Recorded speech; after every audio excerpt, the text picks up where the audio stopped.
fucking stupid. What? We're going on safari, motherfucker. Safari.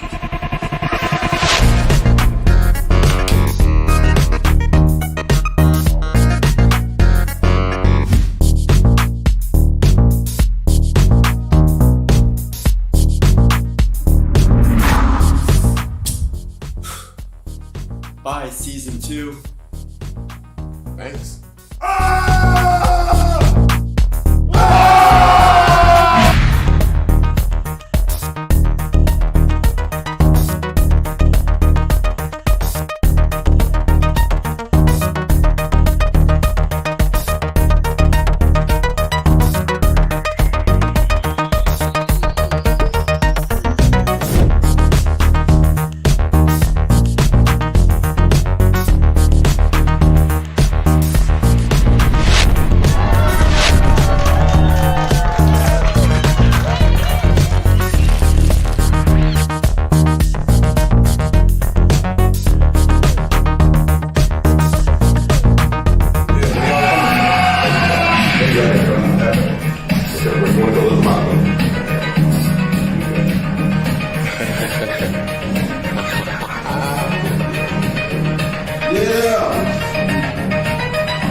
TTFT.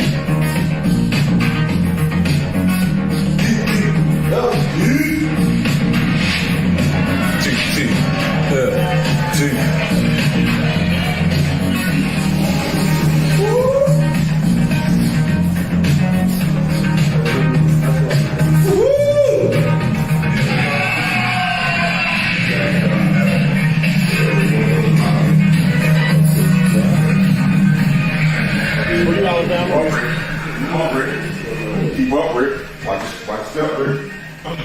Oh, me. What the fuck is up? Alright guys, we are ending this now. You should be on YouTube right now. Hello, Internet. Goodbye, Facebook. Goodbye, Toby. Alright. Goodbye, Toby. We are officially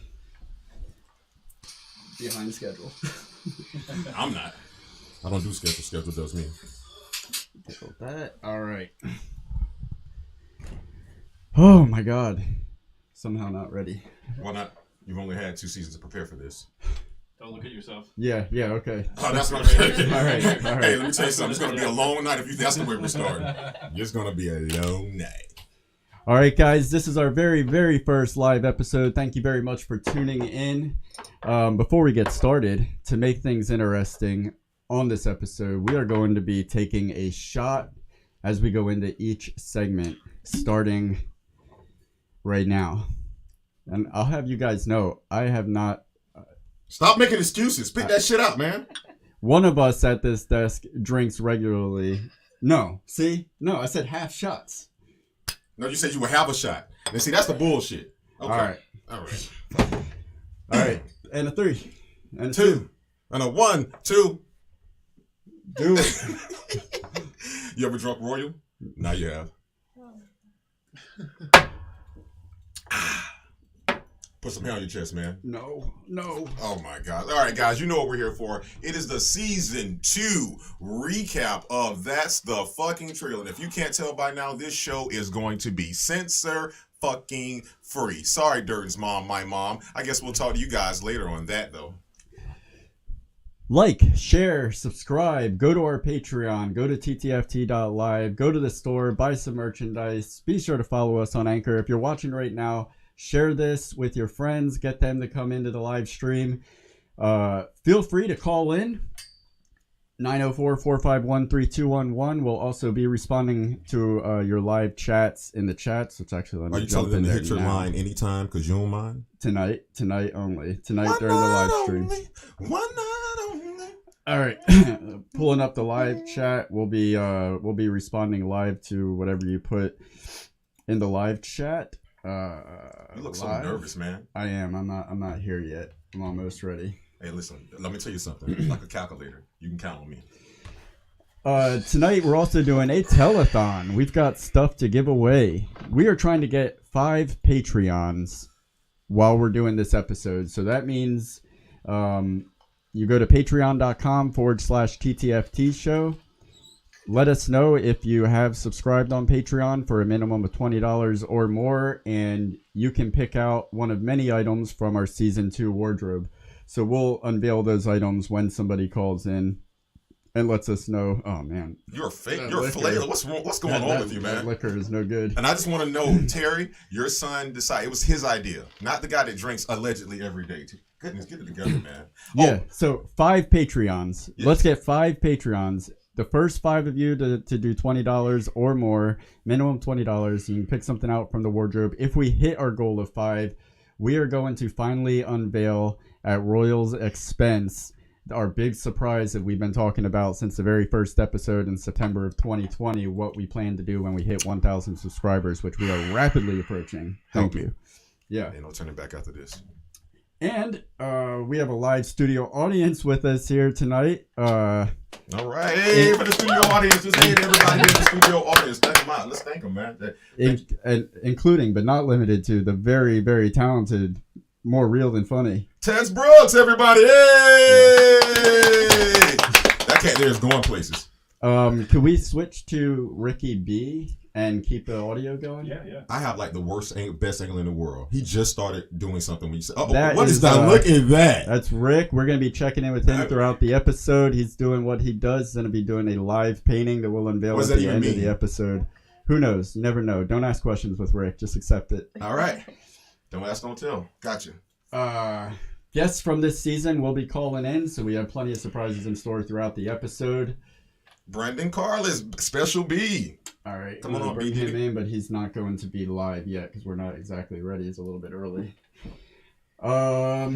We will be responding. Yep, already said that. Again, responding live to your live chat, taking calls. Be sure to call us. If we don't answer, just give it about 30 seconds to a minute and call back. We don't have screeners or anything like that, so it's literally just my phone here is going to start vibrating. And no dump button. No dump button. Yeah. Also, be sure to put your movies that you want us to cover in Season 3 in the comments. We'll be writing them down and putting them in the popcorn bucket. We'll be picking 8 movies at the end of this episode to announce what we'll be covering in Season 3 on top of 3 films that we've already have planned. One suggestion per person. You feel free to put multiple movies in the comments, but we're only going to grab one for each person, so keep that in mind. Make it count. We'll also be awarding the Scene Stealer Award of our favorite actor of the season coming up in the episode. We're gender neutral artists. We're gender neutral on the show. What did I say? I said Scene Stealer. You said artist. I mean, you said your favorite actor. They don't. What about the actresses, man? What about the dogs? The wooden things from this season? Come on, man, get it together. All right. Jack's Film Festival is saying Face Off. I don't know. This is a Nick Cage free zone. Okay. This is a Nick Cage free zone. This is going to be a long show. We start with Nick Cage. And through the process of elimination during Fxxks Given, we'll be selecting our favorite film of the season. And we have a great night ahead of us. Be sure to share this once again all over social media. Let your friends know we're here. And before we move on to the episode, gotta let you know this is sponsored by our friends locally produced here in Jacksonville, Florida. Aimbots. Assemble. Yes. So please run that. Oh, wait, no. Thank you very much to Aimbot for sponsoring this episode and so many other episodes. Aimbot serves up all natural shots in a variety of flavors. They are locally owned right here in our hometown of Jacksonville, Florida. Duval. Their unique brain hacking formula uses a special mix of all natural ingredients that keep you awake and energized, improves your focus and ability to multitask, strengthens your critical thinking skills and memory, turns on the happy brain chemical in your brain by increasing your body's production of serotonin, and improves mental and athletic performance. How about some scientific facts?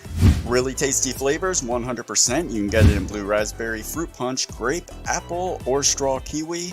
Powerful supplements, 100%. Bullshit ingredients, 0%. Magic, 31%. You never want more than 31% of magic in anything, or else you're getting into a dangerous territory. So Aimbot has exactly the right amount of magic involved.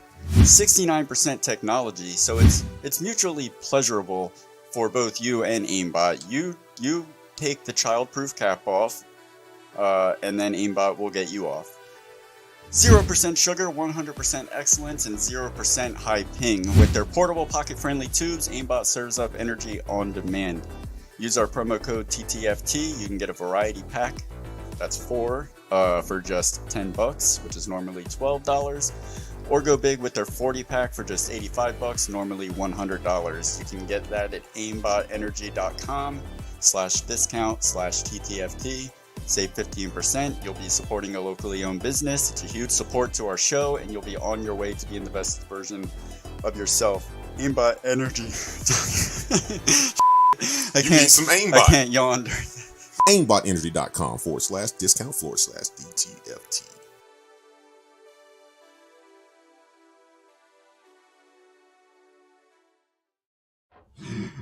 All right. Shit. Before we get into elevator pitch with Brandon Karlis, just want to say a very big thank you to Marshall Malone with Upside Down Creative Media. Please find him at udcmcomedy.com. Sorry, Dad. He's keeping this 3-ring circus in motion and making sure we don't go too far off the rails. And that is no small feat for any man. So thank you very much, Mr. Producer Man. Thank you. Hey, Rick, when you get a chance, could you go get me a towel, please? No. We had a little spill on aisle 2. All right. Y'all spill something? That's Casamigos, man. Y'all spill something, bro? Yeah. No, y'all didn't spill anything. Somebody spilled something. Thank you. Okay. I'm not gonna wrap death before dishonor. I'm not gonna say who did. All right. Let's get into the elevator pitch.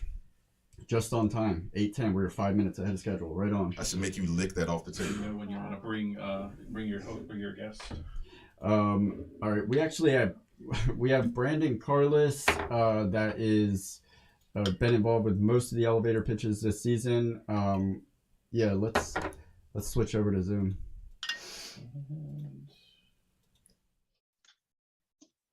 Don't put your hand anywhere over here anymore. You're not allowed anywhere on this side of the table. Hello, Brandon. Are you there? Classic Brandon. All right, we can just move. We're not. Oh, there he is. Yeah, he's there. Hey, what's going on? on? Okay, Rick. Next time when you come in, just yeah, thanks. That's Rick, everyone. Rick B. Boys. We'll go ahead and bring Escalante in. Did you lock that door? No, I can't. Oh, but you've done so much already. You've done so much. So I'm not seeing. There we go. Hey, Escalante. All right. Django Unchained in the house, and the D is silent. What's going on, man? I'm doing good, man. Doing good. All right. Escalante Lundy is with us, our first special guest of the evening. Happy pre-Juneteenth, my brother. AKA Big Fred from Django Unchained. I'm trying to figure out why the audio is coming out of here and not into here. Too late. We gotta go. No, is that the right port? Yeah. All right. Can you hear us all right? Yes, I can hear you. Okay. Awesome. I can't hardly hear him. Can we boost them up? Well, this was working the other day. Just put it back. That's the right plug, right? Yep. Only plug. Guys, we are live. We are live. All the way live. Okay. Can you talk again, Escalante? I can hear you perfectly. There you Oh, go. there we go. See, boom, just like last time. Remember we did this last time. I promise we're getting better. And we're good in the we're good in there. And Escalante, I just want to say one thing. Now, listen, you were the only person I was worried about calling in having a voice deeper than mine. So could you please not embarrass me? I will do my best. lighten up just a little bit for you. Look at Brandon laughing. Brandon, you look like Howard Stern. Yeah, Escalante, we're actually joined right now with Brandon Karlis, did the elevator pitches. You popped into the episode during I'm talking to the wrong mic. This is gonna get really confusing. You came into the episode during our elevator pitch. Hey, this is a good idea. If you were pitching Django Unchained to somebody on an elevator and had 3 floors, how would you pitch that? Oh wow, that's an interesting question. I guess I would pitch it as a humorous view of slavery. That definitely makes me want to Oh, wrong one. That definitely makes me want to see more to see how that could actually be pulled off. Exactly. How But could yeah, that they be did pulled it. off? And it was probably the only humorous slavery movie that I ever saw that was corny. Yeah, that's probably very accurate. For a lot of people out there, if you don't know, Escalante played in one of the most important scenes in Django Unchained. Again, the D is silent. He Mandingo fighting, if you don't know what that is where you used to take two grown men of African descent and make them fight to the death. Why does he say in the movie? I pay my niggas for 5 fights. 5 fights. So that was one of the more serious Steven, my boy. Yes, you got to see. I only took you 3 months. All right. So yeah, guys, and Escalante, if you can tell the people out there who have or have not seen that, how I don't want to put the emotions on you, but tell us, was it difficult? What's in your mindset when you go through a scene like that? Well, when I met Quentin, which was probably I met him in November of 2011, and we shot that scene probably late March. So maybe 4 months after I met him, and he asked me, well, he explained what he wanted, and he asked me, would I be comfortable with that? I said, if I'm comfortable with doing this, something is wrong. Something wrong with me. And so it was difficult in the sense knowing that human beings fought each other like pit bulls or cockfight or whatever you want to, whatever two animals you can put in a pit to fight to the death. And that was commonly done in the South during that time for entertainment. And so it was difficult knowing that it was, what we did was a depiction, but it, we couldn't, it wasn't, it could have been, it wasn't 100% to the death, but just going through those actions, you could imagine, because I was on the studio set, and it was controlled, and we had anything we could cut in between scenes. There was no cutting in 1850. You fought till somebody died, or somebody's died, because you could have survived the fight and died later. And there was no medical attention. I mean, it was none needed. Remember, what did he tell you? All right, now go ahead, finish him. I'm like, God damn, you already didn't beat him down. You got to make you kill a person and then give you a beer and tell you to go on back. Good job. That's not. I mean, that's crazy. He's froze. I never freeze. He froze. We'll check in with hey Brandon, how you doing? Oh, not as riveting. But it's unfortunate. Internet happens. Internet goes out. It does. I was enjoying the conversation, and then all of a sudden I was just like, no, sorry, you're not gonna have that conversation anymore to listen to. By the way, Brandon, what do you think? And I'm just like, I don't know, dude, that was pretty fucking heavy. He brought you in. It was like a loaded question. He brought you in like, hey, Brandon, what do you think? How do we end slavery? Like, oh, hey guys, I'm Brandon. What? I'm pro-choice, I guess. I'm pro. Just don't be a dick. It's not that hard. There you go. Be a vagina. There you go. Don't be a dick. You got it. Much nicer than we are. And smoother. Debatable. Or masturbatable. Hey, it's just getting started. So before we get too off the rails here, you want to kind of, are we in good time right now? Oh, Escalante's back. We're good time. Marshall, can you let us know when we are 8:25, just in case we don't see it? Sure. All right. Thanks, Marsh. Escalante. You don't have to lean over. You can bring it to you. No, I lean. Mr. Lundy, so we're trying to incorporate Brandon into this a little bit. If Brandon, you got a question for Escalante? I mean, I did at one point, but then I'm like, now it's like a couple months removed, and I've had like 5 shots of whiskey, so I wish I had something to ask, but I don't, unfortunately. And this happens to me all the time, but not really. So it's even more embarrassing. All right. Good job, man. Good job. Escalante, is there anything you got going on that people know about that's going to be coming up, or you've just been auditioning? Because I know people are starting to get back to work. What's really been happening? Well, I don't.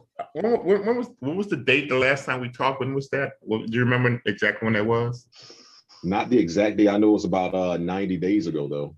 Okay, yeah, around that. I did do a film project in Florida during the week leading up to Mother's Day. But now I'm in the process of working with a production team. I'm negotiating coming on as a producer to this production team. Basically, I'll be the CFO. And we have a slate of films lined up. I can't really speak on them now, but once everything is official, I can come back on and speak to them. But it's what this will do, and everybody in entertainment, I think, whether you in the film, television, music, you want to get to the position where you're, when I say not necessarily a producer, but when you're controlling, you have more control over your direction and destiny. And I've been doing this since 2007, and now I initially was brought in as a producer and then jumped into acting, thrown into acting, literally. And then now the last couple of years, I've been slowly getting back into producing, and I've been offered an opportunity to be a full-fledged producer. So now I'll be in a position to have some say in the direction of projects, and also I can insert myself, continue my acting without jumping through the hoops of auditions. Gotcha. I've done in the past. So that's, I think everybody in the film industry, not everybody, but most people would want to be in a position where they have some, some control over your involvement in the project, not only as a producer, where you kind of mixing up the ingredients, but also you get to insert yourself as one of the ingredients in the meal. So that's kind of what, in the back of my mind, that's what I've been hoping to get to, and now it seems like it will come to fruition. And actually, next Thursday, I'll be in Atlanta with a meeting with the production team, with the owner of the team, and everything should be finalized by July. So I'm kind of starting not necessarily a new chapter, but a different chapter. It's at the same tree, but a different branch, a huge branch. And if you are a true artist and you are dedicated and you're serious and you can look yourself in the mirror and say you have put in the work, because a lot of people know deep down they haven't put in the work. They complain, they don't get parts, or the agent didn't send them out, or nobody's giving the opportunity, but they know deep down, the only time they do any training is if they go to a class once a week and when they get an audition. But in between that, they don't do anything. Like I used to tell students when I used to go to different schools and talk to the kids, I would ask them if you. All right, Escalante is Frozen. Frozen. Don't sing that song. Please don't sing that damn song. Sorry. Story of my life. All right, Brandon. We're gonna jump over to you while Escalante's in the freezer. I'm very happy right now. I just got I just read up, if you will. Hey, if you could choose between Bad Boys. Are you opening that with your mouth? Yeah. Yep. Okay. All right. All right. Bad Boys or Face Off? If you were choosing one. Get the fuck out of this, dude. Don't answer that. Are you fucking kidding me? No, I need to know. Okay, go for it. Go. I guess. Go ahead. Dern, you're gonna hate my answer. It's Bad Boys. Bad Boys. All right, hold on. Throw it over to Escalante. I want a tiebreaker.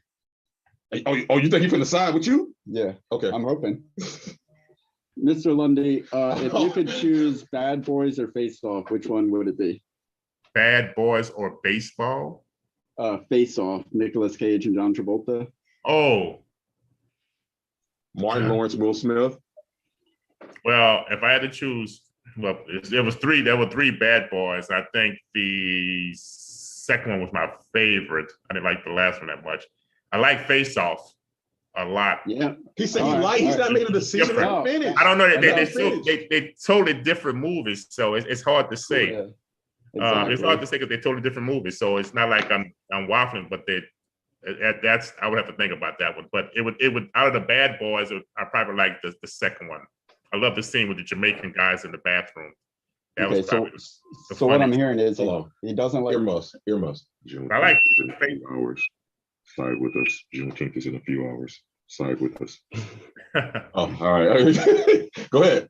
No, go ahead. Get them off. I think any questions you have for me, you better ask because this computer's being temperamental, and so it may shut off. Oh, I would not heard that. No, Internet that's being fine. temperamental. I'm sorry. We're gonna say goodbye. We're gonna keep the show rolling. I really appreciate you calling in. We hope to talk next season and wish you the best of luck with everything you got going on in 2021. Thank you, gentlemen. And, Is there thank you. any final thoughts you want to share with the audience before you go? Me. Oh, you, yeah. Oh, okay. Yeah. I don't care what Brandon thinks. No, just hopefully with the increased vaccination and the lifting of some restrictions, we can go forward in the film industry because we're a year behind, and hopefully people who've been diligent and waiting and have been sincere to the craft, they get an opportunity in the upcoming year, and hopefully 2022 will be almost back to normal. So hang in there. Just hang in there, everybody. Just hang in there. You said, hey, listen, Escalante, we wish you nothing but the best, man. I'll see you out there in the acting field, co-worker, my brother. Be safe. We'll see you soon, man. All right, thank you. You know it. No, Brandon's still in here. B-Dog. All right. Am I supposed to not be in here? I can. No, we wish you were here. You gotta come do a show live with us. We're down to about 2.5 minutes now. I apologize for that. I don't care. So, what was your favorite movie? What was your favorite movie to pitch this season? My favorite one to pitch, Vanilla Sky, because it was the newest one. It was the first one, and it was like, it's a shit movie. That's why it was fun. Yeah, no, not actually as good, brother. I came a long way. If season 2 didn't bring us anything, that was the worst movie of all time, and I went back and gave it another shot, or I went back and gave it another shot. One or the other, I can't remember. Well, I mean, it's not the best movie. The best pitching experience had to be on Doctor Strange.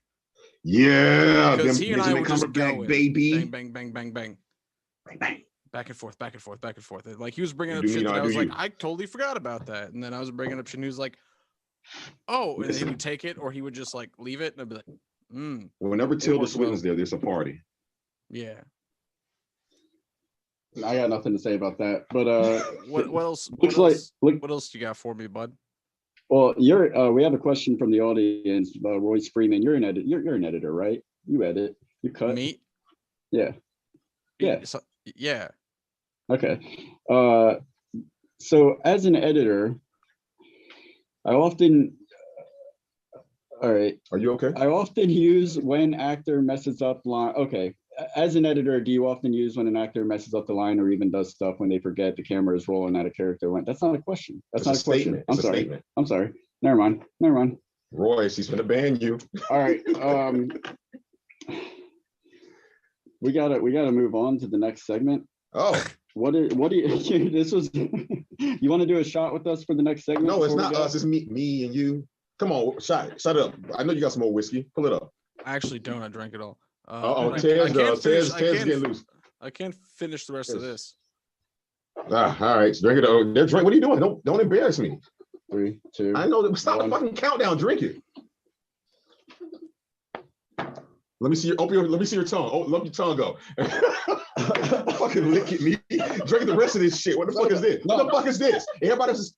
I'm doing it. Ma, he's not drinking. Jesus, man. You oh my God, that's gonna be. I'm not jumping. I'm bringing Creed in here. All right. I don't know. He won't tell me. Casamigos. Oh God. Oh hell yeah. Yeah. What's the proof on that, Brandon? It's proof that it's gonna get you drunk. I said that earlier. It's 80 proof. 83 artists, baby. All right. One drink Tony, baby. Right, one drink Tony. Before we move on, are there any parting words that you'd like to say? Anything at all? I mean, I guess I'll see it next season, maybe. Yes. Well then, yeah, I'll see y'all next season. Hey. Hey. I don't know all what right. else. Okay. All right. Hey, it's been real. We're just gonna keep it. It's okay to finish early. Just keep going. We're right on time. We're right on time. Look at you. All right. Be on time. Since Durden's we're beyond tenant. We're beyond time. Time is such a fucking spectrum. Yeah, dude, time is whatever you want it to be. It's just a made up construct anyway. Like, Grow grow up. Movado is the one who, grow up, man. Look at your feet and He's grow trying- up. I like what you did there. Look at this. What the hell? No, what is this? Who is it? No, I'm saying no. Oh, thank you. Oh, that's for him, man. I know who that's for. Yeah, I know. But That microphone. Let me know when you that's not for me. That's for you. Myself, Okay. right? That's how this Hold on, Tarantino, come back. Tarantino. Yeah. Brandon, thank you very much. Sorry for the confusion, all the craziness. That's for you. Hey, man, not for that's me. life. Fuck you. Later. Love you. Remove. What'd you You say? love him? It's the liquor. All right. You be saying you be slide over there because if you love him and he's that far away, I don't want you loving me. We're back to this he mic brought now. me Tarantino. Check on. Yeah, let's check on Rick, please. I think it's for you, not for me. And what time? Yes. What time's the next Wait. commercial? All right, it says What time's the next commercial? recording. It's now. No, No, no, after, I after mean, this one. Oh, if you need to go out, they're on him now, so you can go this way if you need. Nah, to. I got a Zoom call at 9, so Okay, cool. Yeah. You good? okay. And here's the All thing, right, we got to set up to where you can walk straight that way. We are live. Oh, I thought we were checking on Rick. Yeah, the audio's still live though. That's okay though. Yep, Yeah, yep. Can I talk to Tez? No, We're talking with Tez. We're watching Rick and talking with Tez. I was just letting you know. That looks good, Rick. Thank you. In fact, that shading's your shading's so money right now. Hey, that was water, you asshole. I know, but who was it for? It was for David. Thank you. Thank I you. told him. Agua.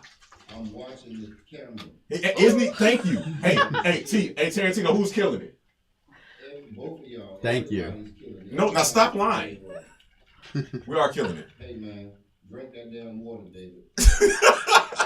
Drink it now. He sound like his Listen to Daddy Tino. Drink that damn water. Do you ever use material in edits that is goofs or when actor breaks character but it works? Yes, absolutely. When you're looking at the raw footage, it doesn't matter if the actor nailed it or not. It matters if you if it works for the scene. One of the best times this has ever been used is in the 10 when David Wayne kept all of or two of the fuck ups of the actor that played the landlord. That's one of the best moments of the movie. Sometimes magic happens when there's mistakes made, and you should always embrace those. Royce, there's the answer. That's my Zoom look when you embarrass me tonight.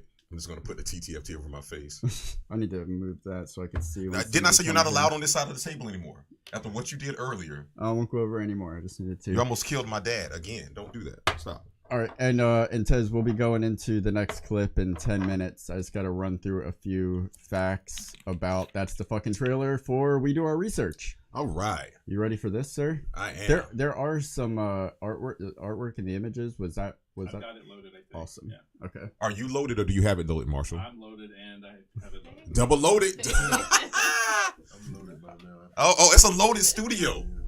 I'm out of control. You're definitely out of control. Yeah. This whole studio is out of control. All right, so this is here. We do our research is all the facts about the movies that we cover. Oh, it's since, another segment, right? No, we already did this shot for this segment. Don't try that. Touchy. So here's all the facts about That's the Fucking Trailer, and there are some facts because we know a little bit about our own show. Dave, take it away. That's the Fucking Trailer was thought up in September of 2020. The first episode of season 1 premiered on September 17th, 2020, and the first season finale took place on New Year's Eve 2020. Season 2 began 2 short weeks later on January 14th, 2020, and concludes this evening just over 6 months later. We've been at this for 283 days. We committed to 1 year with the stipulation of continuing beyond that as long as we reached 1,000 subscribers. And we are very close to 1,000 subscribers. And if we hit those 5 Patreons tonight, you'll also find out what Royal is going to be doing when we hit 1,000 Could you subscribers. stop teasing them, man? Tell them Hey. how much time it takes you to edit a fucking episode. Be cool, Daddy. I I'll won't. get there. All right. All right, the production per episode. This is the time it takes to give you each episode that you see at TTFT. We put 8 hours into research and writing, 3 to 4 hours into shooting the episode, 2 to 8 hours shooting the interviews, depending on how many guests we have, 2 to 4 hours shooting the intro, editing the episode, interviews, and segments takes a total of 35 hours, promotion for 5 hours. That gives a total of 60 hours per episode times 23 episodes. Since September of last year, we have put 1,380 hours into TTFT. That's not including the bonus episodes that we've done. If I'm not wrong, just for perspective, there's been like 600 6,700. Yeah, that's right. 6,000. 6,792 hours in the 283 days since we started the show. What that means is, guys, put in the fucking work or you're not going to get any fucking wear. And for you film nerds out there, here's the equipment that we be using. We have 2 cameras, the Panasonic AG3 MOS HD ABC cam, or as we call it, the Sunny Fit. We also use the Canon 6D with the 35mm lens. AKA the Nifty 50. There is typically nobody behind these cameras. No, not the Nifty 50. Yes, it is. That'd be the 50mm. No. That's what. Listen. Oh, see, you got that. You got that Google search ready? No, you want to do it, Marshall? Here we go. Because the 35 can also be known as the Nifty 50, depending on we have the full frame or a crop sensor camera. Now, you want to keep going? Nope, not right now. All right, thank you. There is typically nobody behind the cameras. The Panasonic is a flip screen monitor. We use a newer LCD monitor with the Canon, so we can keep an eye on that. Recording is literally usually just the 2 of us in here making all this happen. Now, guys, with this melodious voice of mine, you may want to know what type of microphones do we use. Well, I'll tell you this. These are MXL. And what that means, I don't know. I went on Amazon, and I was like, I need a mic under $100. And they all said, hey, this is the best one. So I bought 3 of them. Instead of buying that one mic that cost $5,000. Fuck that. And with that being said, also here, if you can't see this one right here, so it's bad camera work, but I have a Rode mic. This Rode mic is what I use ADR for, but we're just talking about the show here. So, hey, that's what we fucking use. The mics run into the Tascam DR40, which records the audio straight to an SD card. We are lit by 2 newer bicolor 660 LED video lights with a backlight provided by Mr. World's Mini LED.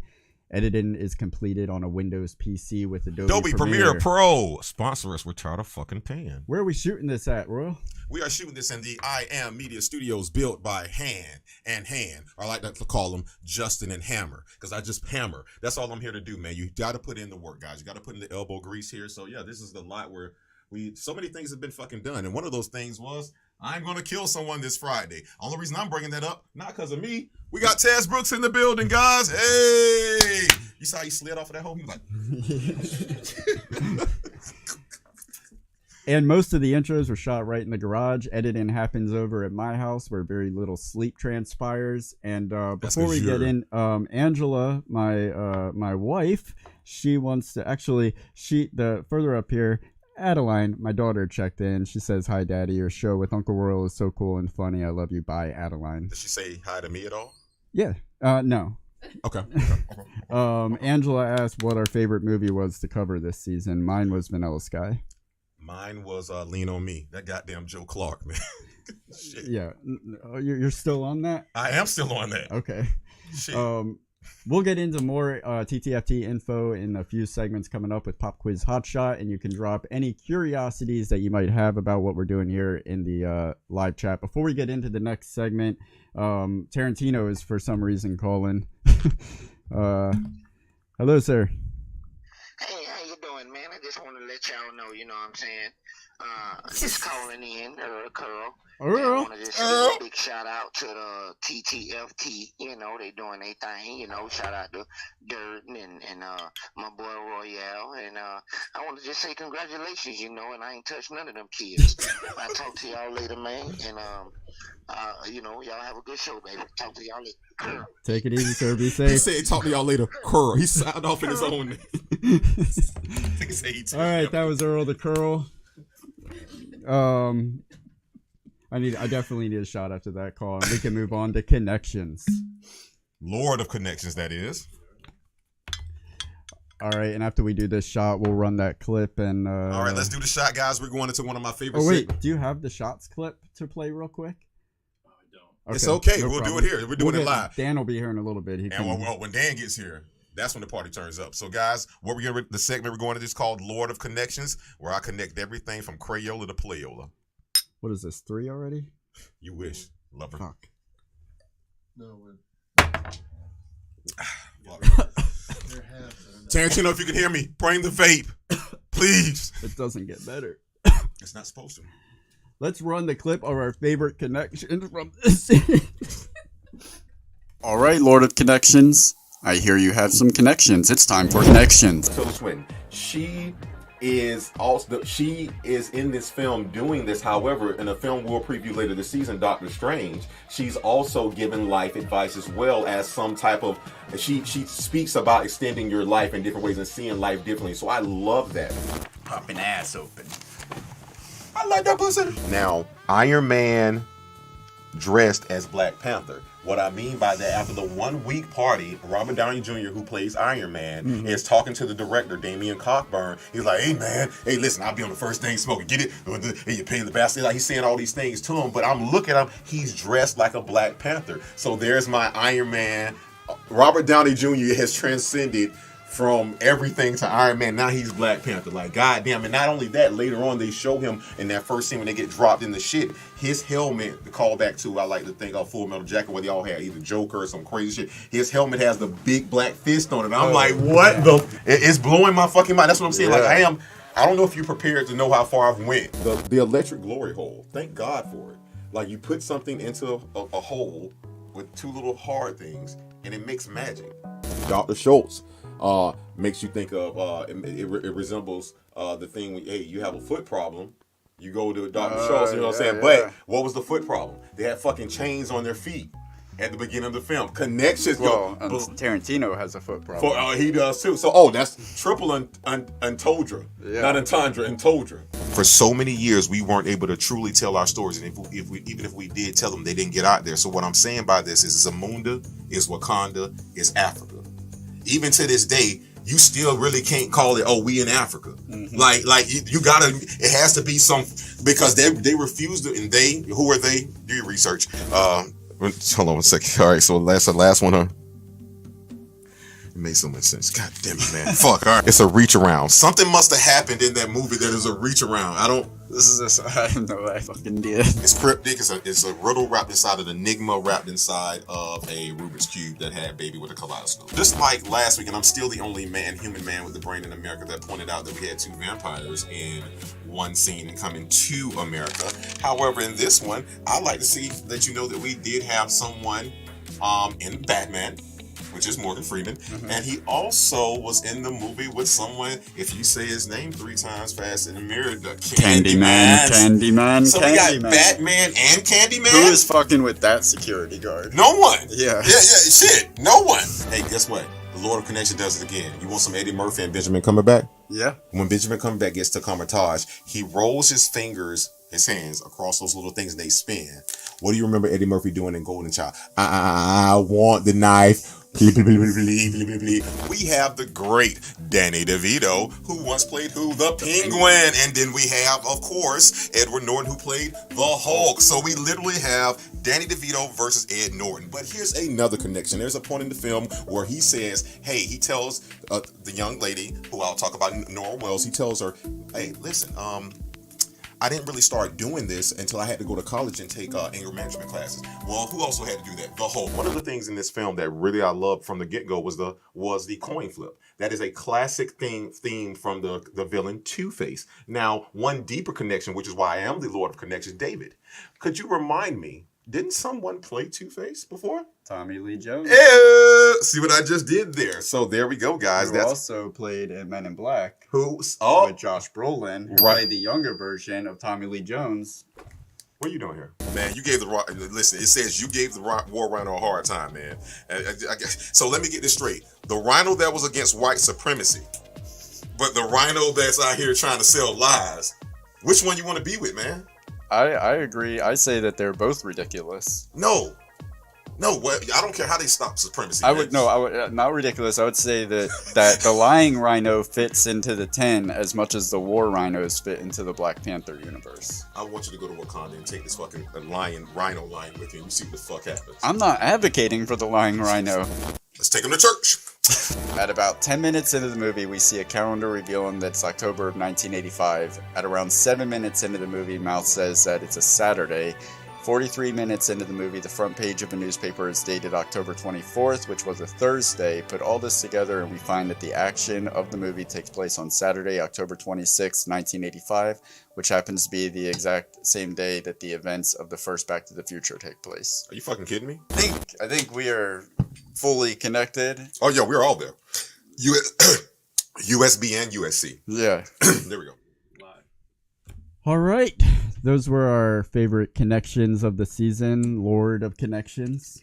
Do you have any connections that you didn't get to this season that you want to? Yeah. I can connect this live episode. One of the people we work with in film, and one of the people that's in the live chat, and one of the people that just text your phone wants to know when they can call in. So that's 7 lines of connections. You got a phone line, an internet line, a Skynet line. Royce, if you want to call in right now, you're free to do that. We are 4 minutes ahead of schedule, so you can eat that 4 minutes if you'd like to. Yeah, I would like to make a connection, man. This is good. Connection does the show that most people don't know. Me and Marshall worked on a commercial about 6-7 years ago, a Halloween commercial, and it was pretty dope. Now, who is Marshall for the folks just tuning in? Yo, you talking about Double M Maybach music? Marshall Malone. Yes, he is one of the most dopest producers out there. He's doing this on the strength of just love, but you got to pay him. Don't try him like he's gonna do it for free. But with that being said, guys, he's really dope. He's really talented, and we appreciate him being tonight. So hey, show some love. Hey, what's your cash out, Marshall? He don't have Cash App. He's on Vimeo. I'm trying to get you paid. The Marshall Malone. At the Marshall Malone. At the Marshall Malone. Yeah. All right. The real Marshall matters. Hey, see what I did there? Boom. All right. Before we go into the next segment, Mr. Did that just say powder cam? Royce Freeman, you are live on TTFT, local Jacksonville film director. How are you doing today? Oh, I'm doing very well. You guys are killing it. Thank you, man. Thank you for calling in. I feel like I'm happy you said that, but I feel like everybody's lying to us. So we got. Why is this? I feel like the clock is moving weird because I feel like I said 4 minutes like 5 minutes ago, and now it says 5 minutes. I don't know. We got 5. It's 8:45, right? Is it 8:47? Okay, so we got 3 minutes. Royce, what do you want to say? I just wanted to call in and say that you guys are doing amazing on your show, and it's very entertaining. My wife Tressa was listening in earlier, and she was chuckling at the hijinks that you guys have awesome chemistry, and you riff off each other great. Thank you. Thank you. What do you got coming up that you want people to know about? I'm in post-production on a short film that delves into what's going on in Hollywood right now. The idea of the Weinstein thing. I mean, we don't call the character Weinstein, but basically it's like Kill Bill in the Me Too movement. It's all these actresses and ladies of film that kind of gang up and get even with this horrible guy. And it's going to be very rewarding for the audience to see, because it's like you guys were talking earlier about Django, how the one elevator pitch was it's somehow funny. Well, we do have fun at this guy's expense, so we make it enjoyable for the audience to watch a film about that subject matter, because ultimately, he gets his comeuppance. So everything is done with a little tongue-in-cheek. The character is over the top a little, and the people around him are also playing him, so that means they're also putting on a show. So the whole thing is really a vaudeville kind of romp. So everything is done heightened, and Tarantino is a filmmaker I like very much, and I find it very enjoyable to watch. He can look at history or uncomfortable subject matter through a lens where even Django, he gets to put on costumes, and even tells Schultz. All right, that is time. I'm sorry. No, and that's a good segue, because Laura Cayouette from Django Unchained just popped into the Zoom. So before I let you go, say hello to Miss Candy Fitzwillie. Hi, nice to have you on the show. Royce, thank you, man. Keep it up, man. Thank you so much, Royce. All right. Hey, Laura, can you hear us okay? I can. I just got home from my protest march. And this is the first place you came. Well, you're in the right place, sister. Hey, Cayouette, we got it this time. I will take whatever resembles it. I answer to Coyote if you have to. So. How was you said you just left the protest? Yes, yes. Our mayor has decided to move City Hall into Armstrong Park, where Congo Square is, which is where the slaves used to play drums every Sunday. It is where jazz was born. It is also in the Treme, which is the oldest Black neighborhood in the United States of America. And she wants to plop a municipal building in the middle of that park. Go figure. So we're not doing that. And we ain't doing that. No. Not up in here. Oh yeah, that's right. The protest. She was at a protest today. I'm okay. catching Okay. up now. I'm catching Is up that now. how far? What's your latency level is scaring me right now? Yeah. Here you go. Here you go. Because you might need it later. Yeah, I know that everybody's kind of starting to get back to normal now as far as work goes. Do you have anything coming up that you want the audience to know about? I just booked a job that I start shooting next week, but I'm working for a week, and so I can say that it is one episode of television, but I have signed a thing saying that I am not saying what it is. And we call an NDA, non-disclosure agreement, kids. Yes, so I am doing one episode of television next week. Thank you so much for calling in. I really appreciate you taking the time. Oh yeah. I'm trying to think. This is our first time talking to guests without our handy dandy script of. I'm fine. I'm good. I'm ready to go. Oh well, here. Stop handing me the damn microphone. So thank you so much, Laura. Nice to see you again there. Good to see you. Well, and congratulations to you both. Oh, thank you. Thank you. We appreciate that. I thought I told you that we weren't gonna stop. Yeah, but a lot of people say a lot of things. Very few people do what they say. Yes. And speaking of that, you did tell us you would come back on if we asked you to. So thank you so much for doing that, for keeping your word. That's why you've been able to stay in the industry for so long. And we truly do appreciate that. I mean, look, listen, you even got your lighting, like your lighting has improved. I see like the front light and then the hair light's like, it fades. No, it's just because of the time of day. You just caught me on a good time of day. The lighting will change as we're sitting here. So, Durden, correct me if I'm wrong. This was one of the funniest interviews we did, because while we were doing the interview, her phone kept ringing and she was like, "Oh, don't worry." I'm like, "No, we're like, okay." She's like, "No, it's my dad. You can call me back." I'm like, "No." The CIA was calling. Oh, they knew. Yeah. Yes. Yeah. Oh, do you know what my dad does? Are you CIA. just joking? No, not joking. Now I'm scared. You divulged that information. Okay. I think we left. Yeah, it but on it's the not cutting room CIA. floor. But yes, it's the alphabet soup. NSA. FBI. Oh yeah. Enemy of the state. NSA. That's right. Yes. But he's retired. He doesn't do any of that anymore. All right. Someone call me. Every time I try to get away, they pull me back in.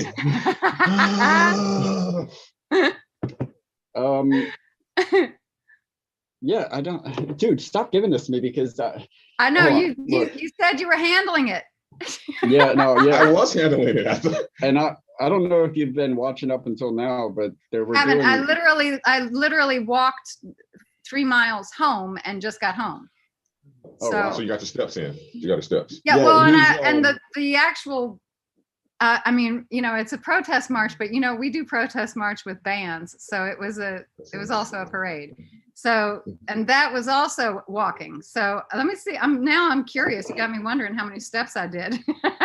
Pull up that watch. Let us see those calories. I use Map My Run. I've been using that for like 4 years. That really helps me out. But I don't feel like I went that far. I mean, because I walk a lot, so I don't feel like I went that far. Oh, well, like 8,500. 8,500, that's awesome. Yeah, but that's not awesome. That much. So. I mean, it's more than some people didn't do 800 today. Well, true. This guy. Yeah, I walk as little as possible. Well, and I only count it when I leave the house. Like, I don't have any idea how much I walk in the house.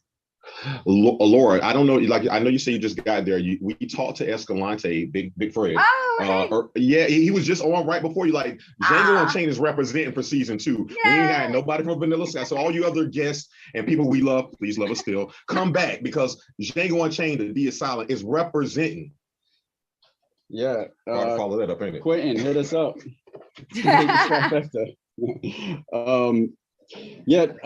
This is, I mean, we got to kind of keep it short and sweet to attempt to stay on schedule. Is there anything that you want to let the audience know before we move on? Well, sure. I'm doing a couple of virtual events, and one of them is next, is it Monday? I think it's Monday.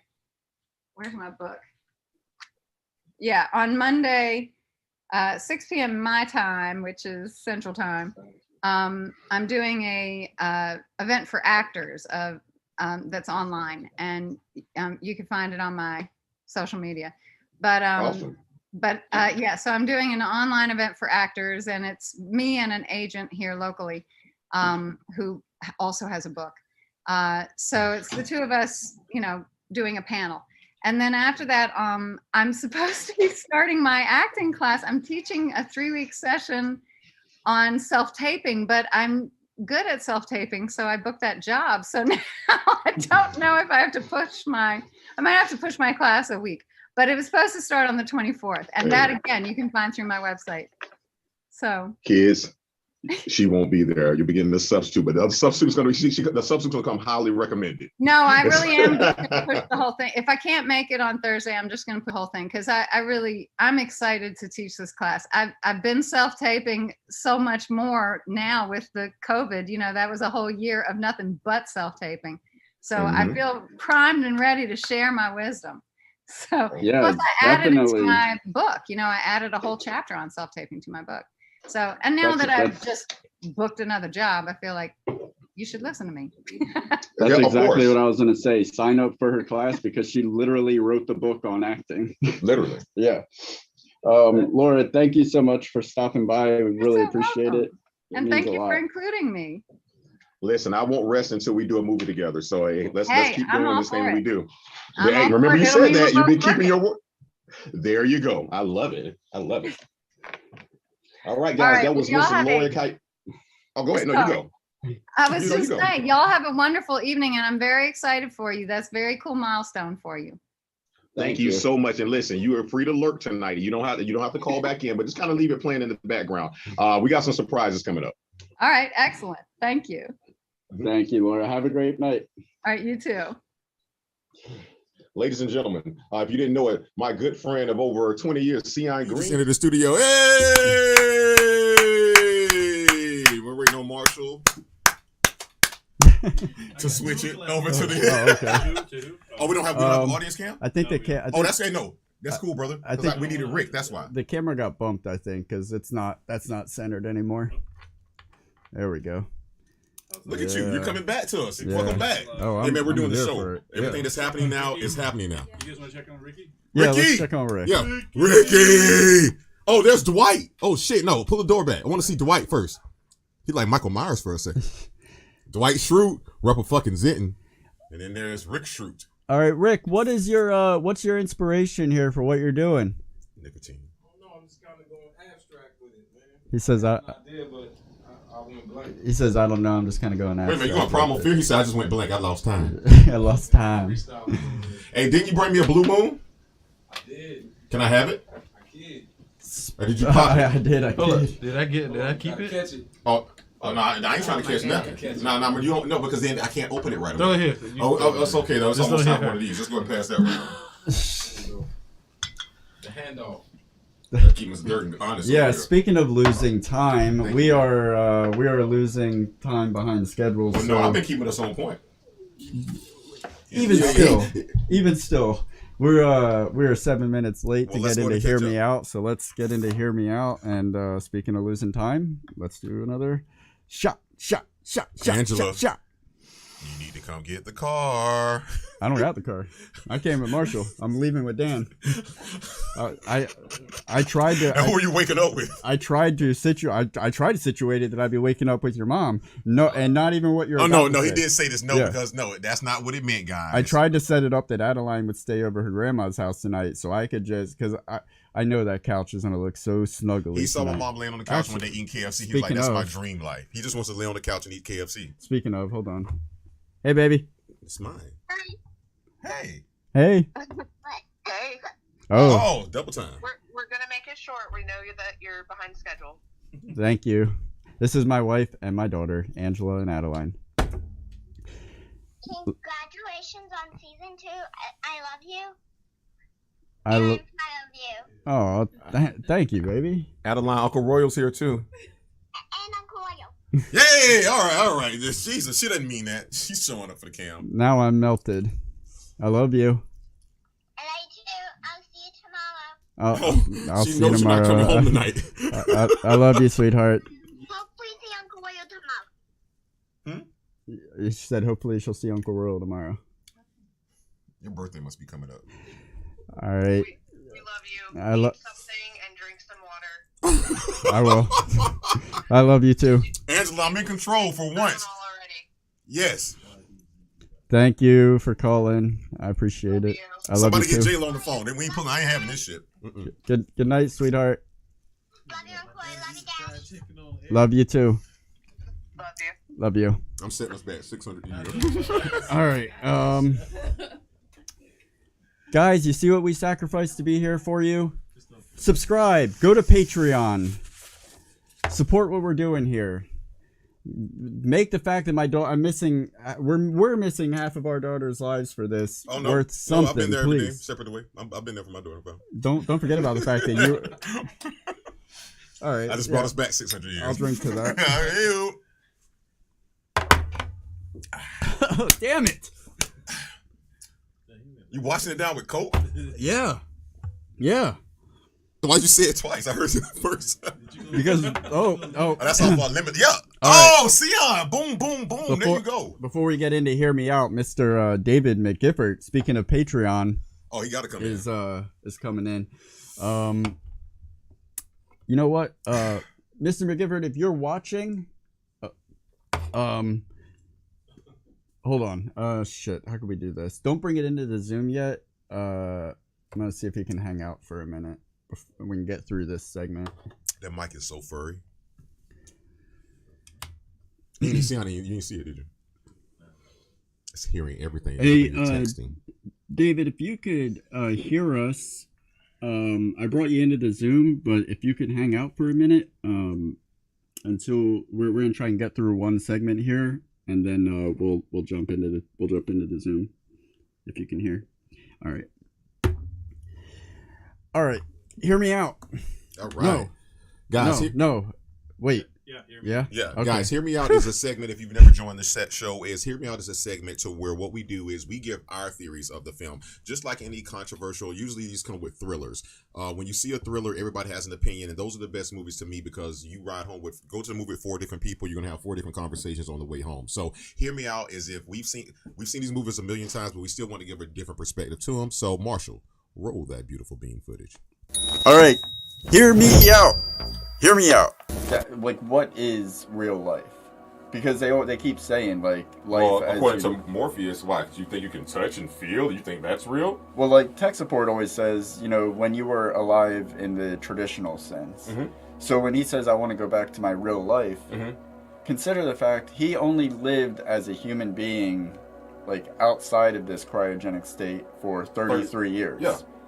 He's been in that cryogenic state, lucid dreaming for 150 years. Like so Benny the dog. At that point, what is your real life?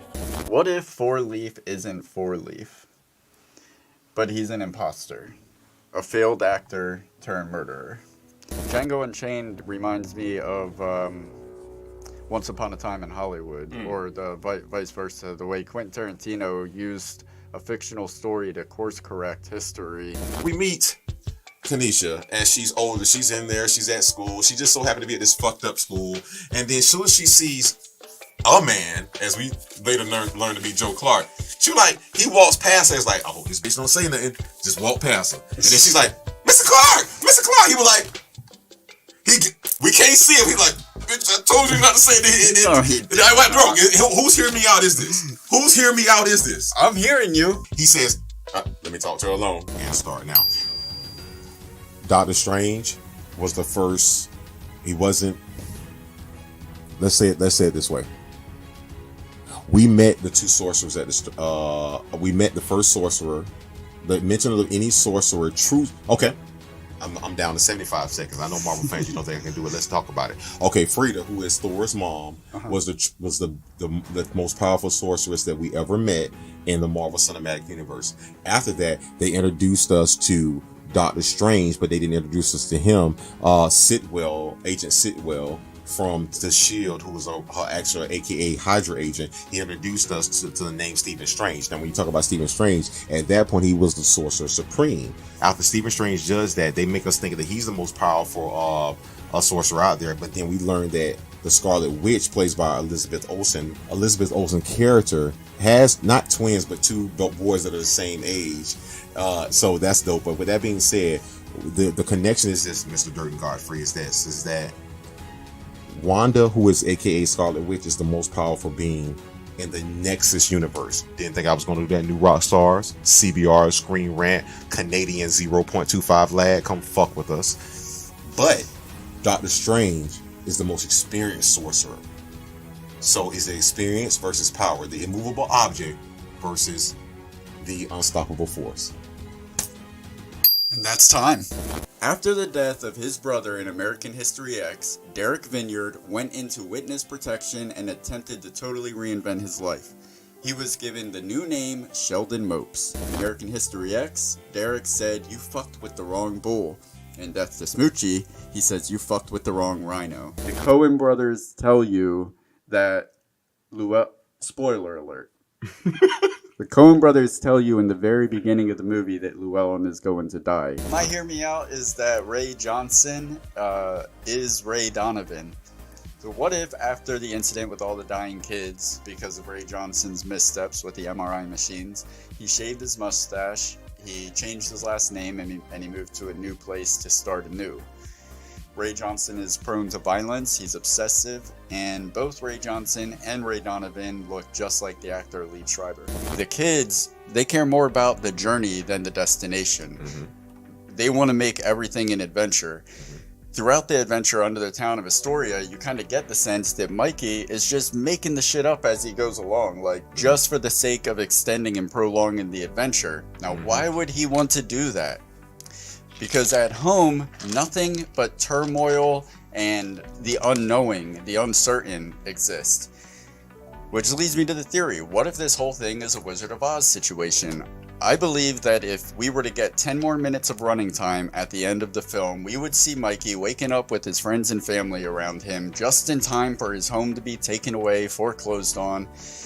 I think this whole adventure was in his head, a contrived coping mechanism concocted for the purpose of confronting the trauma and the turmoil that he's facing with, like, losing their house. Oh yeah, hey guys, that was our best Hear Me Out ever. He got dirty and I got filthy. Guys, it's nothing like sitting here and being ready for that next segment to come in. Now, with that being said, guys, we just came from Hear Me Out. Guess what we're going to next? Hold on, before we go into that, check in with Rick, because we got some activity going on in the bathroom. Oh, no, don't try to run. Don't run, Tarantino. We got that bitch with that big ass book three bag. men That's a hanging big out. ass book bag. 3 men hanging out in a single bathroom. Hey, one of them ain't showing their face.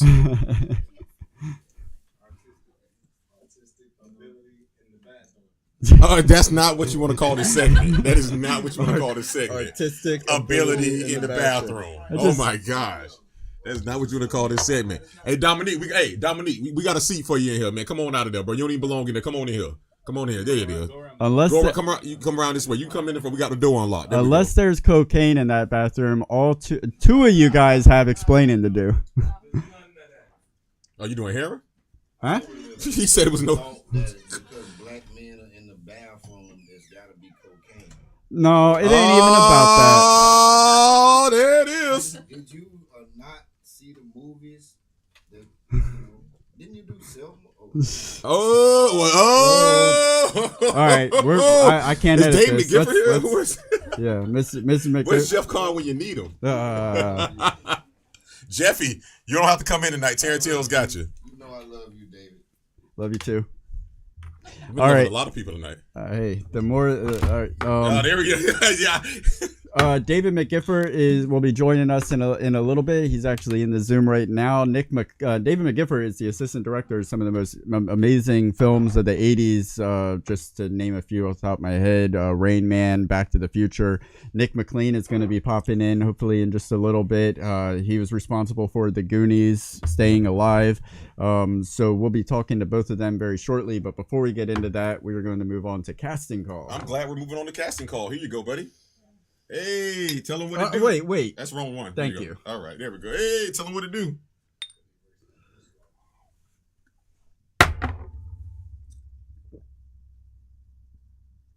It's like somebody's forcing you to pray. I might. Oh no, we gotta see if you start praying, you don't get to drink anymore. That's no. Mm-mm. All right, casting call. So in every episode that we do, we are always talking about who we would replace in the movies that we love. Well, we don't have any room to talk because, as you will see in this montage, we are not equipped to be behind this desk.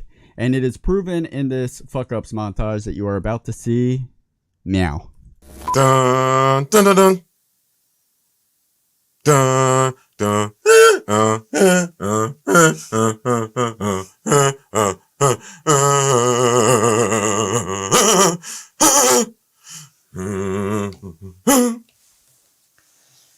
All right. Smoke cigs, kids. Yeah. Cameras. What the fuck are you doing? Yeah, speak freely, if you choose. Don't you worry about that. Hey, I fucking won't. 3, 2. Quiet on set. No. I was not doing the theater. I was a groupie. Oh. I'm thinking you're there doing the theater. Whatever. I like talking to a couple of handsome fellers. Oh, well, thank you so much. She's just trying to make you feel good because I think she saw me twice. Awesome. Thank you so much. That's right. Oh, I see what you're saying. Yeah, that's right.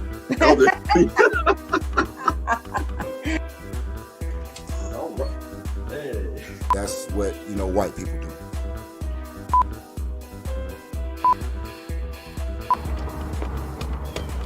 And just for the record, can you slate your name? That is the scene. Oh! They say black people don't read or swim where you're sinking in knowledge. How does that feel? Oh, we got to see the hit. Most men that work here don't go around reporting each other. I know what I said, so I'm correcting you. All right. Robert. What? Nothing. Do I look like a fucking Bob to you? Oh no, we're going with that's cum swap. All right, guys. I told you that's what I was calling it. He just seems Ed Tom Bell. He really seems. Look at this rope. Oh, my shit on point. Okay. Well, that's why you guys are like the yin and yang, right? I feel like we plugged your ex. We should definitely. You can't think of any other way to put that? Man, come on, man. We're a family show here, man. What the fuck, man? You gotta see the album. I seen it. Oh, darling, you are a tonic for tired eyes. I'm not there yet, Richard. Premonition. I ain't got eyes in the back of my head, so I kind of gotta. I'm not quite sure of his name. Hoverplat. Daddy's home. Damien! Cut! Hello, Stephen, my boy. Hello, Stephen, my boy. Hello, Stephen, my boy. Hello, Stephen, my boy. Hello, Stephen, my boy. Hello, Stephen, my boy. Hello, Stephen, my boy. Black Mountain. Oh, shit. Oh! Talking about Noel. Yeah, John Toll. My voice is the sexiest thing you heard since Texas Toast. Stacey Dash. Don't say that. Come swap with me. Go ahead. No. Well, I mean, hey, man, hey. Sombrero. Oh, season 2. I'm blacking out. Don't say that, it's racist. Can you play with that toy elsewhere?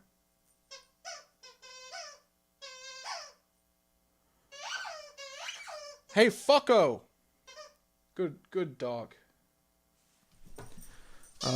Shit.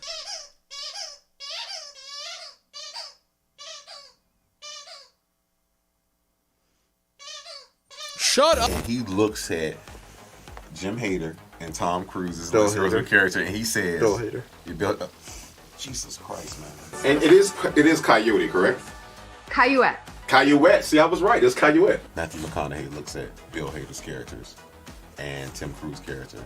Tom Jesus fucking Christ. Coyote with a little drawl to it. A southern drawl. Yeah. I'll answer to Coyote, but that's not it.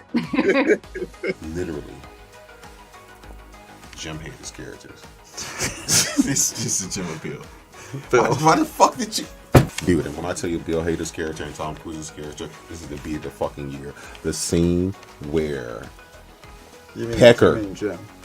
I was there. No, I was there. Which one is it? I asked you. Laura, I already. I'm gonna say Cayouette. Cayouette. Thank you. Laura. We murdered it already. We did right out the box. Laura Cayouette. Thanks you, Laura Cayouette. I'm tripped up now. Cayouette. No. What are you doing, man? Brother, and when I tell you, how much did you pay for some 21-year-old longs? I got a golden ticket. It feels good. Yeah. I'm too sexy for my shirt. Daddy, Daddy's cool. 2 feet from the ground. You're gonna die! You're public enemy #1 right now. Welcome to the dawn of everything that you become. Hello, darkness, my old friend. Oh, hell, oh, Jay, can you see? What now? Welcome to the dawn of everything that you become. Well, we're moving on up. Fish don't fry and fish don't fry. Wait. Fish don't fry in the kitchen. Ooh, as long as we live, it's you and me, baby. Ain't nothing wrong with that. No, we're moving on. Fish don't fry in the kitchen. No.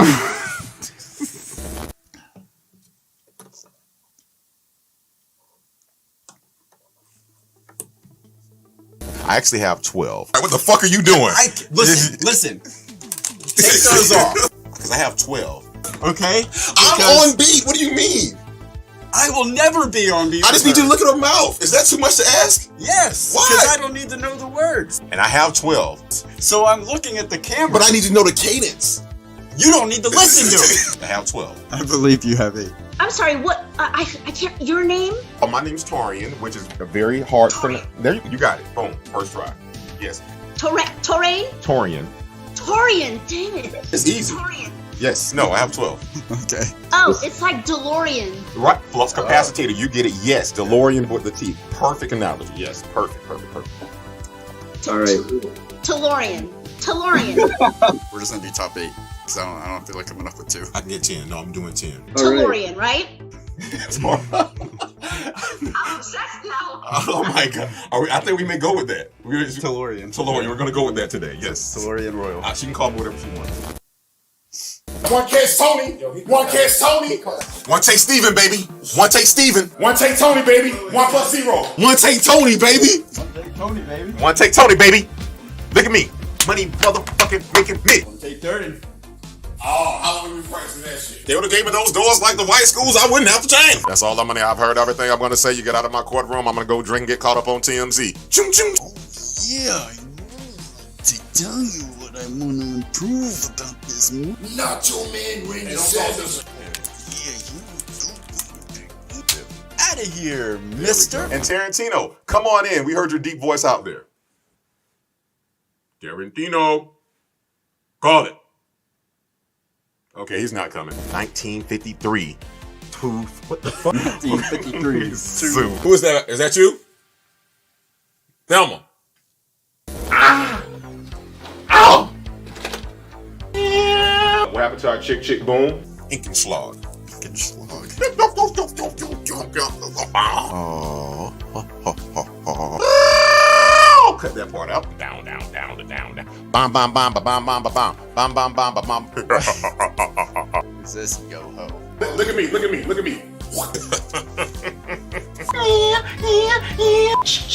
Boom. Louder. It's a gun. Mike. Miyamoto. Magasashi. Offset. Pew pew. Hey. Boom. Okay. All right. I'm gonna start. Okay. Zoom room. Daddy's home. Tomato had toast and Thailand on a Tuesday. Oh, no.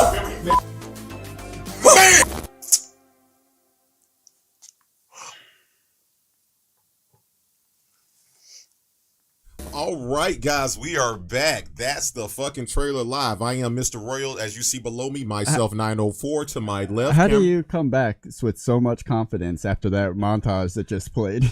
Because see, I only pretend to be a fuck up. I'm a great actor. Why would I really be a fuck up? Like George from Seinfeld is not really a fuck up in life. He's just a great actor. So all right, kiddos. If our demo. No. You want to play a game? Let's go. It's the next segment. Don't play. No, we haven't moved into the next segment yet. We're still in casting call, so we're safe until we're safe. If our get demographic has any truth to it at all, then everybody that's watching right now has definitely seen at least one of the movies that these two gentlemen were involved with. We are very happy and excited to bring on Mr. David McGiffert and Nick McLean. Gentlemen, thank you so much. Thank you so much for coming to us today, gentlemen. Good evening, Big Daddy. And how you guys? We are doing great. Well, Durden tonight decided for us, since it's our award show, if you've ever seen The Office, this is our version of the Dundies here. So for you guys to even be here tonight, we greatly appreciate it. But Durden decided to take it up a notch tonight, and he decided he was going to start taking shots for each segment. So it left it up to me to be the responsible one this evening. Right, there you go. He knows you're in trouble. Look at him. He knows that you're in trouble. Well, explain to them, when was the last time you ever saw me drink? I've never seen you drinking. I've known you for like 18 years. Yeah.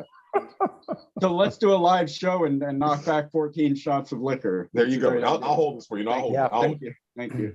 David McGiffert, he is the assistant director of many amazing films, such as Rain Man, such as Back to the Future. Nick McLean is a cinematographer, director of photography we covered The Goonies this year. He also did Staying Alive. So we have the presence of two amazing filmmakers. Basically, the people that babysitted us through our childhoods and become fans of film. You're holding this mic. Okay, well, basically, yes. Okay, I'm sorry. I was on Mean Gene Oakland. Basically, some of the people that these two gentlemen were responsible for keeping us up and keeping us out of trouble through our childhoods. They're the reason why we're non-athletic and we're thespians. Thank you, gentlemen. You're welcome. So how's everything going, guys? Good, very good. Yep, happy here, having a good time. Awesome. And David, I want to say thank you, really in front of our live studio or our live audience online in the world. Thank you for being a Patreon subscriber. And happy to do it. Thank you so much. The question is, since we have you both here, what is the movie that inspired us the most if you had to choose between, now Angela said Goonies.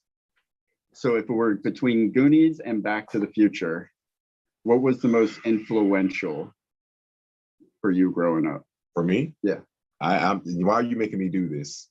Most influential to me would be, geez, you put me right on the spot, man. I'm gonna go ahead and say it. It had to be Back to the Future, because time is a spectrum, and I feel like I've been here before, and I believe in reincarnation, so it kind of hit home with me.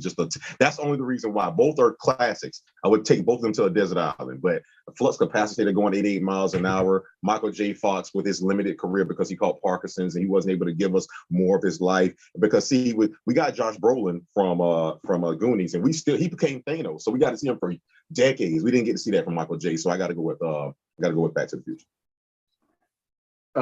Nick, do you agree with that? Sure, I'll go along with that. I got no problem with that. Wait, I was going to vote for Goonies. So what's going on? Please, retort, please. I will listen to your side. Tell us why. Well, my side, yes. I like both films, I have to say. I mean, if the kid isn't alive in both those films, if that kid doesn't wake up in everybody who watches the movies, then I don't know what's going on.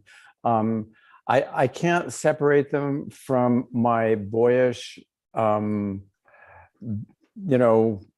the way I am. I'm a kid inside, and the kid inside loves both of them.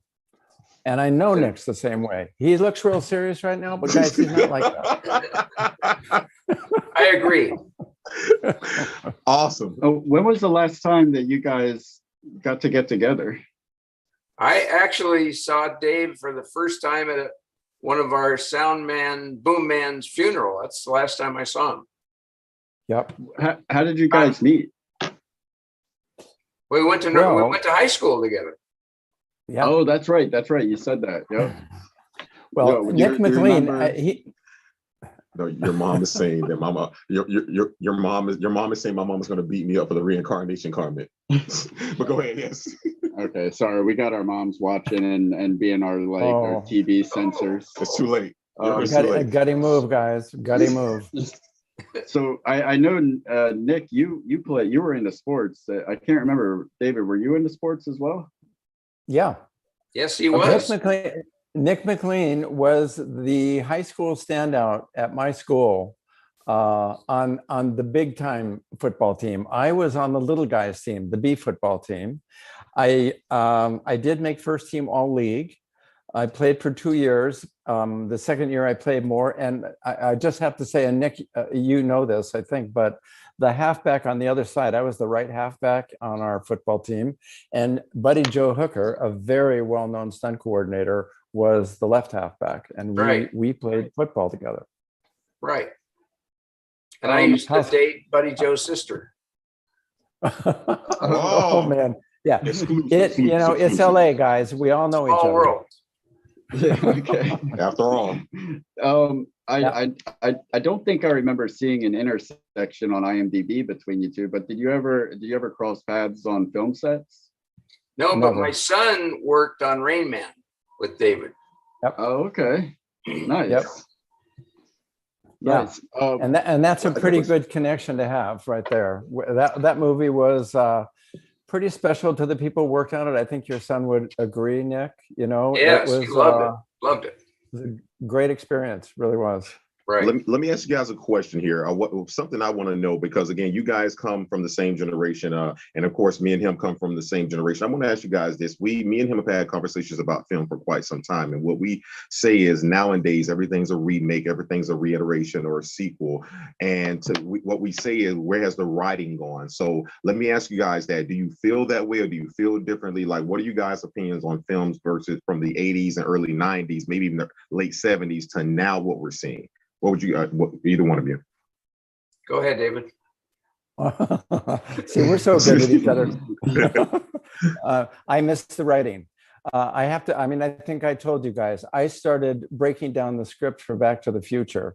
And I was looking at it as an AD, looking for eighths of a page, right, Nick, and how much time we were going to be able to spend on a scene and stuff. By the 5th or 6th page, I wasn't doing that anymore. I was just reading it. And by the time I got to the DeLorean, I was thinking to myself, this could happen. We could do this. They make this sound like you could just do this. Now, I miss writing like that. I had a question. During this episode, we're going to be picking the movies that we're going to cover next season. Do you guys have any suggestions that we could throw into the bucket? What are you covering next season? What was it? Well, that's what I'm asking you, if you have any suggestions for films that we should cover next season. Oh, wow. Off the top of my head, that I would like some time on that one. Okay. Yeah.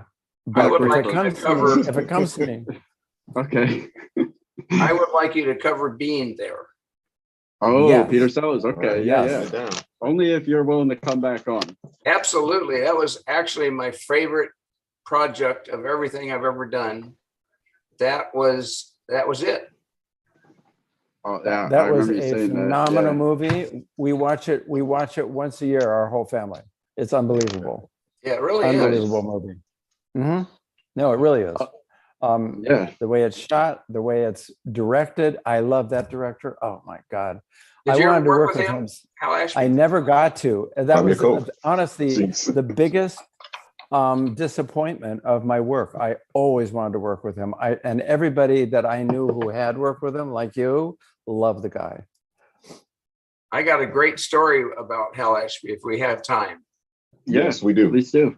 We were doing the Rolling Stones concert in Arizona, and Hal was directing it and Caleb was shooting it. We had about 10 cameras.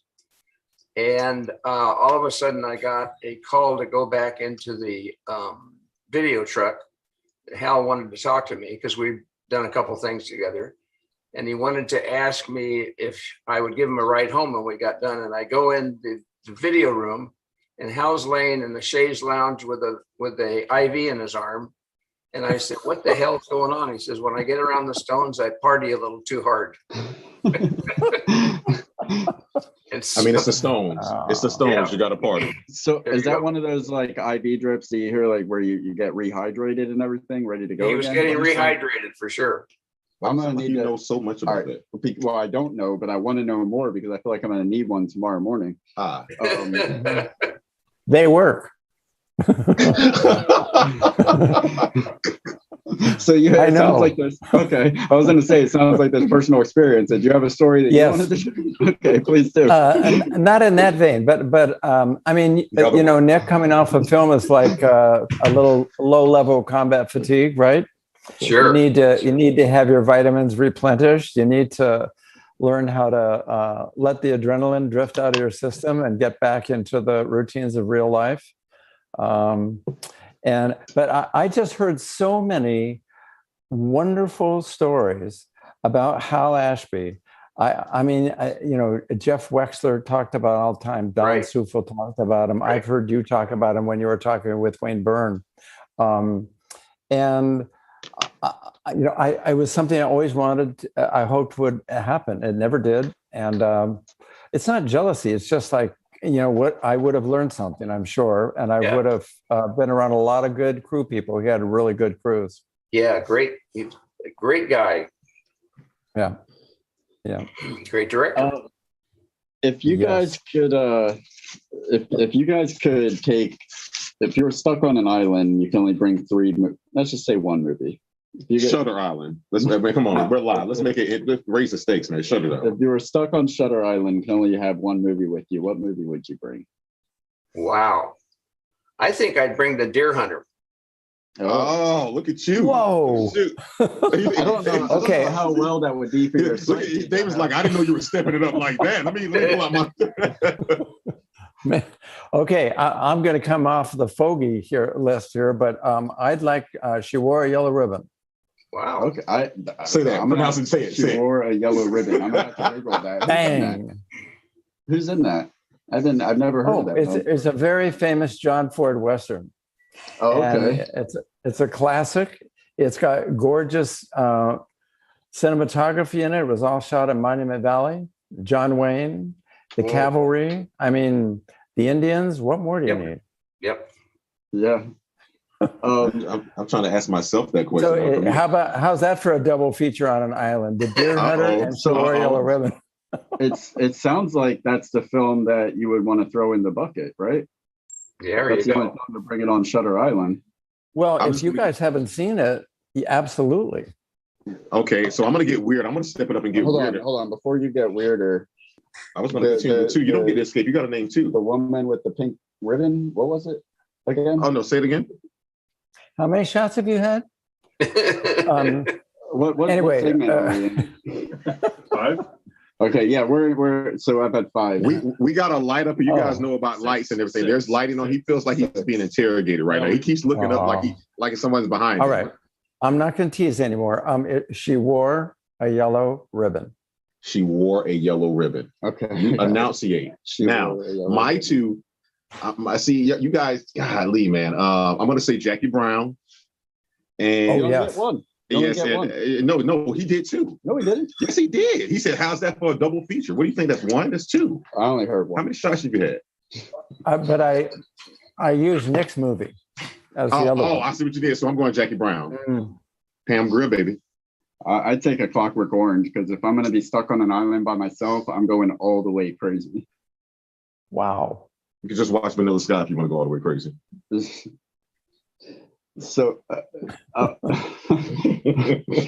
Dave, we talked about this, about his feelings about Vanilla. But I came around. I did the retro. I came to the other side. Yeah. So, we'll put She Wore a Yellow Ribbon in the hat, and we'll put Being There in the hat. I love that'll just confound all your viewers. She Wore a Yellow Ribbon. Everybody's going to go, what was that? What is that? Quick random question. That's okay. Have either one of you ever seen the movie 7 Pounds? 7 pounds? Yes, it's Woody Harrelson, Will Smith. Who else am I missing? It's an awesome. Listen, guys, if you ever get a chance, trust me, it's one of those things. It's a dark film, but at the same time, we're writing. You're writing. Guess what? Hey, let's use pencils. Number 2s. 7 pounds. 7 pounds. Yes, sir. 7 pounds. Yes. Okay, I'm writing it down. We're learning from each other. This one's her. She wore a yellow ribbon. She wore a yellow ribbon. I got it right here. So far in the bucket for season 3, we've got, along with your 2 movies, some brilliant individual named Adam Madrid in Jacksonville, Florida, suggested Face Off, which I'm personally hoping for. Yeah, he's so much better than that. Shit, I had something that I was gonna say. Durden, your mom's listening. Yeah. Guys, thank you so much for calling. All right. Look, and the kicker is I never drink. I don't drink at all, ever. Like ever. What are you saying? You're insinuating that I drink all the time. That's not what the people are saying. This guy has drank every single episode that we've shot. He's been at some level of. Let me tell you. I'm gonna tell you something they both know. It's not where you start. It's where you finish. That's right. You always get there. You always stick the landing one way or another. That's what she said. Nick, I wanted to say you've had a birthday since the last time we talked. Happy 80th. Thank you very much. So we had a big birthday party here. 4 of my high school chums, we all turned 80 within about 2 weeks. We had a hell of a party. Oh, and you're okay? Yeah, we're okay. We survived. Did you survive with or without the IV drip? Correct. Good for you. Good for you. Well, I'll never catch you, Nick. I'm 79, and so I'm always going to be behind. That's the way it is with the A football team and the B football team. That's true. Wow. And also, now that the COVID's over, David, we got to get together for a lunch or something. Absolutely. Yeah. And hey, guys, I'm going to say it real quick, and then we can't go on a big riff about it, but I got a publisher. Oh, congratulations. Yeah. Yeah. Is it okay? Yeah. I really hope, next season we have those few bonus episodes. We really like to do the cover the book, or at least a few stories from it with you. Here's what I'll suggest. Nick, me, and Wayne Byrne on a show, and Wayne and Nick can talk about the book that they did together, and then Wayne and I can talk about the thing that I wrote, but the thing that Wayne really, really helped me with, and who Nick turned me on to. So it's a pretty interesting symbiosis there. Wayne Byrne is from Dublin, Ireland, and he knows more about show business than I think anybody I ever met. And he's only 32 or 33 years old. We got to get these young kids out of here. They're trying to take our work. We got to get them out of here. He is. He's taking your work. Speaking of young you'd kids, love him. You'd love him. He's right up your alley. Yeah. I wanted to let you guys know that my mom is in the live chat, and she said that neither of you look 80. So thank you very much. Yeah. Thank you. If you're looking at live chat, her name is Terri Miller. Says hi. I did that for you, Mom. Rory loves you. All right. Is there we're getting a little bit behind, and that's my fault. No problem. Is there I want to say thank you so much to you guys calling in, and again, thank you for being guests on the show, not knowing us from anything and still giving us your time, and so much of your time. I really appreciate that. It's been wonderful. Yeah, I had a good time. Listen, guys, don't forget us, and we won't forget you. Please keep in touch, and we'll keep in touch with you guys. Like I said, we'll see you at the top, man. You guys, hey, thank you so much. Please be safe. See you soon. Have the rest of your show be great. Thank you. Thank you so much. Okay, see you guys. Right. Have another shot. All right. Bye. Hey, he said you got to do it. Not for me. For him. Thank you. 2 thumbs up. Oh my God. I tried to be cool for my heroes. Hey! Shot. Oh, he's like 6 Right. in. Thank you Hell very much, yeah. guys. Yeah. Sorry, my brother Yes. just walked in. Hey, buddy. Dan. Love you. Dan, this is his doppelganger. Show him your doppelganger. Come back. Oh, yeah. Let me see the Over here. doppelganger. Get in here. This is his my brother. doppelganger. Gotta come down. This camera's right here. Right. Hey. I feel like we're on 2.5 Men. Yeah. Man. All right, guys. Thank you so much. Dave will be in touch about the book, and of course, Nick will be in touch about being there. Thank you again for calling in. Really appreciate it. Congratulations. Well, we'll vouch for you. Doesn't matter. We'll vouch for you.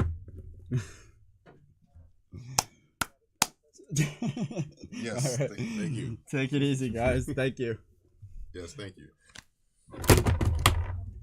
Yeah. All right, let me go into participants. I'm losing it. All right. This is exactly how I saw the night going. Remove. We got Coby Greif. We're gonna bring him in. Iron Gauntlet's coming to the building. We'll bring Coby Greif in for Pop Quiz Hot Shot. You want? You feel lonely? Something to do. All right, yeah. Let's check in on Rick. Please. Yeah, we're not oh my God, he had an intro. Oh my God, he did a superhero appearance.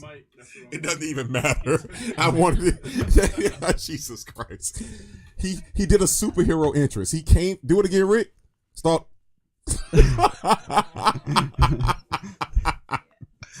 Oh my God. Hey, look, he painted the color of the wall. Look at you. Oh my. Oh, okay. Oh, there it is. Uh-oh. Oh my God. Ricky. All right, so all right, don't. He got the wickedest jump shot on the west side, deep west side. Do not bow until you're done. What are you doing? What? So am I not done? We're about. No. We got about an hour and 30 minutes left. Do you think you're gonna wrap that up? Shit! Hold on. He's looking good. Oh, you're doing your thing. Oh shit. Oh, I see me in the background. I see me stenciled in you. Of course you see you. That's the first thing you notice, right? Yes. All right, I'm gonna bring Coby in. Yes. Like little Dicky. That's like little Dicky. That look like David, but I like it. My mom said, "Hey."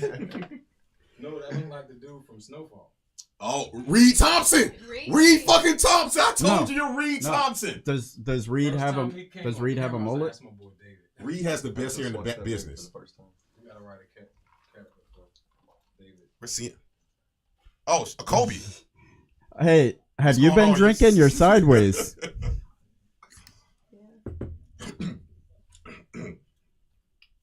Now, come on, man. You're an accomplished writer. Bring it in, man. There you go. Yes. What's up, man? We are okay. So we don't have a segment right now, so we'll just be in this. Yes, we do. It's called Kicking It with the Man from IG, and I'm not talking about Instagram. I'm talking about the Iron Gauntlet. How you doing, sir? What's up? Am I on right now? Are you, Yeah. no, well, Oh, yeah, you're live. so money right now. You are so money right now. Oh, that's great. Oh, okay. Hey, he hasn't seen the outro yet, so he has no idea what's in store as far as. Why do you keep teasing that? Because you're I'm telling you, you're gonna make him lose it. Okay. What the fuck is going on with you? You guys have a lot of guests tonight? You guys have a lot of guests? We're like 5 in. We went Django Unchained. We've went Rain Man. We've went Back to the Future, and we've went we're missing one, another guest. I've gone to Infinity and Beyond. So with Toy Story. When did you guys do Toy Story? Mike. That's what I wanted. I was gonna ask. I was just gonna ask him that, by the way. I was just when did we do Toy Story? Hey, if you had to choose one movie that we covered season 3, what would it be? To cover in season 3? Yeah. I'm gonna go with I don't know. I'm gonna go with Chef. You ever see that movie with Jon Favreau? Stop rating them on the same thing. We're both writing. We're both writing. But you're writing them on the same piece of paper. Right, because I know. So how is that going to work when we pull them out of the bucket and there's 2 I was on going to one? split them in half, and you didn't tell me that. Well, you wrote that one way too. We got a whole Skynet system. I got a whole page over here. So what was it? Reef? Chef. Oh, the John Favreau movie. Yes. Yeah, you get it. I haven't seen it, but that'd be a good excuse to. Oh, you've never seen I've seen it like 30 times. It's amazing. When did this come out? When did it come out? 2012? 13? I don't know. I was really expecting you to say something Marvel, but you just went Marvel adjacent. Yo, it's got Scarlett Johansson, John Favreau. So it is Marvel, Black Widow, and Happy from Iron Man. Exactly. Oh, and there's a cameo from Robert Downey himself. Oh, Iron Man Connections live.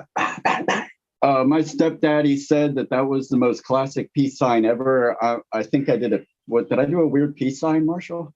You said you did some Nazi shit. You was like, no, I didn't. If anybody did the Nazi shit in season 2, it was you, all hail Smoochie.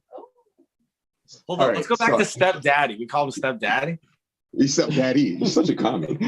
No, he's my step. Well, my mom divorced my real dad and then married. Okay, so tell us about anything you got going on. You been writing anything new, Coby? Writing's been a little slow. Big news. I got married 2 weeks ago. Oh, congratulations! Hey, no, stop. I'll do a married shot. I'll do a married shot. Hold this. Married shot. Married Coby. How long? I don't know if this is a personal question or not. Don't do it. Well, it seems like I'm prying. Like, how long you guys been together before you decided to do it? But how long you guys been together? Over 5 years. Oh, okay, cool. Half a decade. Yeah. Yeah, that's respectable, right? Is she a big Marvel fan as well? Oh my god! Yeah, we watched the second episode of Loki tonight, and she fell asleep towards the end. Yeah. Let's go. I'm sorry, nerd time, blurred time. Fuck that. Did you see that shit, TVA? Listen, I'm loving what they're doing. This is like the Hamlet of the fucking Marvel. This is the Hamlet of the Marvel TV series. Tom Hiddleston is fucking. Did you see my fucking breakdown? When I told them like they had Dr. Manhattan on the locker front at the end of Loki episode 1, and I gotta watch. Time. I have them all. I have all like the breakdown saved, like the Easter eggs. I haven't watched any of them yet. Today I paused one. You don't even have to source me. Just use it. There's too much. Like I can't follow it when I'm watching, so I gotta like. Just call me. I got nothing to do till Monday. Call me. Listen, I am man. Listen, go ahead. It's good. We didn't even give you a proper introduction. This is Coby Greif, not Grief, as I learned. Coby Greif. He writes for CBR. He writes for Screen Rant, and he recently got married to 2 weeks ago to somebody that's also a Marvel fan. I think that's very important because if you own an Iron Gauntlet and you didn't marry a Marvel fan, she bought it for me. She bought it. This is the Scarlet Witch and Vision of our series of what we do. Yeah. You know what that means? No. I'm just nodding. I'm nodding. Well, it's WandaVision. You saw WandaVision. I feel my face right now. And apparently recovering below next season. But yeah. You keep handing it to me like I'm ready to say something. You're just slumping. Dan is so proud of you right now. Which speaking of Dan, it was Dan that did the weird peace sign according to stepdaddy. No, you asked me what else I had going on. So I recently do you guys know what Pluto TV is? It's a streaming platform. It's like a free streaming platform. They're owned by CBS, Viacom, and they recently reached out to me. I'm going to be doing kind of stream along with them in a few weeks, hopefully. So gonna be posting some stuff about that, doing some giveaways. So, just like your channel's blowing up, I'm working on it. Awesome, man. Congratulations. And I just want to tell you, we've had a lot of cool guests, and I'm not going to say you're the coolest guest. I'm not going to bullshit you, but I will say this. You have the coolest pillow out of any guest that we've ever seen. Show me that fucking pillow. Bring it up here. You like this pillow? I like that fucking pillow. It's a oh my gosh. Wait a minute. Can we show this? Are we getting censored right now? What the hell's going on here? Listen, they're laughing. I like that, man. You always bring it, man. Oh, wait. Oh, there's another one. Oh, yeah. Oh, these were is that Kiwis. My brother and my sister-in-law went to New Zealand. Who are you to decide the sexual orientation of the Kiwi? I'm the motherfucking Lizard King. Officer. Go ahead, keep going. They went to New Zealand. They sent us back these pillows. Those are very nice. And that's one of those things, like, I hate this. I never want your house to get broken into, but that's one of those things to where, like, if it does get broken into, you're like, Who has the kiwi pillows? Because that's who fucking did it. We're not. I don't care what's missing. If they have the kiwi pillows, they're the people that broke in. That's what I tell. That's what I tell the cops. They're like, "Did they take anything interesting?" Yeah, my kiwi pillows. Kiwi. So is that fruit? No, you dumbass. It's there. You go. There you go. No, you say no, officer. Listen, I'm going to bring up something really weird because I know we only have so much time. How do you? We're 28 minutes behind schedule. Thank you so much. Last thing, Wonder Years. What do you remember about the show? What do you remember about the show Wonder Years? The show Wonder Years? Yes. I know. Isn't Fred Savage in it? That's correct. That is correct. So far, you want to stop there? What was his girlfriend's Yeah, name? that's good. No, come on now. What was it? Before Topanga, there was somebody else. Come on, before Topanga, who was his girlfriend that he loved? Come on, you can do this, man. Don't you say it. What are you talking? No, Fred Savage didn't love Topanga. No, I said in Wonder Years. So Topanga was in Boy Meets World. Come on, don't do this to me right now. I'm not. I got a few more shots before I get there. So in Wonder Years, Kevin loved somebody in this show who was the original. Why are you interrogating the guest? Because he's a. Where are you going with this? Her name was Winnie. Her name. I'm gonna get back to you with that. Oh, there we're good. Hey, listen, man, congratulations on everything you're doing. You're a hell of a writer. We look forward to the things you're doing with Pluto. We want to continue to grow with your channel. If you ever need us, do not hesitate to call. Even if we dissolve, we will respawn. You guys are getting too big. Congrats on the subscriber growth. I appreciate that. That should be Viagra's new slogan. You guys are getting too big, and that's all because of Kobe Greif. Thank you so much. All right, man. Congratulations on your marriage. Hey, congratulations on your marriage. Be safe. Thank you so much, man. Thank you. See you, stepdaddy. Stepdaddy. Right. There you go. Boom. Take it easy, man. All right, so we're adding Chef from Kobe Greif to the bucket. Just a reminder, put in the comments what movies you'd like us to cover in season 3. We'll be throwing them in the popcorn bucket and choosing those movies at the end of the episode. Glenn Miller, my stepdaddy, said is freaking me out. Rain Man is good, but never on a Monday. Never on a Monday. Never on a Monday. All right. We're in Pop Quiz Hot Shot. That means we have. You could take whatever ones you want out of this, but I want you to take number 1 for sure. Okay, thank you. All right. But when you say number 1, do you mean are we starting from the bottom up or the top down? We always start at number 10. All right, you delete the weapon shit. Okay. All right, so. Number 10. Pop Quiz Hot. Let me introduce it first. Pop Quiz Hot Shot is the top 10 facts about whatever film we're covering, but tonight we're covering ourselves. So here are the top 10 facts about TTFT. In the beginning. That's number 10. We don't have titles this time, so I know why you wanted me to take that, because you're an atheist. In the beginning, we started this channel in September of 2020 with the goal of reaching 1,000 subscribers by 2021. And what that would mean is there's this video on YouTube called Daddy's Cool, and if we reach 1,000 subscribers, apparently you're going to see Mr. Royal. What are you doing? You don't have to make up facts. Don't say that. Don't say that. We're live. Only if we get 5 Patreons are you to divulge that information. Are you telling me what to do? That's just like I set the precedent at the beginning of the show. My mom's going to spank you. There's a script. Oh, my mom added Primal Fear. Stop it. He's going to say I didn't have 10 movies. Terri, I lost time. I went blank. Richard Gere. This is the only time you'll get mentioned in this series. Laura Cayouette said she loved the part of Chef that was in New Orleans. So we got to watch it because Laura said it. 187. She didn't say we need to do it. She said that she likes a part of it. Well, I'm not your enemy, Youngblood. I'm gonna run through these just for the sake, because I wrote it. So I'm gonna run through them. So you say I can't read? Just for the sake. No, we're live. You're not gonna know. But I want you to take number 1. I'm gonna save number 1 for you. I just read it. I wasn't satisfied. I'm gonna power through it, and then when we get to number 1, you just read. Okay. Go for it. Thank you. Oh, this is so good. Number 10. In the beginning, we started this channel in September of 2020 with the goal of reaching 1,000 subscribers by September 2021. We are currently at almost 800 subscribers. So Thank you very much. Subscribe. Number 9, subs please. As of the 15th, when these notes were made, we have made it to 734 subscribers. That is 1.1 thousand hours have been watched and 13,000 total views. Number 8, be our guest. TTFT has been lucky enough to be the host of 35 guests, totaling 32 hours of conversations with amazing people that we could have never dreamed of having the opportunity to speak to. When we started this episode, or we started this series, Cast Crew or You. Why did we call it Cast Crew or You? Because we figured we would never get anybody from cast or crew, so it would be just people and fans of film, and then all of a sudden, we did the craziest thing in the world. We sent snail mail. In a world full of Snapchat, Instagram, fucking Vine, and all these fucking things, we went Morse code and sent an email, and apparently that works. I gotta tell you, as I'm reading these, I can't feel my lips. Yeah, again, we're covering below season 2. My mouth is completely numb. All right, number 7. Content with our content. Since September of 2020, we have posted 550 videos, 23 episodes, 24 including the one that you're watching right now. That's 35 interviews, 11 bonus episodes, 22 volumes of fuck ups, and much more.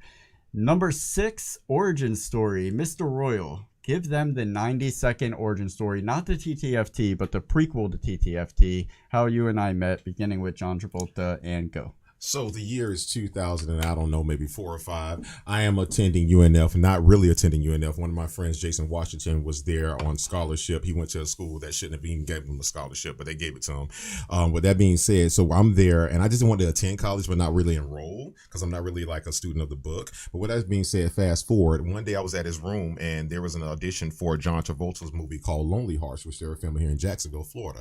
I needed somebody to film me, so I auditioned for the film, stood in line for 8 hours. They told me no. All I can do is give them my headshots that I paid $150 for, which was one of the worst photographers in the world. However, they kept my headshot. And 3 months later, when I was in Target off Southside Boulevard, someone called me and said they wanted me to be in the film Lonely Hearts. So with that being said, I was like, great. And all of a sudden, I was like, this is my chance. But I needed someone to also film an audition for TNT at the time, had a contest called Tearjerkers. And they was like, do a scene.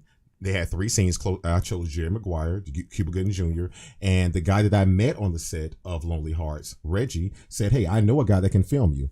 And that was you. So you did a great job. I didn't get the part. They never responded back. And then 3 or 4 years later through Tarantino, we met again. And ever since then, we've been making the world a fucking better place. And that is your fucking story. That's time. I think that was about 90 seconds. Good job, man. Hey, do what I can. No, what are you doing? Don't worry about me. Worry about Every you. segment. I am No. That was for you. That was what. There's no post-production to save you. Please. Save who? You, Mr. Royal, Mr. Humble. Please. When they bring me water in, that's when I'll stop. Actually, I don't know what happened to my water. I do need it. Exactly. Number 5, the best and worst episode. So this is where we want to share the episode that we like the most, the episode that we like the least. I'll say my favorite episode has to be Vanilla Sky, because it involved you admitting that you were wrong, that you actually do like that movie. My least favorite episode is probably Tropic Thunder. Not anything to do with what happened, what the final episode looks like, but everything that happened during the production of the episode. Okay. And post-production. My favorite episode was You're Tropic Thunder. You're not gonna let me follow? No, you're already there. My favorite episode was Tropic Kitchen Over Time. My favorite episode was Tropic Thunder, only because of that was out of all the intros we did. That intro, it took the most pre-planning and all the people that we used, our family members, and brought people in. And honorable mention to the intro from Coming to America with Rick B. Can we get some Rick B right now? Hey, Marshall, can we get some Rick B real quick? I don't think so. Thank you. Thank you. Hey, that's a producer. He was like, I can go to him, but you don't want me to go to him. And let's not go to him. So with that being said, and my least favorite episode.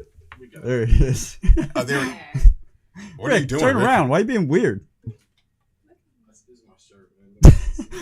What's up with those thick ass eyebrows? All right, let's okay, we're back. Let's move on. And so, okay, no, I didn't do my least favorite episode. My least favorite episode was Reunited States, because as important as that episode was, not a lot of people saw it, and it's a conversation that needs to be had. Boom. Reunited States. Okay, that was your least favorite episode? Yeah, because people didn't review it as they should. Not because that's what we did, but because of the response. Okay. Yeah. All right, number 4. And speaking of number 4, my mom just threw in another suggestion: Four Brothers with Mark Wahlberg and Andre 3000. But she doesn't. There's only one suggestion, and I would rather have Primal Fear than Four Brothers. So. Your mom can say what she wants. She can say what she wants, but there's only one going in the bucket, and I already wrote down Primal Fear. So there you go, Mom. Number 4, our favorite intro. So, what was your favorite intro of season 2? That's hard. Coming to America. I was about to say Coming to America. Okay. All right. Coming to America. Why? That motherfucker in the bathroom. Boom! It had nothing to do with me. Boom! Bam! Hey, it's a gun rig. Hey, filmmakers out there, if you don't like putting sound effects in your post-production, hire Rick to be your actor because he provides the sound effects live. No acoustic treating. Louder, he is Rick. going to just Louder, Rick. It's a gun.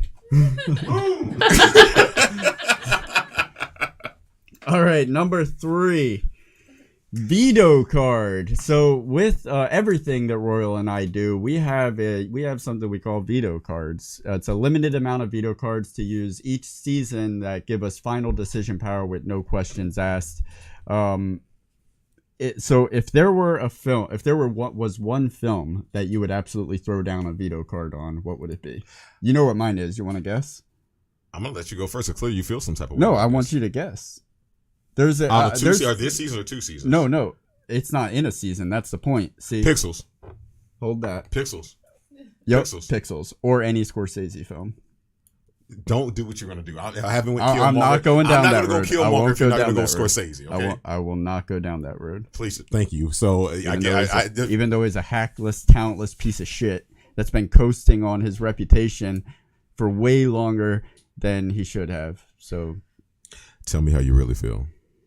No, don't. Thank you. Okay. And with that being said, I don't know if I have a least favorite one because I really appreciate all the ones that you've turned me on to, the movies that I haven't known and things of that nature. But if I had to say one that I can't say like a least favorite one, but again, yeah, I can. Reunited States because I feel like the conversation hasn't went as far as it should have.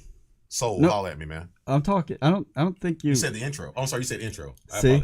Do you understand why I said hold off on this until? But I didn't drink it. I know, and I'm just reiterating. That's the only thing.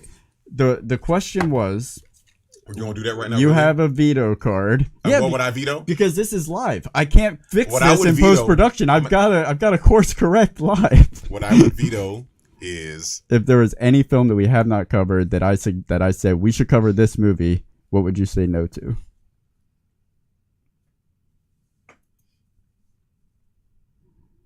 I have to cop out. There's nothing that you said that I wouldn't want to watch because you have a good. I'm not being funny. You have I want to watch those films. I do. I can't say anything. Okay. Number 2, Sausage Party. I can't say that you're wrong about Pixels though.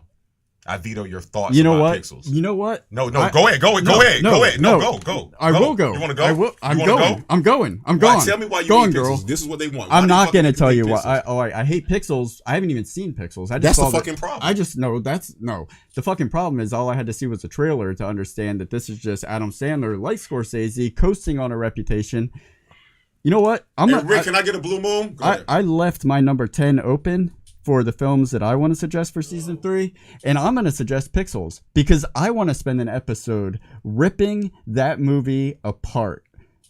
I think your hate for Kevin James has filtered over into what you don't know to be. You're wrong. I honestly can't decide who I hate more. If it was between if Kevin James and James Corden were both like drowning, I'd walk away. And the world would be better. If you were in the last episode of Seinfeld, you get arrested for not helping a friend or a stranger. Just throwing that out there. Number 2, Sausage Party. Surprise, surprise. Males aged 35 to 44 make up a sweeping majority of our audience. That's almost means that almost 14% of you identify as females. And stop saying the word identify before we get canceled. No, I respect the way they identify. Okay. And you're empowered for it. So we're talking to ourselves essentially. All right. We got a Weekend at Bernie's reference. Terri, there you go. Don't fucking look at my notes. No, that's your mom, motherfucker. Oh, okay. All right. The liquor's kicking in. I'm getting paranoid. Hell, let's go. We're gonna be back, and Dan's gonna be sitting here with your coat on and your glasses. Now, yes, Glenn, stepdaddy made a very good suggestion. Weekend at Bernie. Now, I'm going to wait to write Weekend at Bernie's down because I would like to counter offer the sequel to Weekend at Bernie's because him dead humping the earth into a stand-up walk hump is one of the most fantastic things to ever grace the camera. So stepdaddy, please let me know if you agree with that, and we could do we could put Weekend at Bernie's Part Deuce on the list. And with that, please read the number one fact about TTFT. The number one fact. Hair. Fuck you. I know what it says. All right. Hair to the throne. It has been scientifically proven and statistically shown that Durden Godfrey's hair game is a minimum of 27% stronger than Mr. Royal's hair game. I am also here to tell you that he's the one that wrote that. And with that being said, if you guys can please put in the comments right now, whose hair do you love most, Durden? Please take off your fucking headphones. Why are you doing this to yourself? No. All right, let's go. You know this. 30 seconds, hair off. That's a 30-second hair off. Don't look at me. It's a hair off. Let's go. I just want to say, as we're doing this, that your mom has already confirmed that my hair. Don't talk looks about my much mom. No, nicer than yours. We're having a hair off. There are at least 2 people in here that will agree that my hair is better than yours. If it was a matter of Can we get a hair off? Can somebody start voting, please? If it was a matter of only fucking our hair, you'd be a virgin. I'm just saying. This is. What? All right. Something about Mary coming back again. All right. What you want to do? I want to check in with Rick before we go into the next. Before we take another shot. Damn it, Rick. So when you are when you're decide. Whoa. Is that? Whoa. Hey, I'm looking good. God damn. Hey, that boy got talent. That boy good. I'm not talking about you. I'm seeing the beige color in the skin on the left. That's me. Oh, 187's in the building. 187's in the building. Oh, Karina. All right. So all right, Rick. We got to come back. Listen, normally we would. As nice as you are, we got Karina Arroyave coming into the. Hold on.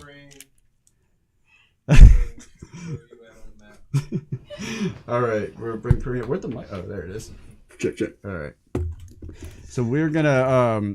Can you go to the main camera and we'll bring Karina in? It's time for you to take a shot, sir. No, we didn't go into the next segment. Karina's here. Don't disrespect her. We didn't go into the next segment yet. So I don't need a shot yet.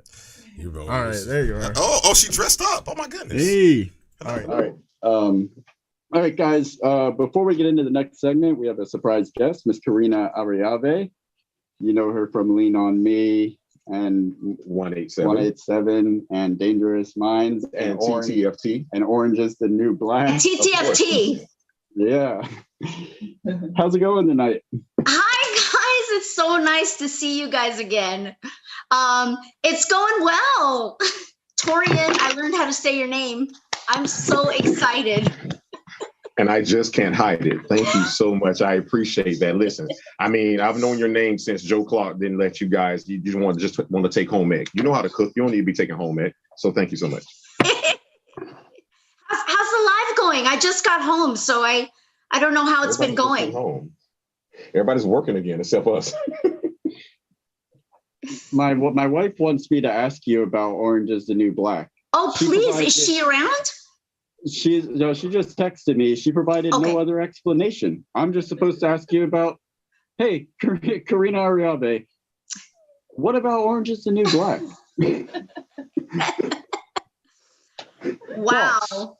Well, I've got to read into that and find my own sort of questions and answers, I guess. You're on. Yeah. I don't know if you saw the preface to the episode, but we are. To the what episode? The preface to the what episode? The preface to this episode is we're doing a shot at the beginning of every segment, and I think we're about 9 in now. And there are 14 segments. So yeah, when you say that you're on your own as far as coming up with the questions, that's an accurate statement. And that's why I'll be taking it from here. Clearly, I guess you need someone to be professional, and that's going to be me. So let me ask you this. I saw that you recently just did another interview because, of course, after you did our show, we followed you, you followed us. Tell us about that interview you just did recently on, I believe they did 187. It looked like it went really well. How did that go? It went well. What I posted on Instagram was specifically an answer that I gave regarding, I was asked what my favorite role was. Well, actually, no. I did a live interview and I was asked on the live what my favorite role was. And it really made me think. And I realized it was Rita in 187. And so I just kind of volunteered that information in this past interview. But it was nice to be able to go into that with, you know, in more depth and to really be able to just expand on that and why, you know, it's in terms of the whole experience, you know. I think you're in a unique position tonight to talk to people because a lot of we're talking about and here at TTFT we have an artist episode at the end of each season. That's an artist episode. We don't like to say actor or actress. We say an artist episode. But let me ask you, being an actress, and of course the scene in 187, we talked about this, and I hope you don't mind me bringing this up. But there is a scene that in 187 to where you are completely nude. And with that being said, naked. But with that being said, not just naked, but being naked on screen with an iconic actor, Mount Rushmore and Samuel L. Jackson. So let me ask you this. As for all the females out there who do want to be a serious actor, because we consider you a serious actor, but when sometimes you have to do that, what's your mindset and where do morals meet value in a situation like that? Well, you guys blow me away. You really do.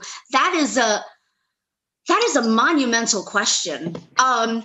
Okay, so all right, I'm going to reveal a lot tonight, guys. Get ready. More than I revealed in the movie. Okay, so first of all, morality is a very tricky thing. And I think everyone needs to decide their own sense of morality.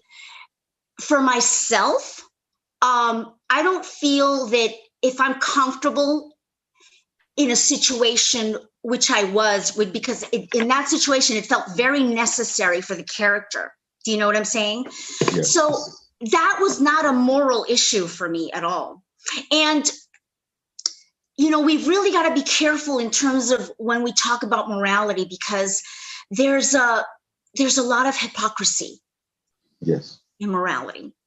And there are a lot of people who say they're very moral, but according to my morals, they're not.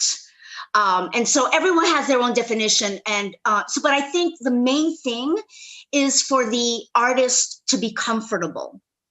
And I have to credit Kevin Reynolds for, you know, he talked to me and he said, we're going to shoot this how you want to shoot it. That's what he said. You choose the position. We will talk about it. You tell me how you want it done. And so that's what ended up in the film. Did I answer your question? Yeah, it did. And that's amazing because that's not a short answer. That's not a closed-ended question. And I think you just gave a lot of advice to not just female actors, to artists out there. How far are you willing to go? And we can't judge morality that's in you, but what does the role call for? And I think that was thank you so much for that. Oh, yeah, sure. Thank you for the great question. No problem. I'm sorry. I'm not a drinker. I'm sorry. I apologize. This is only going to get worse. You came in at a good time. We're asking every guest, what is the you know what we've been asking. Yes, sir. We've been asking movie-related questions all night, and so with that being said, we want to know this: if there was one film, if you're on an island, and there was only one film that you can take on that island with you, and I'm not talking about that you learned from or something that made your career, something as a child that you were like, I want to do this, and you want to take that to an island. What film would you take? Guys, your questions are so good, and my answer is what?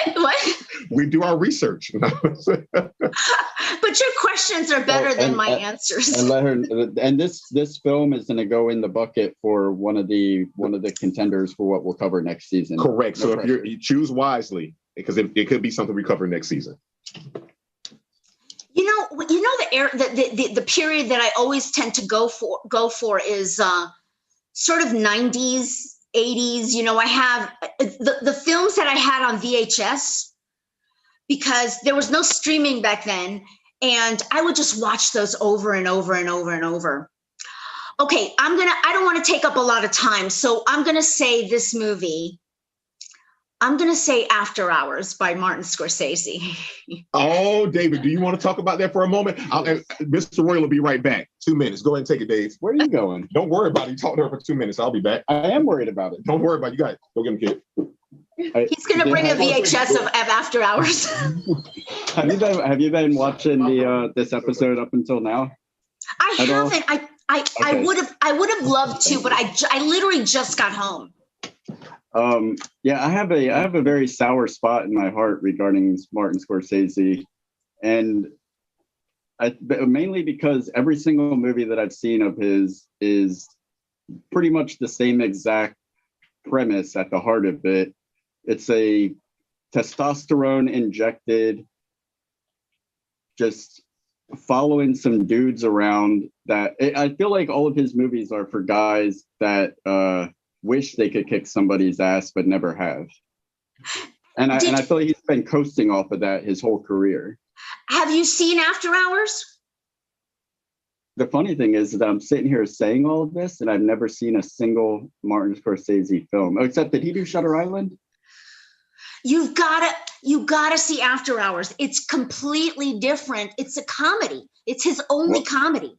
Oh, now I'm intrigued. Oh yeah. Oh, it's Griffin Dunn. Okay. And do you want to hear the premise or? Yeah. Okay. So it's Griffin Dunn. It's Rosanna Arquette. It's Linda Fiorentino. It's that wonderful actor from No Way Out.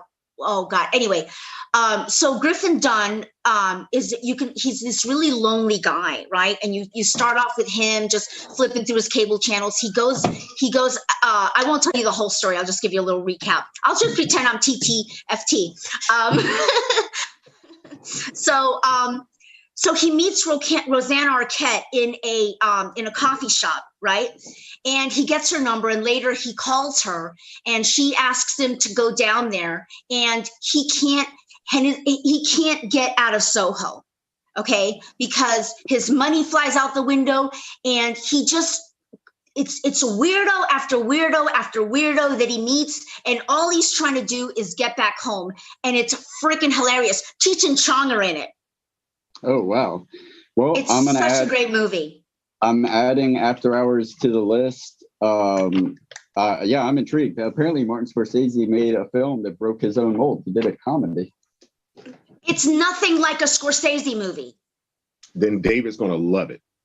I put a question. Did Martin Scorsese do Shutter Island? Yes, he did. Okay, so I actually love Shutter Island. So there's one movie. I auditioned once for Scorsese. Oh, was he there? Yeah. His loss. His loss. Thank you. What? Do you mind saying what film it was? Not at all. If I could remember, it was. He didn't, so you shouldn't. You got to let him go. It was. There was, and I ended up not seeing the film, but not because I wasn't in it, but it was one where there was something about an emergency room. Sounds familiar. I'll be there. Yeah. Okay. It was about paramedics, maybe? Bringing Out the Dead. Yes, that was it. You know, that's you're a closet fan? You are a fan. Yeah, that's another Martin. Damn it. I might be a Martin Scorsese fan. I like Bringing Out. Well, I like Nicolas Cage. I mean, that was him off the rails 100%. Yeah, I auditioned for that. It was the part of do you remember? I didn't see the movie, but do you remember there was a drug addict in the film? Mm-hmm. Yeah, a woman? the one that I think it might have been Patricia Arquette, I want to say, or Rosanna. No, Arquette. but I just had one scene. It was just one scene.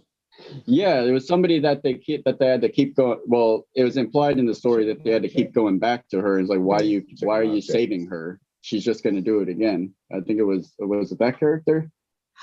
I didn't see the film, so I don't know. Karina, I want you to understand the support system that I have in my corner. In our live chat right now, I have my mom saying that I shouldn't drink. I have my wife saying that someone needs to switch my shots to water. Can I read that? And you have his brother's wife saying, her significant other saying, I just realized Dan took my car. We have people literally risking their lives to be here tonight. So we want to thank you for, like, you could be auditioning right now. You could be doing so many podcasts, so many shows. You chose to come with us. And we want to say this. You're one of our top 3 guests of all time. And the reason why I say that is you didn't have to say yes. You did an excellent interview. And number 3, you've continued to support us way more than you should have. We didn't know each other pre-pandemic, but post-pandemic, we're powering through. But why do you say should have? Because you guys earn it.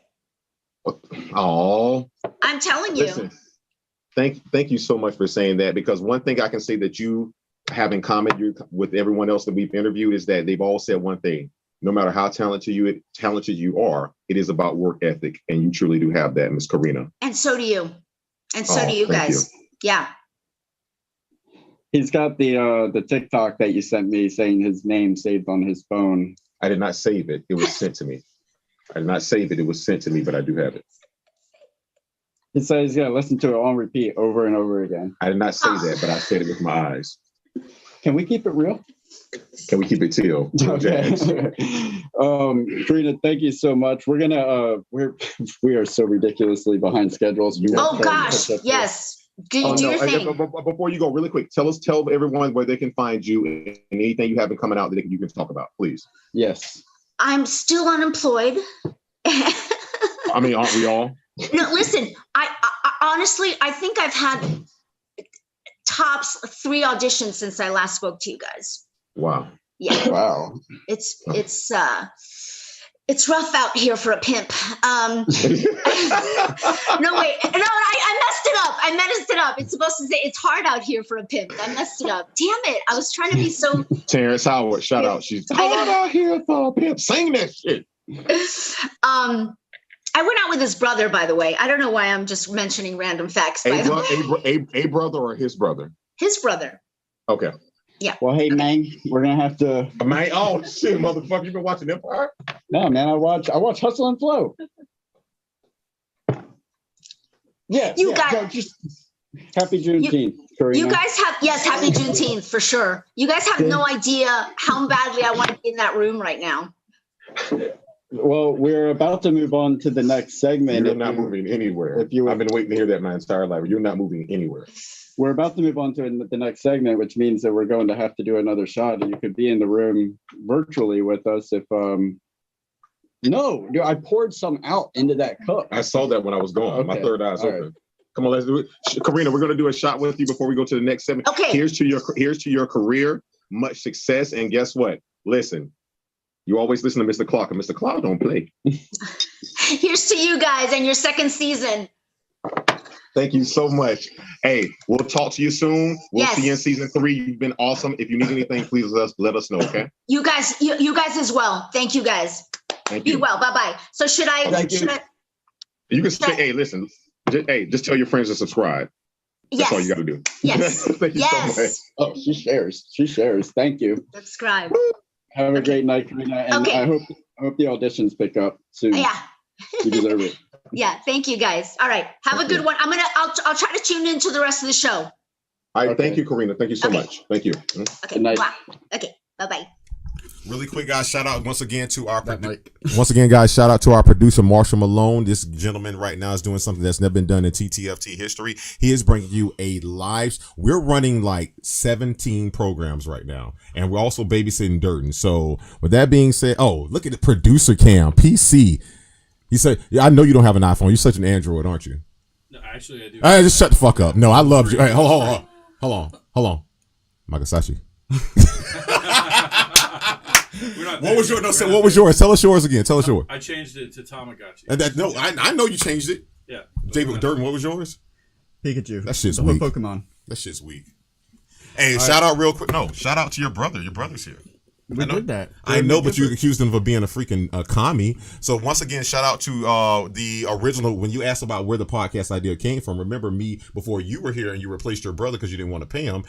We did Brothers Breakfast, and that's where he had the idea for TTFT. But it's easier not to pay you and not pay me. Yep. Shout out. You feeling good, man? I'm proud of you. Hey, listen. Hey, Angela, I'm gonna get him home safe. I'm just mentally thinking, like, stop. Don't slink under the desk. You realize you drove here and I'm gonna Uber you home? Oh, no, you rode with Marshall. Oh, and Weekend at Bernie's 2 was approved by Stepdaddy, so that's going to be going in the bucket Glenn? along with After Glenn? Hours. Yes. Hey, Glenn, how am I doing with the cursing? Actually, we've been very good tonight. I think we've been fine compared to our predecessors. All right, we are in 7 Minutes in Heaven. These are our favorite. Can I say something real quick? I overread the notes for this show, and I want to be honest to the whole audience right now. I've been so prepared for what we've had to do in season 2 because of all the editing you do that when you told me we were doing all these segments, I literally went back through every show and came up with my version of the 7 Minutes in Heaven, Bigger Boat. I have so many quotes and notes from everything that we've done. And as we're going through the show now, I'm like, I don't feel bad, but I have so many things. But it's okay, go ahead. I overread what you sent me. What did I send you? You sent me. I know you had video clips for everything that we were doing, but what I'm saying is like I also say I went through all the movies we did this season and said what were my best, this, that, and the other. Oh, we're still doing that. Yeah. So yeah, that's what I was about to get into. And that's why we're here. Hey, we got lemons. Let's make lemonade. Let's do it. And remember, we already took a shot for this segment. So no, I took one. You didn't. We both did. No, we both did. Mama Polanski, did he take a shot? Camera, don't lie. So what we're gonna do is we're gonna run a clip of some of our favorite moments from our 7 Minutes in Heaven of the season, and then when we come back, we're going to unveil we're each gonna give one honorable mention and one number one as far as what each our category. Favorite scene of every movie that we've covered. Our favorite scene from all the movies we covered. So it's only one honorable mention and one movie. Hey, Marshall, really quick, how long was that segment? I don't know yet. 5 minutes and 43 seconds. Okay. So, until it starts. So right now, guys, enjoy this highlight reel of our favorite moments from season 2, 7 Minutes in Heaven. Smoke them if you got them.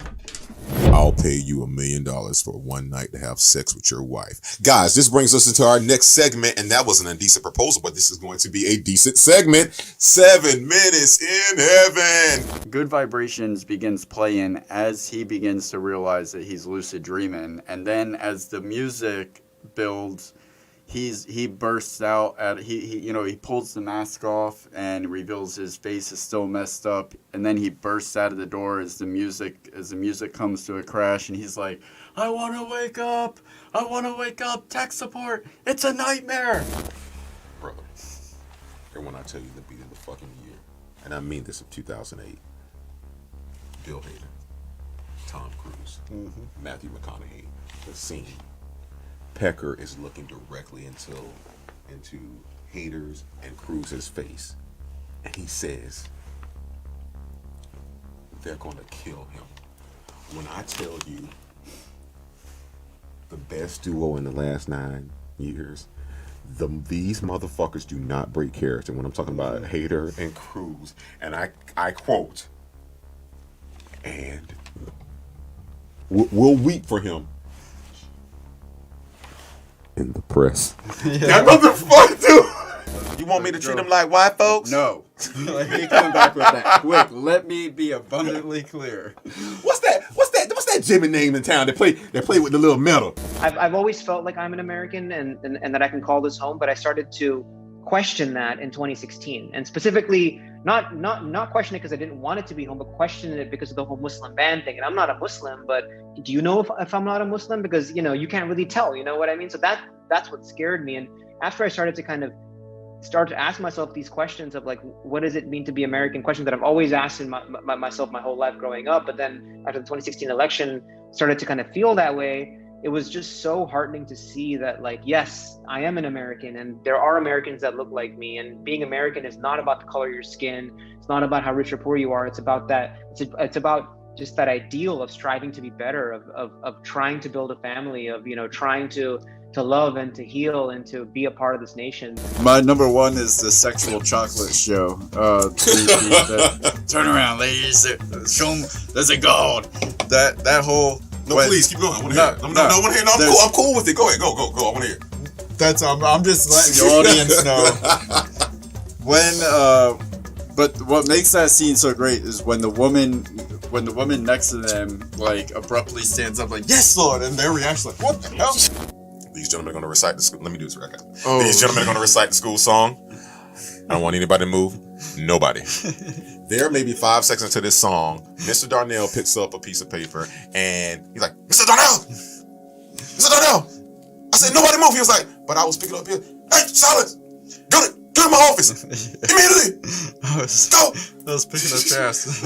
Report to my office! So, one of the things that missed, everybody jumps to the next scene where he's in the office with Joe, but I saw this on the rewatch, bro. I don't know if there are many panning shots in this film, but the next time you see he's sitting there with the kids.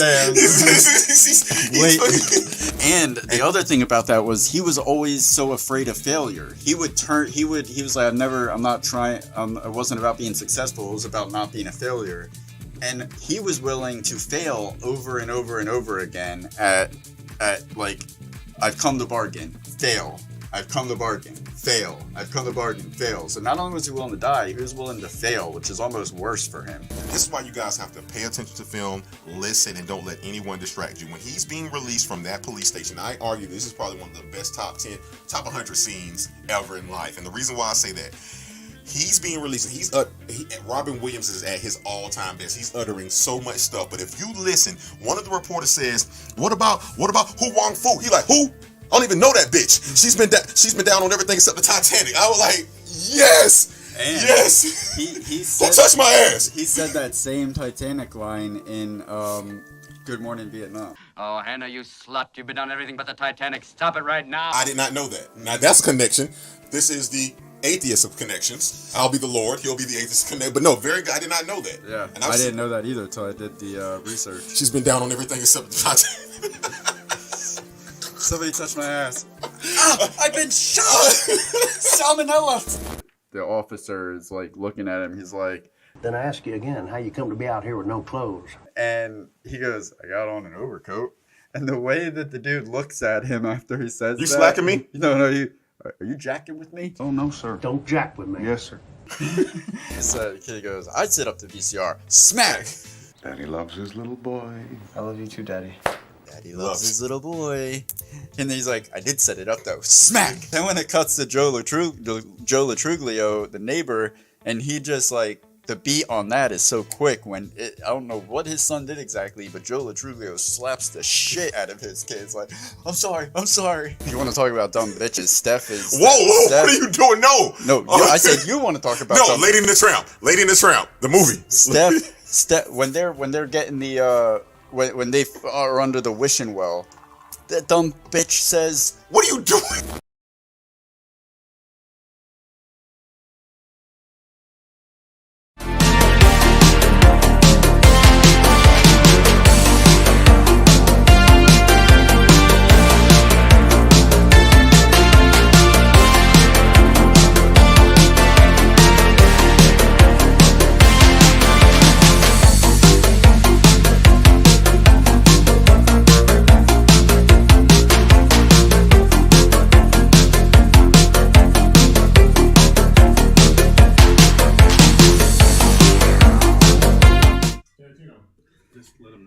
All right, guys, we are back live again. Just having a little technical difficulty with the video feed. Stand by. We'll be coming right back with "You're Gonna Need a Bigger Boat." We are working on that, and when I say we, I obviously don't mean me. I'm just sitting here behind the desk. Mr. Marshall Malone is doing his thing to. Let's shout out. Let's listen, guys. They can hear us, correct? Yeah, they can hear Let's us. shout out Marshall Malone, guys. You don't understand how hard this is. This gentleman is here, and we're flipping our format, and he's flipping his. He's doing actually what he does as far as working and doing something live and producing it, and it's definitely different. But I'd like to say that we've gotten a lot of great feedback tonight. So thank you guys for that. Keep on talking. We got hold on. Let's see. We got Rick. I'm about to go live on Rick.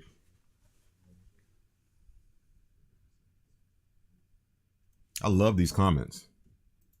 Terry, how am I doing tonight with the curse words? Am I doing good? You want me to try to switch it off and back on, maybe? Yeah, try that. That's definitely what's going to have to happen. Is it got too hot?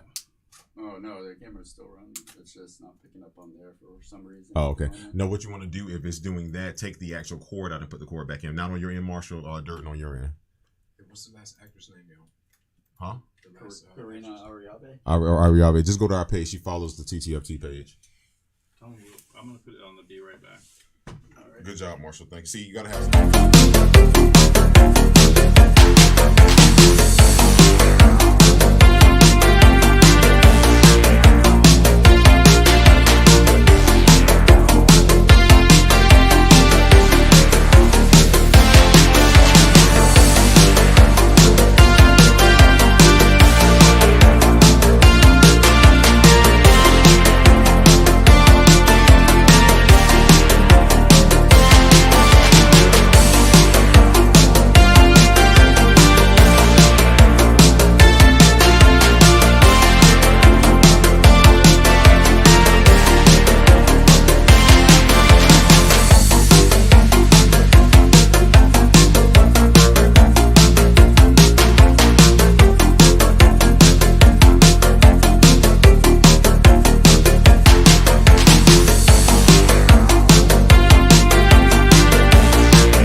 right, guys, welcome back. TTFT. I hope you enjoyed that dance break. Listen, this is not roll bounce. This is way better than that. My mom says she loved the dance moves. Oh, you gotta love it. Listen, you get your dance moves from Terri Miller. I get mine from Thelma Royland. We love you, ladies. Adam Madrid said, "Shout out to Marshall."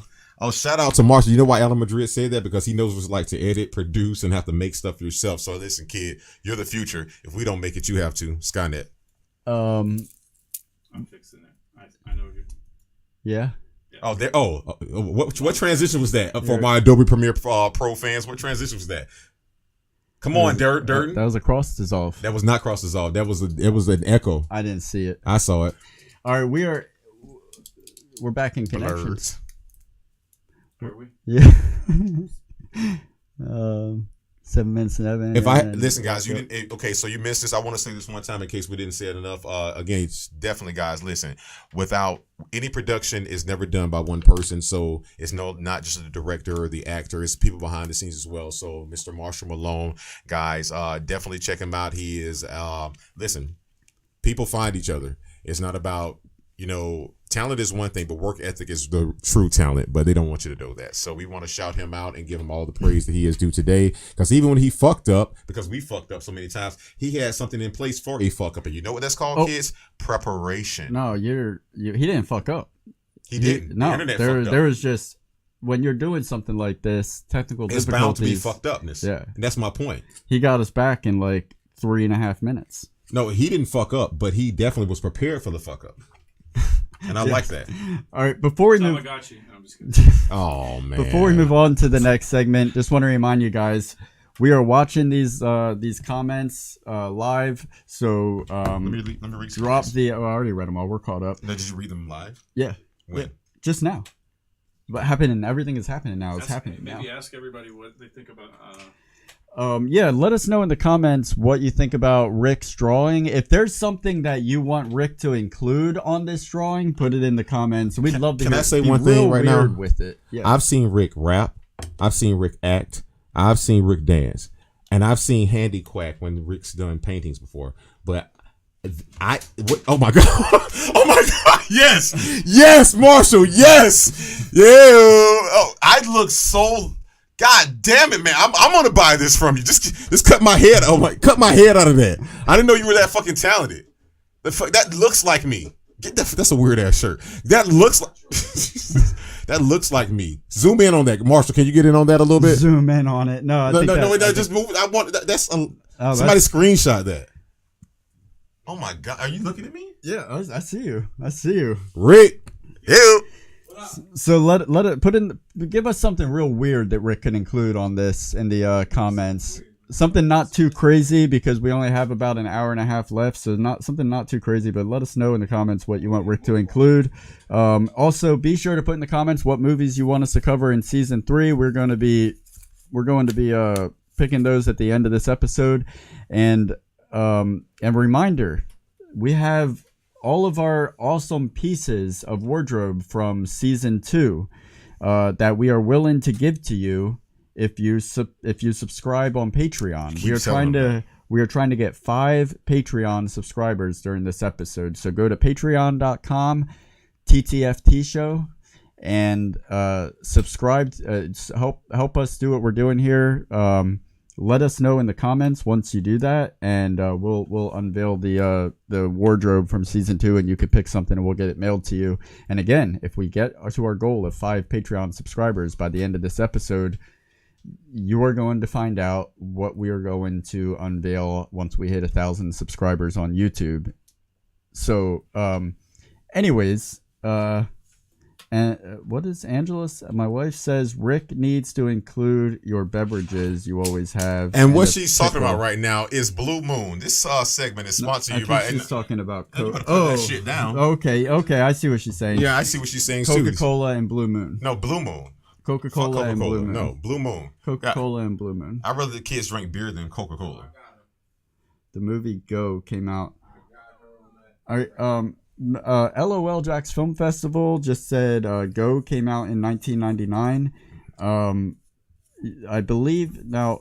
Is that their suggestion or what's that? LOL Jack's Film Festival, you've reached your cap for suggestions. They've only made one suggestion. Yeah, I know, and I said one suggestion per person. Listen, have they subscribed? They've more than subscribed. They are some of our biggest supporters over at Adam Madrid. I love that. Thank you very much. All right, so let's get into You're Gonna Need a Bigger Boat. Hey, Marshall. Wait. Before we get into You're Gonna Need a Bigger Boat. No, stop that, because he told you once you say run it, he can't not run it. No, we're just changing segments. Oh, you know what time it is then? Hey! Did we play favorite scenes already? No, we gotta go. How long was that, Dirt? Yeah, we did. That was the last thing. Wait. No. Yeah, we did 7 minutes and. Oh, 7. We did do 7 minutes in heaven. Now we gotta do. Wait. All right. We did fuck up. You're right. You know what? 7 minutes in heaven. 7 minutes in heaven. We did the clip. We did not talk about our favorite. Let's do it. Our favorite movie. Okay. All right. Our favorite scene of the season. Let's do it. You go first. Honorable mentions. All right. So coming live. All right, guys. What we're getting ready to do? I know. You go ahead. Okay. But no, I was gonna say, guys, what we're getting ready to do? Okay, so you're gonna need 7 minutes in heaven. Come on in, yeah. 7 minutes in Lieutenant Dan, if you need it. She said she was going to come fetch her up for the trailer. Yeah, I am. Let her know. Let Mama Royal know she's about 30 minutes away and she's going to watch it in the garage, but I'll let her know. Okay. I like that. Hey, I'm not going to lie to you. I'm not going to lie. She definitely stereotyped you. She thought you were dirty. I clarified that. I said, hey, Mom, this is Dan Durden's brother. She was like, she still didn't care. She was like, when am I coming on? Yeah. No, she got straight to the point. She's my mom. I don't have anything. Your brother's drinking. I'll let her know. I'm here. I'm here for him. Yes, sir. All right. So with that being said, guys, in this segment, what we do here is we're going to go ahead and talk about our favorite. We're going to do out of all the movies we've done this season, we're going to do our honorable mention, and then we're going to do our favorite scene. Durden, go first with your honorable mention, please. All right, my honorable mention. God damn it! I just lost it. All right. Oh, here we go. Hey, kid. No, we're not in the new segment yet. Don't do that. We're in 7 minutes in heaven. Yeah, we already did the shot at the beginning of that one. Look what Angela said. Don't make him do more. My honorable mention is the 10, the CAT scan scene. She didn't say that. Yeah, she said it way up there. Trust me. So the 10, the CAT scan scene in the 10 with Liev Schreiber, Joe Latriglio. That is, I mean, if my number one was based solely upon what scene gave me the most joy, no matter how many times I watched it over and over again, this would be my number one easily. But there's more factors that come into play here, so it's my honorable mention. It's just a fantastic scene. The soundtrack, the acting, the child abuse for comical purposes. It's got everything. The spousal abuse when he chops his wife. I didn't see you there. It's just an amazing scene from beginning to end. That's my honorable mention, the 10. CAT scan. My honorable mention, ladies and gentlemen, for 7 Minutes in Heaven will be when they were dropped into the shit in Tropic Thunder. When they were dropped into the shit in Tropic Thunder, Damian Cockburn was instructed by Nick Nolte, I'm a patriot, god damn it, to drop the boys in the shit. And when they did that, one of the most epic scenes in life happened. You have Damian Cockburn starting his soliloquy after telling him he was going to get fired. He comes in and says, I want you to be able to occupy another skin of another man, where he looks at Robert De Niro, or Robert Downey Jr., should I say. And then when he looks at Robert Downey Jr., it's like, he's already a guy playing a guy, but now he's broken the fifth wall. The director's saying that. And with that being said, you know the reason why I chose that scene is, and it's my honorable mention, because at the end of that scene, Ben Stiller even says a line to where I got this from, where he says, and cut! Mm-hmm. That's the fucking, he said, that's the trailer. And so my thing was, I'm not going to lie, I don't care. My thing is this, like, to me, that's the ultimate method actor. It's like, you believe in things so much, even when things are going wrong, you can't see them going wrong because you only see the best in things. And so we call that a successful failure. Anything we do, we feel like it's something you can learn from. So to me, that was my honorable mention, because even in the middle of that scene, you have Damian Cockburn going around to Robert Downey Jr. and saying, he's asked everybody for their cell phones. And in true form, Robert Downey Jr. and Lincoln Osiris says, there was no cell phones in 83, man. I'm legit head to toe. So yeah, that's my honorable mention. My number one is Vanilla Sky. Jesus Christ. The end scene, from the time that Tom Cruise bursts out of Tilda Swinton's office to the time he leaps off of the skyscraper. That scene has everything. There are the funny moments. The whole scene itself gives you that feeling that you get when you have an epiphany. And it manages to capture that emotion and make you feel it. Like, it's got everything that a movie should have, that a good scene should have. It answers all of your questions. It makes you laugh. It makes you think. It's obviously very entertaining. And again, that when he bursts out of that office of Tilda Swinton and Beach Boys' Good Vibrations start playing, that's just one of the most moving moments of cinema as far as I'm concerned. And then you got Sigur Rós, the Nothing song, playing as he's finding out everything that you've suspected throughout the movie. Usually, and I remember when we did this episode, I didn't like the ending because it answers all of the questions and doesn't leave anything open-ended enough, but I take that back. I think the fact that when he jumps off the skyscraper and you hear Wake Up David when he opens his eyes, as you do in the beginning of the movie, that creates more questions that are answered, and for that, I love it. I think that was very well put, considering how many shots you've had. Now, all jokes aside, seriously, like, I mean, I'm proud of myself on that one. That lets me know how much committed to our career we are. That even when I'm more concerned about the coke than the shots. That's really doing more damage. But with that being said, we've done so many films this season, and it's unfair for us to call each segment. Really, we can't. I have to be honest. Favorite quotes, favorite lines. No matter what segment we do, we've done so many great films this season. We're not acknowledging the other films. These are the ones I guess that stood out to us personally. And so my number one was, I know I started. My other one was Give Me Yourself. I went from Tropic Thunder, but my favorite 7 Minutes in Heaven was By and By. That was the song that was sung after Calvin Candy died and they was coming home from the funeral and Django Unchained, the D is silent.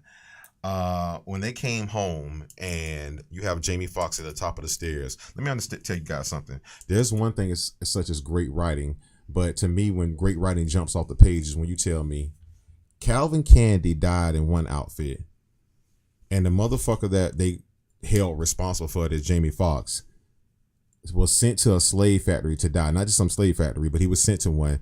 But he decides to come back. And if you've seen the movie, you know how, spoiler alert, whatever. He comes back. He doesn't come back just to kill people. He went cosplay on these motherfuckers. He went blurred. He dressed up in the outfit of the motherfucker that just got killed by the motherfucker that freed him. Mm-hmm. And with that being said, he heard them coming in and saying by and by. He was like, oh, you're going to be by and by. So my favorite scene of the entire season 2 is when Jamie Foxx first said, he comes in, he shoots the guy that he said, oh, I'm going to dance with you. The devil in the pale moonlight, whatever. He kills that guy. Billy, Steven. Whatever. No, I'm gonna get there. Here Yeah. I come. And so he says, "Everybody say bye to Miss Lord, whatever." She gets blown away. We interviewed her earlier tonight because she blew us away. She's blown us away twice. And then last but not, he said, "I want all the niggas to get out of here." And then Steven tries to leave. Not you, Steven. Not you, Steven. You're right where you belong. You're right where you belong.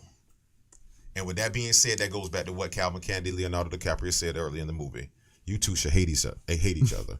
And so to me, that was my favorite scene because it showed that you have to understand slavery affected people in so many different ways. So as much as I don't like Steven and I can call him the original Uncle Tom and all of those things, like you don't know how like you weren't the first person that was brought into the house. You weren't the first person that was taken. You don't know how it affects people. And I can say this now, like, I mean, to me, that scene was so powerful. And we talked about, to me, the Hear Me Out and my Hear Me Out kind of request to this. It was just like, you know, we all, whether you're a painter, plumber, activist, a writer, call center agent, we all play our part. And that's what makes it beautiful, but play your part in who you are. And I felt like, to me, Quentin Tarantino took a lot of risk in that film. And that scene right there meant so much to me.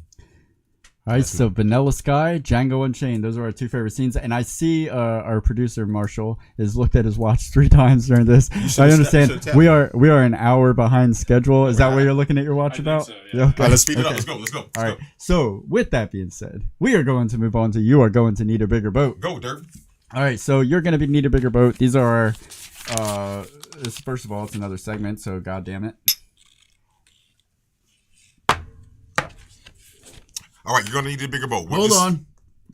I'm trying to speed this up. We have a Patreon. Who do we have? My mommy.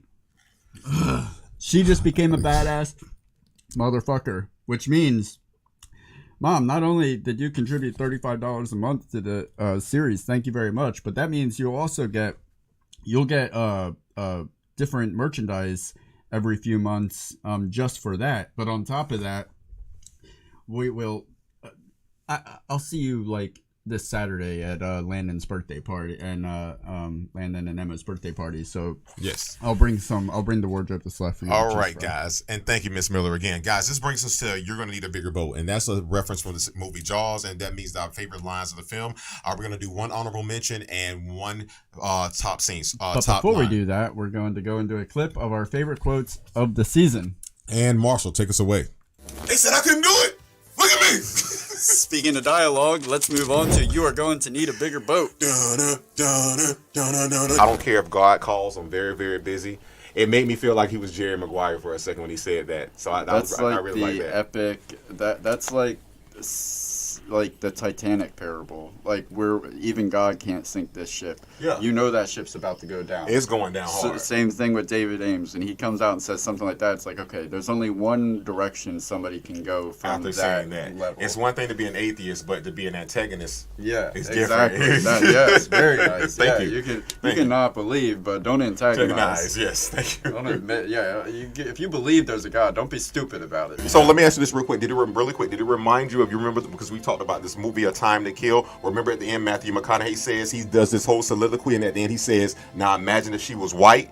And that's the reason why Sam Jackson's character got acquitted, because he said a crime about a child being raped, and the whole jury thought the child was black. And at the end they were like, I don't care. And at the end he was like, now imagine if she's white. 5 seconds later, Charles Lee Haley is innocent. He's innocent. Like, the whole world sees it different now because it was put in different eyes. What do you do with your privilege? What do you do? Yeah, I mean, to be honest, I didn't see that movie, but That's why I didn't mean to put you on the spot. It's okay. I do recall, actually, I think when I was a kid, my mom read me the book. Okay. Yes. It's way more graphic. Than you got the spirit. Then you already know what happened. And there you go. I mean, that's a pretty intense book for to be read by a child. Stretchy. But ass. I got a trunk buddy! You better grow eyes in the back of your fucking head, you horned piece of shit, because I'm not gonna sleep until worms are crawling up your foam rubber ass. I'm going on safari, motherfucker. Safari. You're the Milli Vanilli of patriotism. You lied about being in the Vietnam War. That's like punching the American flag in the face. Believe me, I tied my own shoes once. It's an overrated experience. Like, what the fuck does that mean? She's right, you know. Don't make the same mistake I did. Keep your dignity intact. My ball! If you told me the 10, I can look it up the model number and get you the right poles. And then Llewellyn goes, Never mind, I want a tent. what kind of tent? Kind with most poles. Sure, I blew a few sailors in the 80s. But that was the 80s. I mean, I still can't for the life of me figure out how to solve that Rubik's Cube. This is the men's room. I want the fettuccine Alfredo. I bought a fettuccine in 1981. I'm just a little boy playing with his dick when he's nervous. She could accept a compliment as well as she can accept an apology. It's like, no. As soon as someone said, thank you, Susan. No, not really. It's this. Or look at this. Someone would be like, you're so strong. The strength is in the unity that we got to provide together. Like, don't give. I'm like, oh, you know what? Yes. Yes, that's it. Yes. Yes. Oh man, you ain't never met no Frank Sinatra. I'll be in my office, the one with the view. Nora responds, They all have views, you dumb shit. If you ever have a naked party again on a Sunday. You can kiss my black ass goodbye. He's trying to make a fucking sweater. I'm trying to put Tiger Balm on his jungle's nuts. I warned you. I will be forced to thrash you. You lack imagination.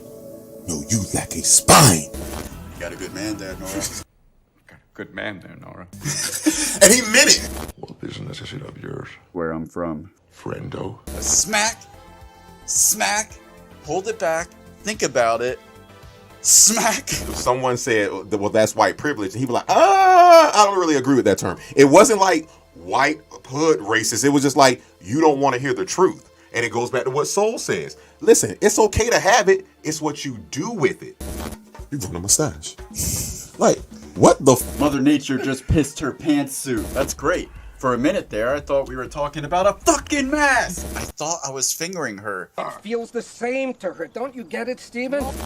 The royal penis is clean, your highness. McDonald's, Burger King, Woundies. Schultz to Candy. Insist on what? That I shake your hand? Then I must insist the opposite direction.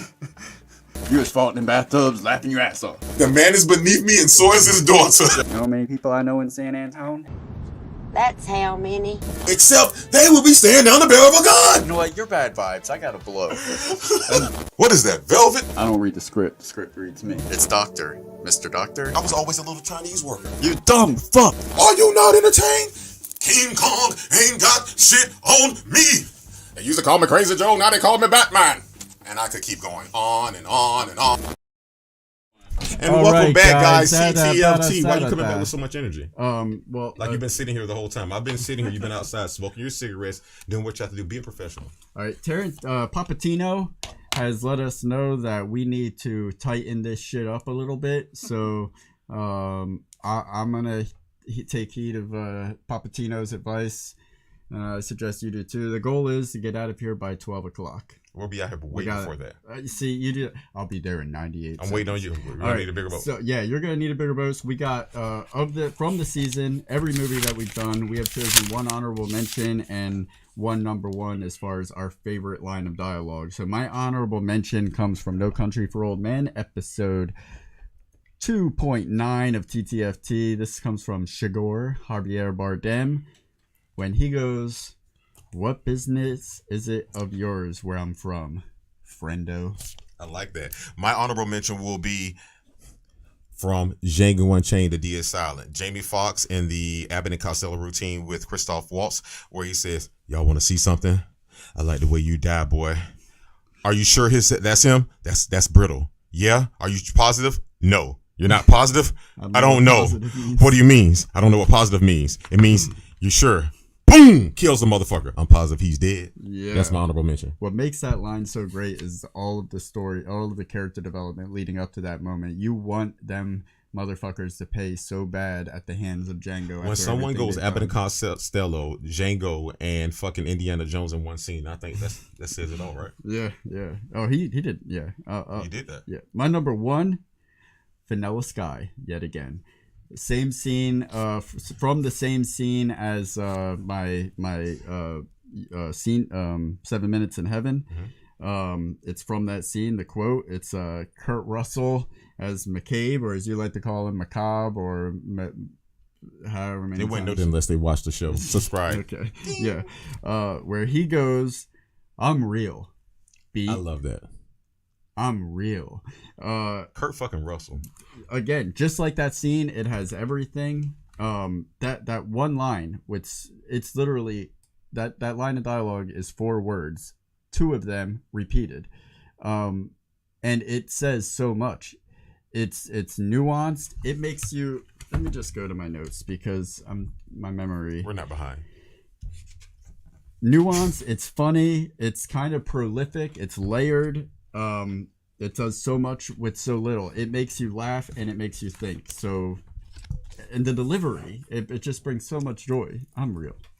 And then he questions it. I'm real. Shout out to Kurt Russell. Okay. Your top scene of the entire season was the dialogue between one Joe Clark and Miss Levias. And Lean, I apologize. Not shout out to Miss Levias was my. Oh yeah, no, I'm right. Miss Levias, I am right. The Spanish teacher of the chorus teacher. Joe Clark finds out what's going on in the school. He finds these boys. He wants to know what's going on. He finds these boys. They didn't know the school song. He was pissed the fuck off. He was like, "I just took over the school. Why the fuck they don't know the school song?" Now, if he was mad about a school song, you know he's gonna put drugs in. So with that being said, fast forward, forget my soliloquy. He takes the kids back to Miss Levias and says, "What the hell is going on? Why don't these kids know the school song?" She's like, for a better term, paraphrasing, "We're practicing Mozart." He was like, "What the fuck does Mozart have to do with these kids not knowing the school song?" Which, translation, you teaching them some shit they ain't never known about. They don't even know where the fuck they come from. They were stolen. I'll digress. Joe Clark, then she says, "We're practicing for the concert." He's like, "What concert?" She was like, "We have to be prepared. You do know what that means, Mr. Clark. Prepare. Da this, da that." He was like, "Oh, I got this bitch. Oh, I got her." So he waits. He lets her finish, and then he says, "He's like, you know about your concert in New York? It is canceled. You do know what that means, Mr. Vice. Cancel. Finito. Done. You're out of here, bitch." To me, I don't remember the bitch line. Well, he didn't have to say it. Okay. He didn't have to say it because it was worse than bitch. "You're out of here," implied bitch. No, because bitch is when you say something when you're like Tourette'ing, when you can't think of nothing intellectual to say, so you spurt out something. When he came back and gave her the line that he gave her, which was, "You do know what that means, don't you? Done. Cancel. Finito." Joe Clark, you get my scene of the season. Lean on me. All right. Can you put your password in there? You know what it is, and don't say it. Stop. There you go. You're mouthing it, and you're not put it. You have to put a caps lock on it. It's not going to work. Big T.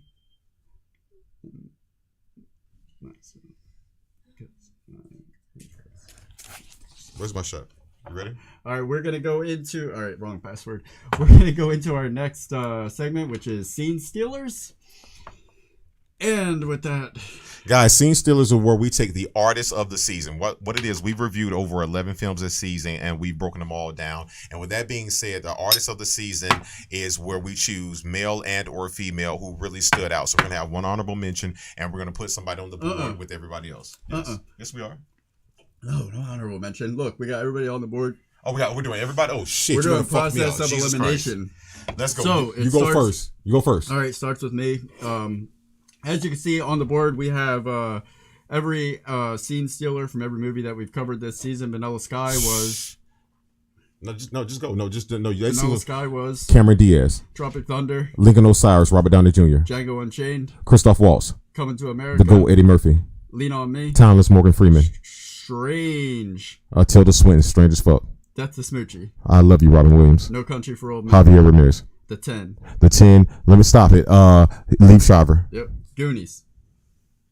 The name that shall not be mentioned. Shuffle, shuffle. All right, so we're gonna go back and forth and remove one. Try of that. these. Say that 10 times 5 times 5, bitches. We're gonna remove one each until we have one remaining, and that'll be our scene stealer of the season. The first one that I would like to put a middle finger on would be. Just take them off. Don't put a middle finger. Tilda Swinton.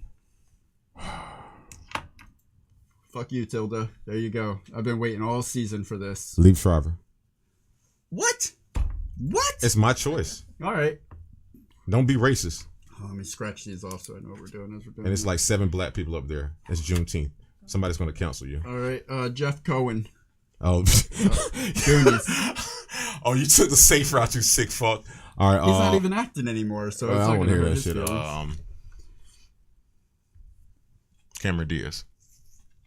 Okay. Bye, Cameron. She's gonna kill you. She's gonna drive you off a bridge. Like she did Tom Cruise? Or Tim Cruise? Shit. Uh-huh. We're getting hard now. Okay. That's what Viagra said.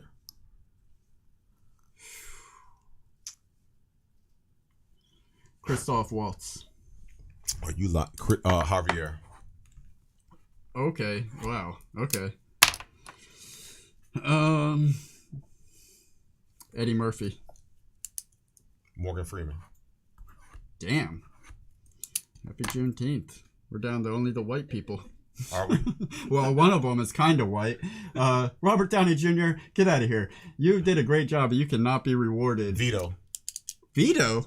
Only because it's the movie that he did, Death to Smoochie. If it was another movie, I'd not say it. Robert Downey Jr., he made it this far. I'm vetoing and saying he takes it. Because he played a person playing a person playing a person. Okay, so Robin Williams, get out of here. Robert Downey Jr. is the scene stealer of the season.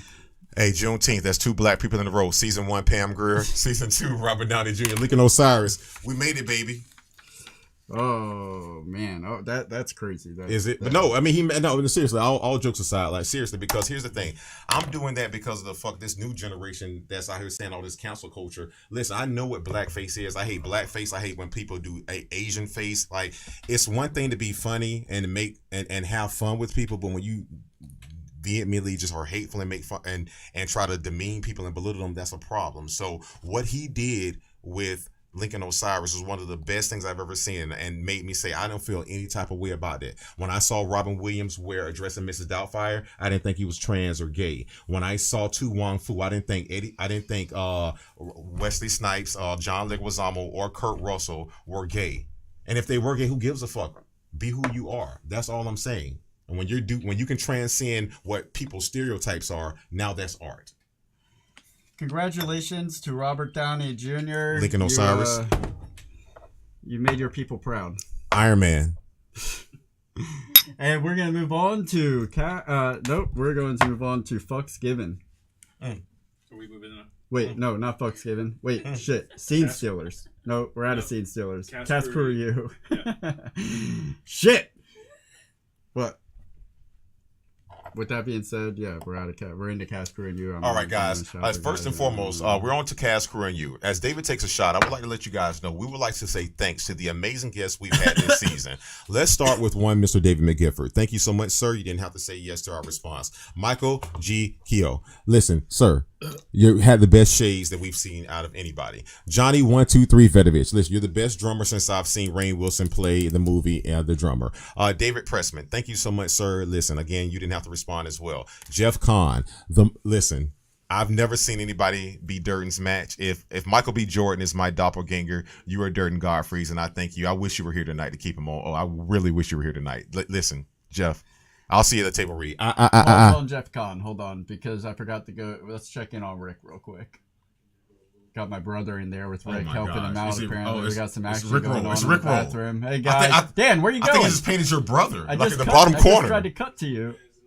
Yeah, there we go. That's 2/7 of Manson Lane right there. Weren't they both in I'm Gonna Kill Someone this Friday?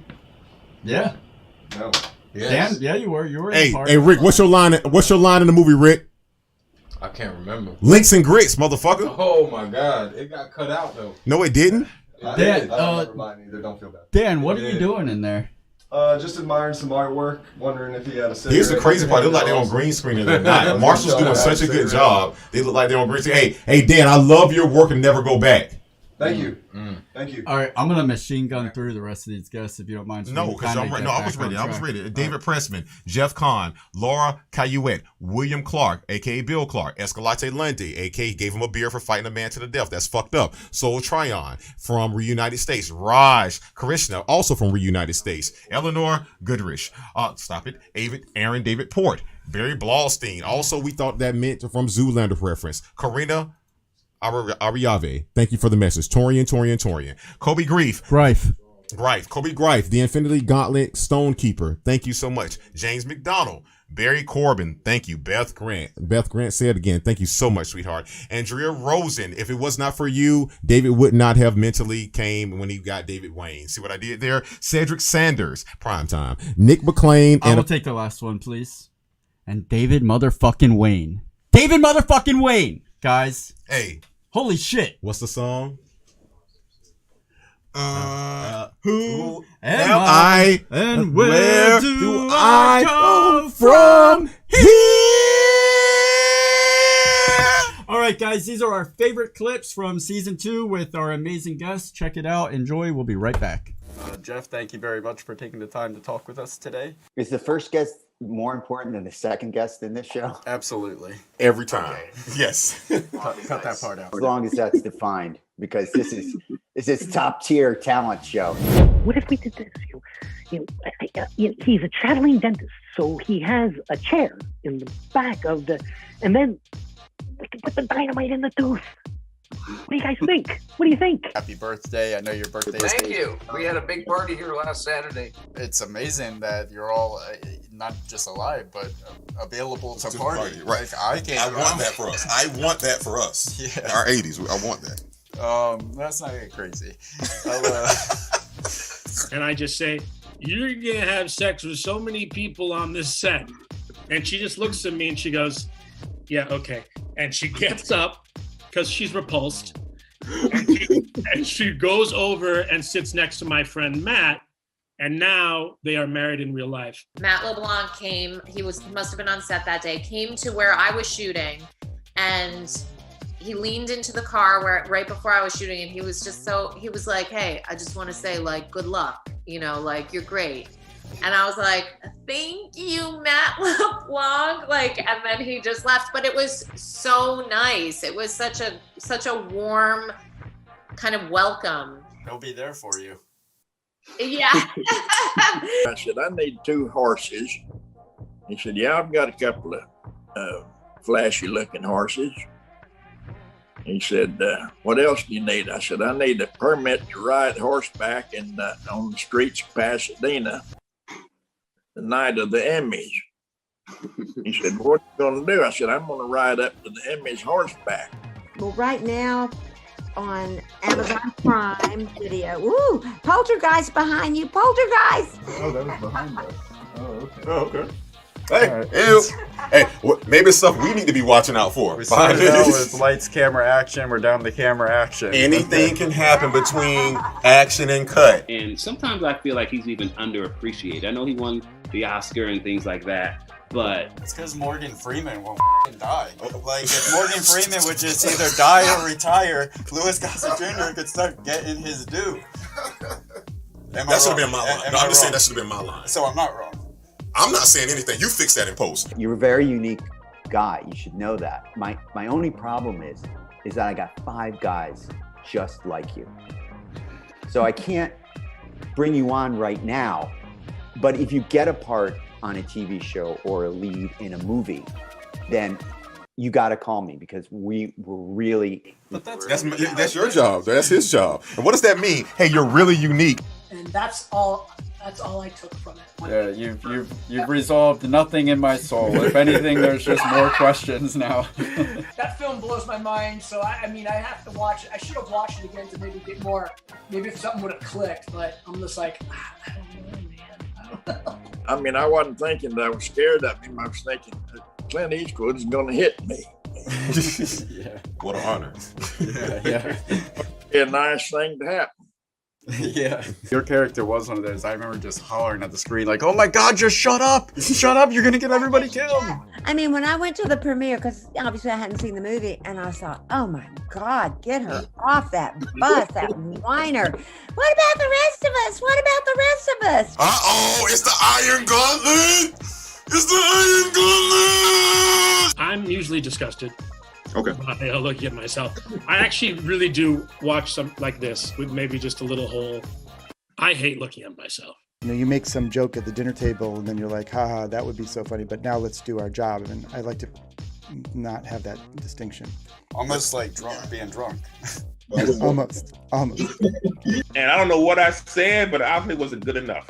I had this theoretical thought in my mind how I should just dramatic way to say it. And he told me, stop. You sound like Arnold Schwarzenegger. Go back and do it again. You know, we're really sorry. I said, well, I'm not leaving until you see me. There you go. Right. So then they got security and kicked me out. But anyway. Some kind of service, like a christening or baptism or something like that. I can't remember exactly what it was. I saw a priest. Oh, with the Pope.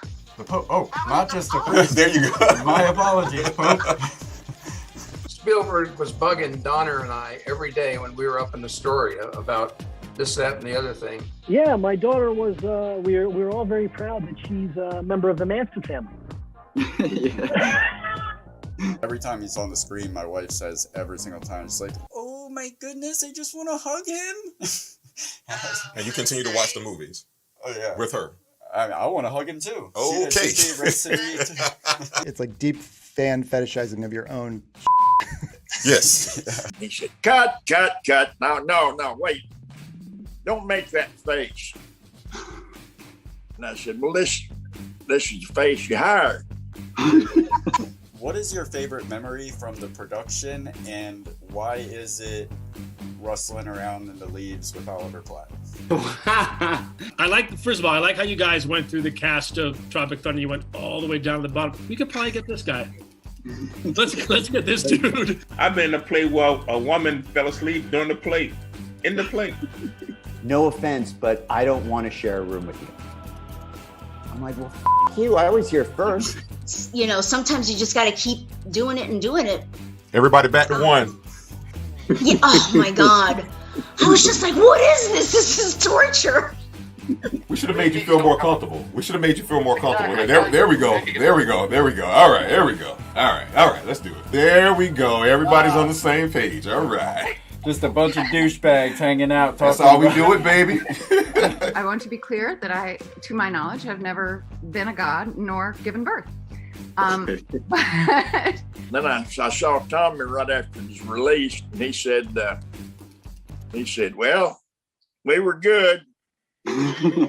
They put him on them. They just ran him off the cliff. Okay, there we go. See, kids? We're in the 80s. You see it. It happens. Yeah, practical, baby. I'm like, Paul, I'm really kind of a first 80s. Is there any similarities to the characters that you play to the real Beth Grant? Well, my husband thinks so. I just want to do a good job. I want Betty White to like me. I don't want her to think I'm a jerk. Because I'm in my own world of getting thrown out of agencies and not getting in movies. So I'm busy. Right. Where's the script? I want a script. He looks at her boyfriend like, yeah. You want to do the man dance? Mel told me, he said, look, this is a comedy and I pay for those walls. I want to see them. So light it up. You are the conjunction to our entertainment. Right. So there's me, nowhere, and then there's all these amazing people. So you got to make that face. The same face you had, you got to make that face and they were fine with it. Don't make a face. he angered me, and so I hit him on the head.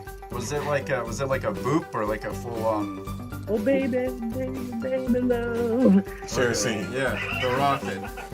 I'm not trying to build a resume. I'm trying to milk one. The problem with ego is what do you do after when you make it? When you can't rein it in. What are you looking at? I've never got there.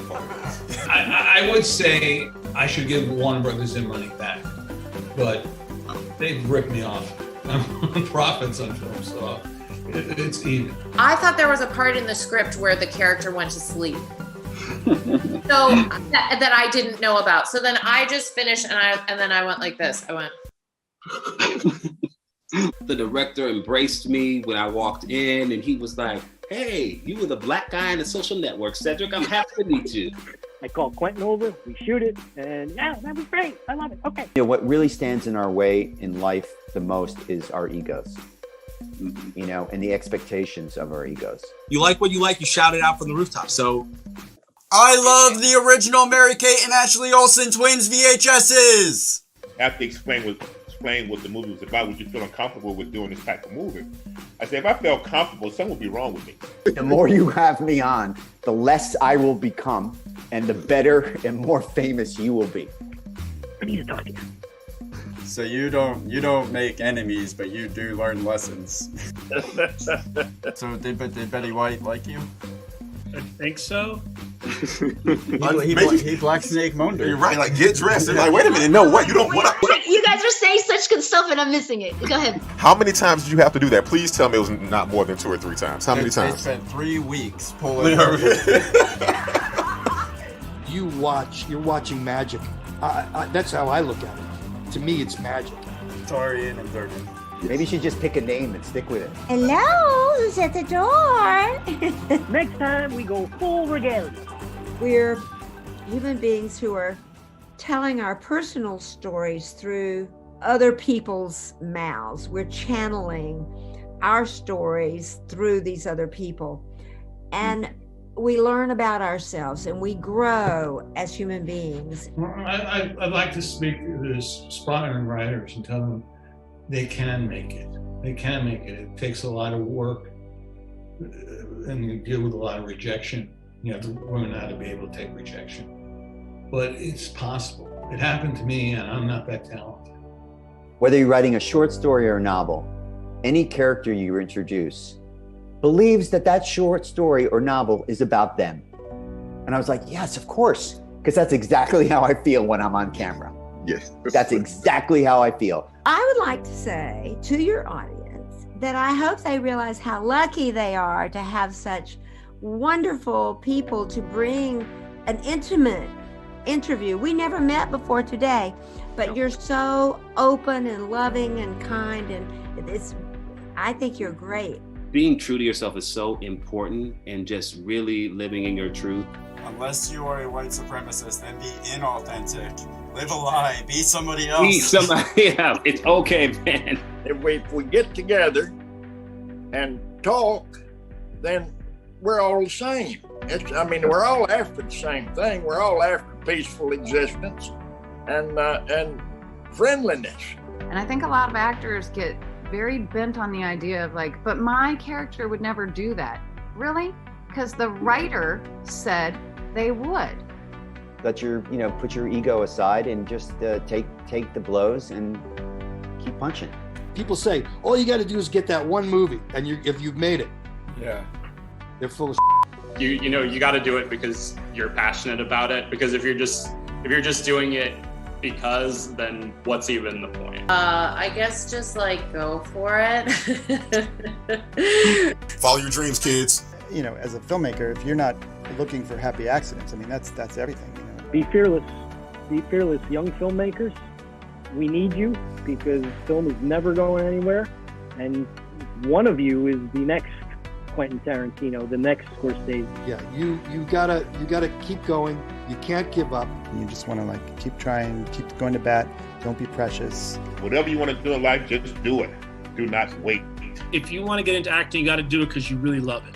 My advice, if you want to be a filmmaker, is make a film. Just make a film. With that being said, I have one question for you, and that question is, who am I? And where do I go from here? A goodbye, goodbye, a goodbye, goodbye, a goodbye, goodbye, goodbye. We're back. All right, guys. My co-host has been raptured away by his Lord and Savior, Jesus Christ, so he's busy answering to him about all the times he's taken his name in vain. You want to check this out? Yeah, let's pop in on, actually, World's Coming, 13 seconds. All right, Rick. How much time we got? We're in it. We're live. We are live. We're looking in on Rick right now on the painting. We'll be unveiling the finished work at the end of this episode coming up in a few segments. Is it another segment? Yep, we are currently in room for improvement. Hey, brother. Hey, listen. Guys, we got something special coming up. You want to introduce it or you want me to? You know who I thought it was? Come on in. You know who I thought it was, right? All right. So we are in room for improvement. We have a very special, before we get into this room for improvement. Let me ask you this real quick before we take the shot. How long was that segment? Because I think we deserve to watch it together. 7 minutes and 47 seconds. What the fuck are you doing? What the fuck? What the fuck is that? I'm protecting myself. The fuck is this? What the fuck is this? I'm protecting the integrity of TTFT. You've been... Yeah. Yeah. Dan. Yeah. Marshall. Yeah. Rick. Yeah. David Oglethorpe Polanski has been pouring the last 4 shots of the entire episode into this fucking cup. I have not. I have been taking at least a quarter of a shot every. Listen, the end result is all the same. We're in the end game now, huh, Dr. Strange? Benjamin Cumberbatch. 14 million solution. It doesn't look. I don't care how much is in that cup. I'm gonna tell you right now. If I blew into a breathalyzer, I would be dangerously over the limit. Jeff Kahn. All right. But with that being said, let's go ahead and officially get into the next segment. Dan, can you hold this for me, please, for the rest of the show? Thank you, Daniel. Ready now? Jesus Christ, Terry.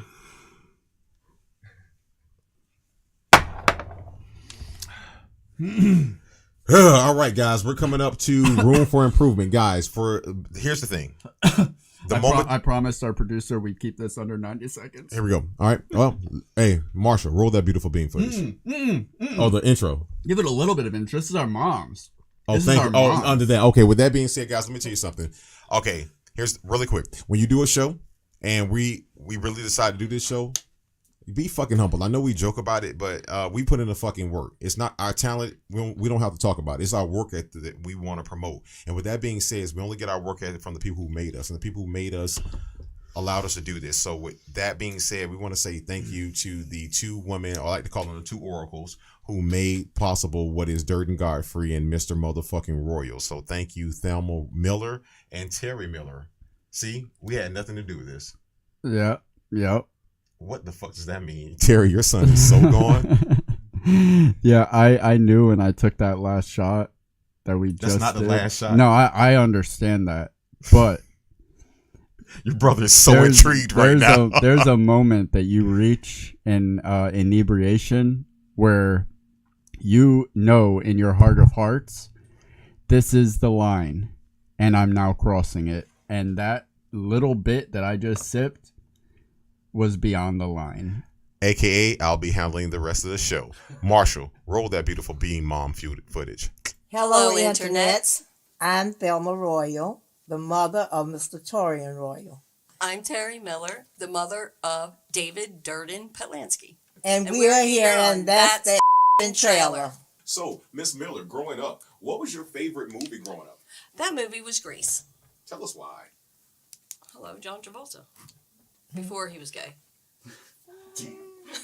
I can't say that. Bleep. Oh, no, you can. That is like how we've kept it clean. The whole time. Well, I know now we're it's going to gay. get canceled. Sorry. We've already hit on atheism, homosexuality. Come on, hasn't even gotten started yet. All right. And so, Miss Royals, what was your favorite movie growing up? I didn't really have a favorite movie growing up, but now that I'm an adult, I can tell you what some of my favorite movies.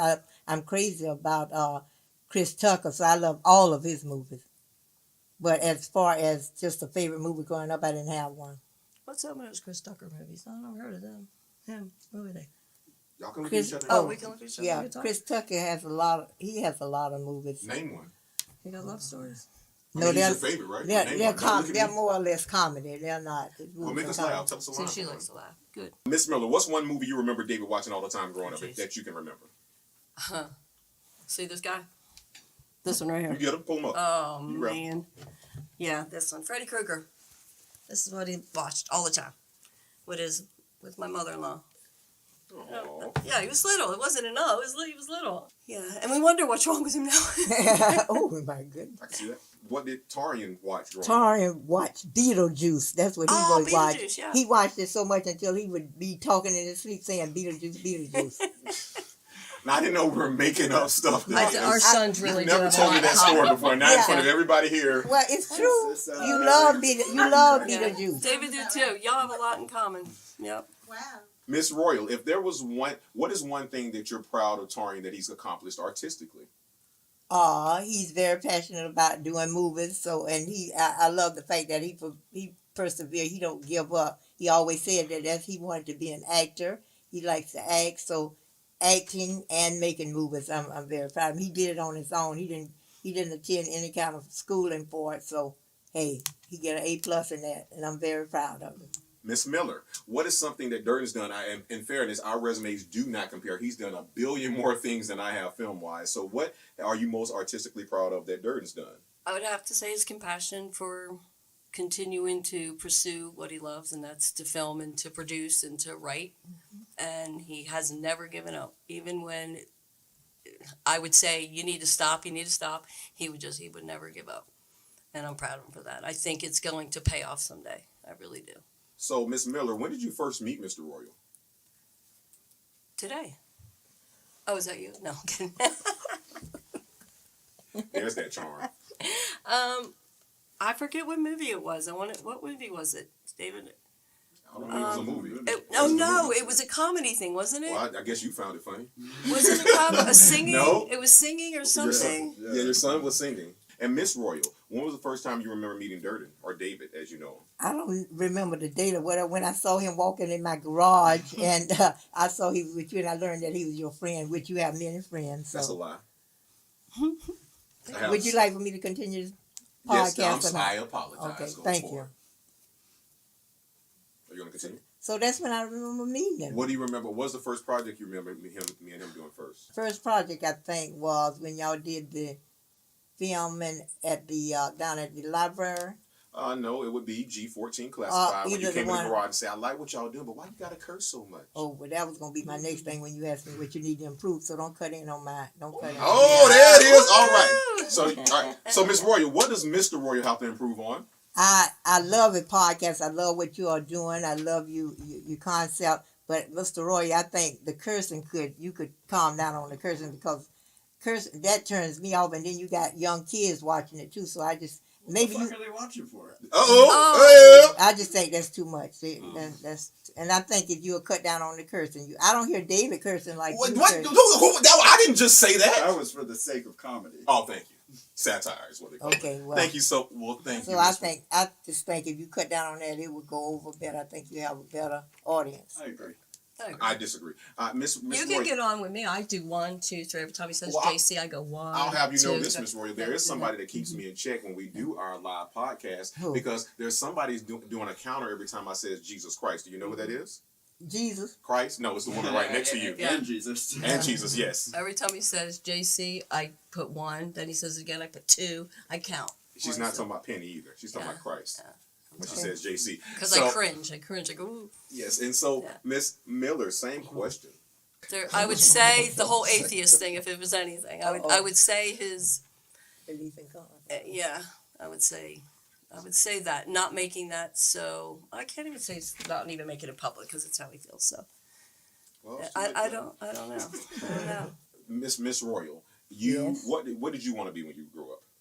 Well, I want to be a young person that works for a corporation, flying around to audit, represent the company that I'm working for, and go to the different corporations and talk.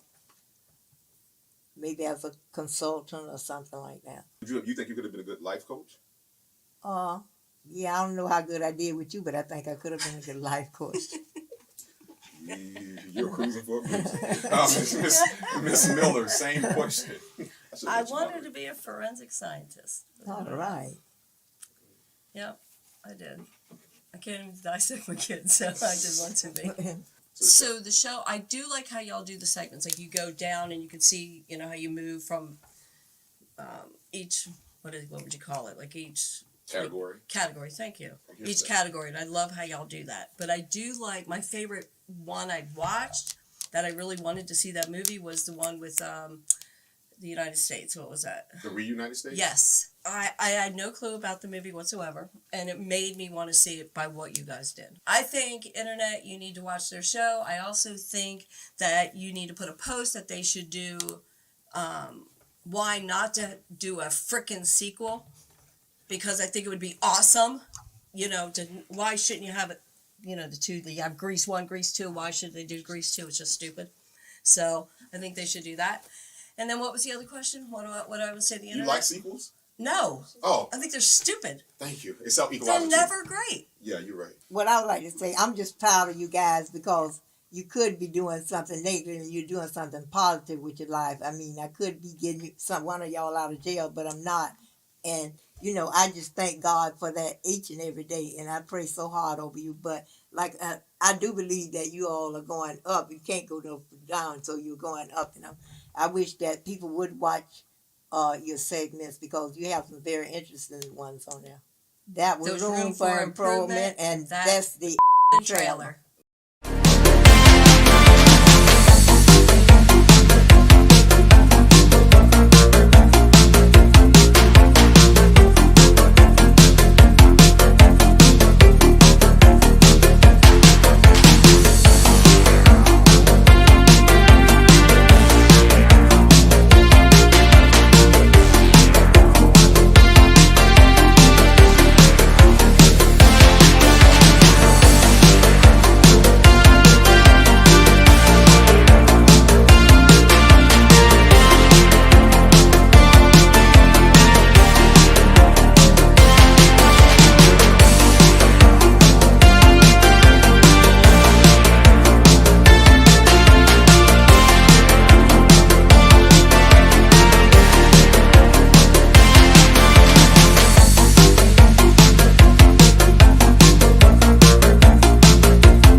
right, welcome back, guys. If you didn't notice that was what we like to call inside someone's stomach, and now we're here. So Terri Miller and Thelma Miller, this is all you guys' fault. So welcome back, Internet. My name is Mr. Royal, and this is Durden Godfrey, and I'm taking care of my friend. Before we move on to the next segment, I just want to say thank you so much to our moms for coming over here. Well, you could speak for your mom, but I want to say thank you to my mom for she's a churchgoer. She's we don't always see eye to eye when it comes to most things. But it means so much to me that her and my stepdaddy are watching every other Thursday when we go live. They're some of our biggest supporters of the show. Some of my favorite conversations with my mom over the past few months have been on Fridays talking about the episodes. Their support just means a lot. And I just want to say thank you very much for her being a part of this episode. I mean, it means a lot. And I want to say thank you to my mom. What are you saying thank you to your mom for? Your mom took the opportunity to just berate you for 7 straight minutes. But I'm cool with that though. You know why? Because my mom's freaking awesome. Because here's the thing, like, I'm allowed to live my dream because my mom wasn't. Like, my mom wasn't, like, I know how talented my mom is. She wasn't allowed to, you know, be an artist the way she should be. You know, she had to conform so that I can see a different world. In the same way I have to conform so my daughter can see a different world. So I just want to thank my mom, Thelma Royal.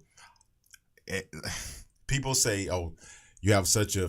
They tell me I have such a fucking ego, but I like to say this. I didn't ask to be born with the last name Royal, and so if I was, I have a lot to fucking live up to. If I was born with Smith or Johnson or fucking Mbagwe or some shit you never fucking heard of, I'd be like, okay, I can hide under the radar. Royal is a lot of fucking pressure. It's like, fuck, like that's some top 5 top shit, but I was built for it. So thank you so much, Thelma Royal, for being a mom and a dad to me. Thank you for showing me what it's like to really work hard and let me know, even if I hate a fucking job, that my name is on it when I fill out that application. So even if you're going to work at a job you hate, be the best bastard that job has ever fucking seen. Thanks, Thelma. And speaking of moms, my mom said in the chat that David is wasted. As much as I hate to admit this, my mom is right. Oh shit. Yeah, no, fuck that, Angela. Hold on. 11:29, Angela. Before you get to Beetlejuice, I want to complete my statement here. Out of full transparency, because we keep it real here on TTFT, I told Royal out there that I was going to fake the next 2 shots for the next 2 segments, but I'm not even going to fake them. I'm just going to let you guys know that I am. You to fake them. No faking. We don't fake here. We don't. But fake. I want you to fake. I want you to fake. I'll fake them, but just so they know, for full transparency, it's being faked. I am well beyond inebriated. I do not need to drink anymore. And I don't want you to drink anymore. So I'm going to stick to water and Coca-Cola. But did you realize that shot I poured you was of water? Was it? Yes. I have not poured. I poured us both water. I drank mine. This is your water shot. Oh, well, I poured it into the Edward Scissorhands cup. Oh, thank you. I'll drink that. Rick. Yes. Look at that. Rick. Yeah, there we go. Rick. What's the blue thing above the bird?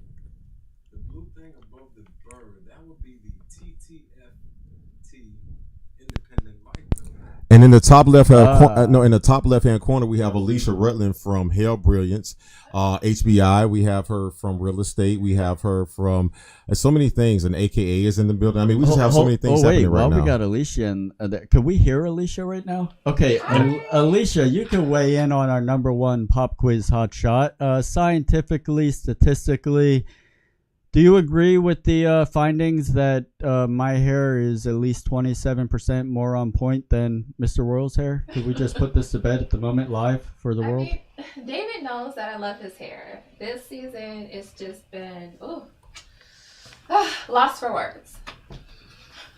How do you feel about that, Mr. Royal? What's the next segment? All right. So the next segment, shots free. Thank you very much for pouring water in there. I appreciate that. I've been doing that for the last 2 segments. And before we get into that segment, 11:29, Angela Polanski, what do you want to say? I want to say that 11:29, Angela Polanski, the wife of David Polanski, says, Beetlejuice, that's why I love you, Royal. Yes, that is why, Angela, but you also love me because I got you made the best tray in the entire world with David Duchovny from X-Files, the X-Files tray. And I brought you back something from Cancun. So listen, hey, all in the family. Eat it, Archie Bunker, racist bastard. I also want to say thank you, Angela. I got a text during that last segment that the bathroom is totally clean because she knows I'll probably be hugging the toilet later. She saw the bathroom? Oh no, she cleaned our bathroom. Oh, I thought at the house in preparation. I don't even know if you're gonna make it there. Let's get on to Fxxks Given. My mom's watching. Hey, Thelma. Save a spot. Eat the for popcorn. Save a spot. No, I'm not. Save a spot for me, Thelma. For Fxxks Given. Hey, what? You're pushing it. I'm not. There is nothing sexual about My this. dad's not going to allow that. I just want to snuggle. I just want to snuggle. You're in the wrong place, brother. I feel so warm on my Angela, insides. he's coming home. All right, so as you can see, we got every movie that we've covered this season. And by the way, the designs that you're seeing are original designs, and you can own them on shirts or mugs or glasses or stickers. If you go to ttft.live and click on shop, every film that we've covered, along with a bunch of other stuff, is can be found in there to be purchased and worn upon your human body. What you holding up a picture of you and your daughter for? Right. Because she's like awesome, and I thought I was selfish and like an egotistical asshole, and like no one's gonna be better than me until I had her. And now, all right, we're gonna have to protect ourselves because we're at the sentimental point of being intoxicated, where we feel we're not. This is not sentimental. I've only seen one person that's more talented to me that ever walked Earth, and it happened to be my daughter. I agree with everything you're saying, but I just don't understand how it's not sentimental. Because it's Hereditary, which is one of the worst endings of any movie in the world. Nope. You fucker, you fucking crazy. And because you like the fucking director. Don't do that right now. You like the director, but that was fucked up. The ending was fucked up. Stop. That's the not ending true. was fucked up. I did not like the director when I saw. Because you saw another movie. I saw Midsummer, which is on my list for next season. So no, it's on the. It could be happening next season. Rick. If we had to pick a movie, what's the movie that you'd want to throw in the bucket for season 3? You want to ask your brother or our brother? A brother. What's that? Val Kilmer in the mix. Okay, Real Genius. Back to the 80s.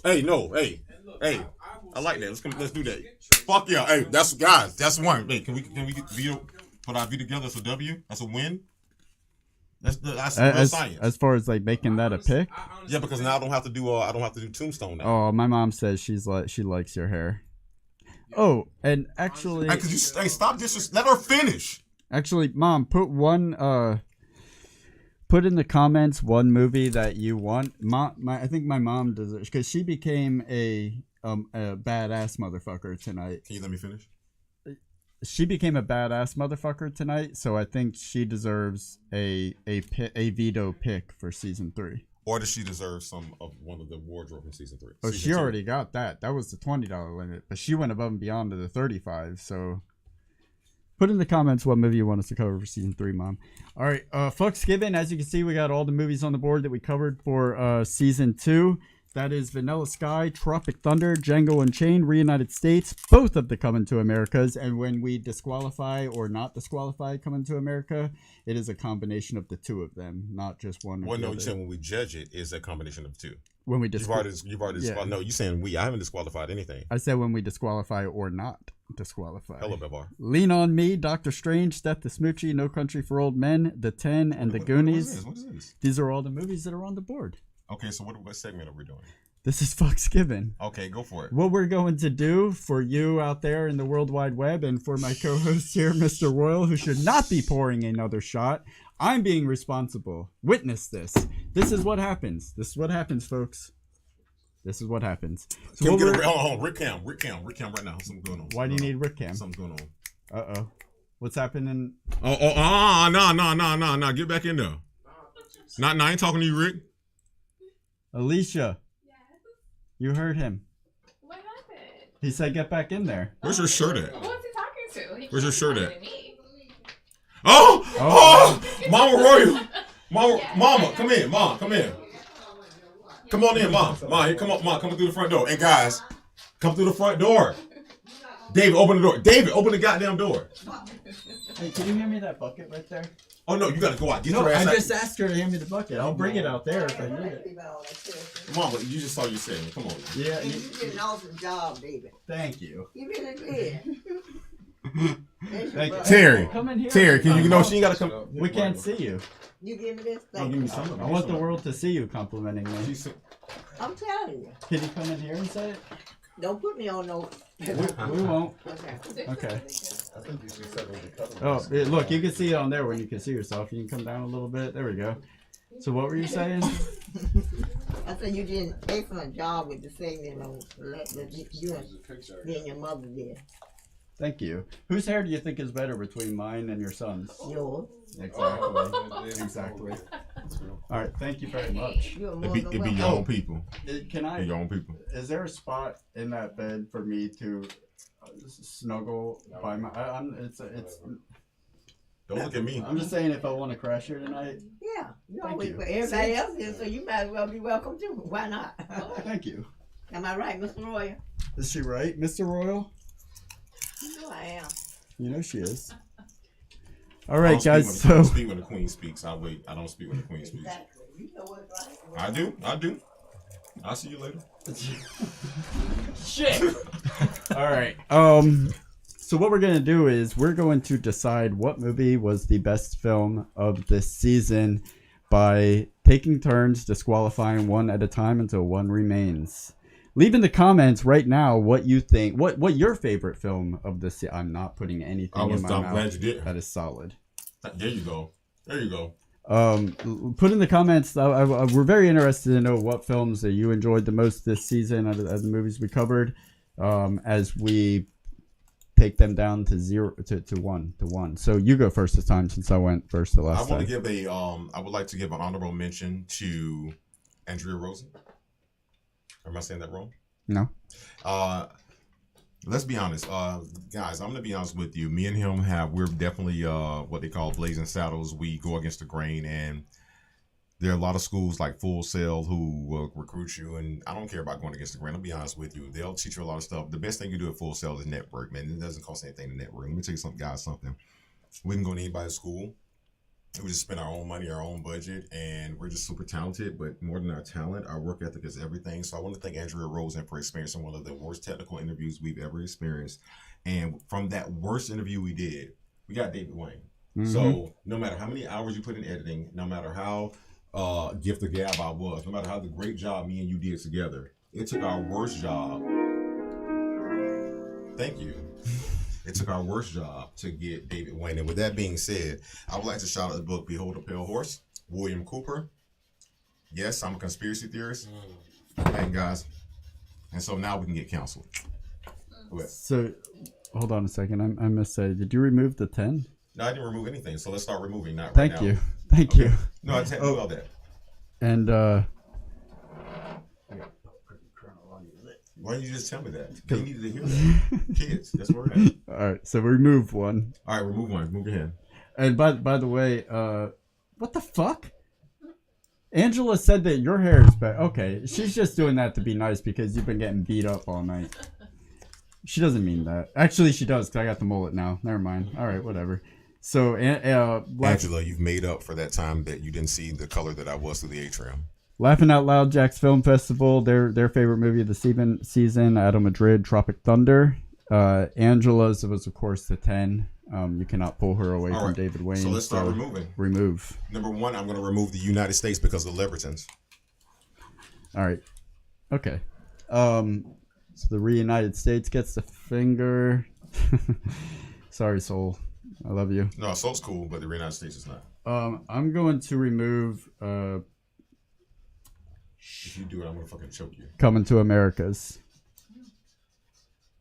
Is that the one? It's cool. It's your choice. It's fine. It's a combination of the two of them. If it was just Coming to America 1, it would have been on there longer. The 10. Damn. Sorry, Angela. The 10 is out. And let's see. You hit a pin drop, can't you? Yeah, I literally did just hear a pin drop. Hey, Michelle Thomas. Thanks for tuning in. Hello to you, too. Where the fuck you see her at? Right there in the chat. Okay. Hey, Michelle. Michelle, let us know what movie you want us to cover in season 3. We'll put it in the bucket. I'm going to remove Doctor Strange. Happily.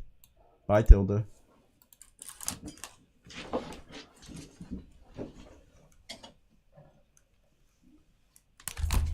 Is that the Eye of Agamotto? It is. Marshall, can you hold that, please? Why? Because he's the timekeeper. Don't ask him why. That's his hand. like Thanos. He just broke fucking Infinity Gauntlet. Here's what's left. I don't need you to show me. All right. You fucking fucked up Benjamin Cumberbatch. All right, here we go. All right. I don't need to show me. Let me see that notebook. Death of Smoochie. Okay, I'll agree with that.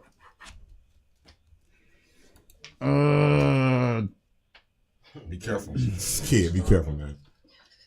And I know it's gonna hurt. Say it. I know it's gonna hurt. Say it. And you know what you gotta say, because I know you and you're my friend. You have to say it. I don't think know you do. You don't do it. I don't think you do. I think I do. Yes, to you too, Michelle Thomas. Lean on Me.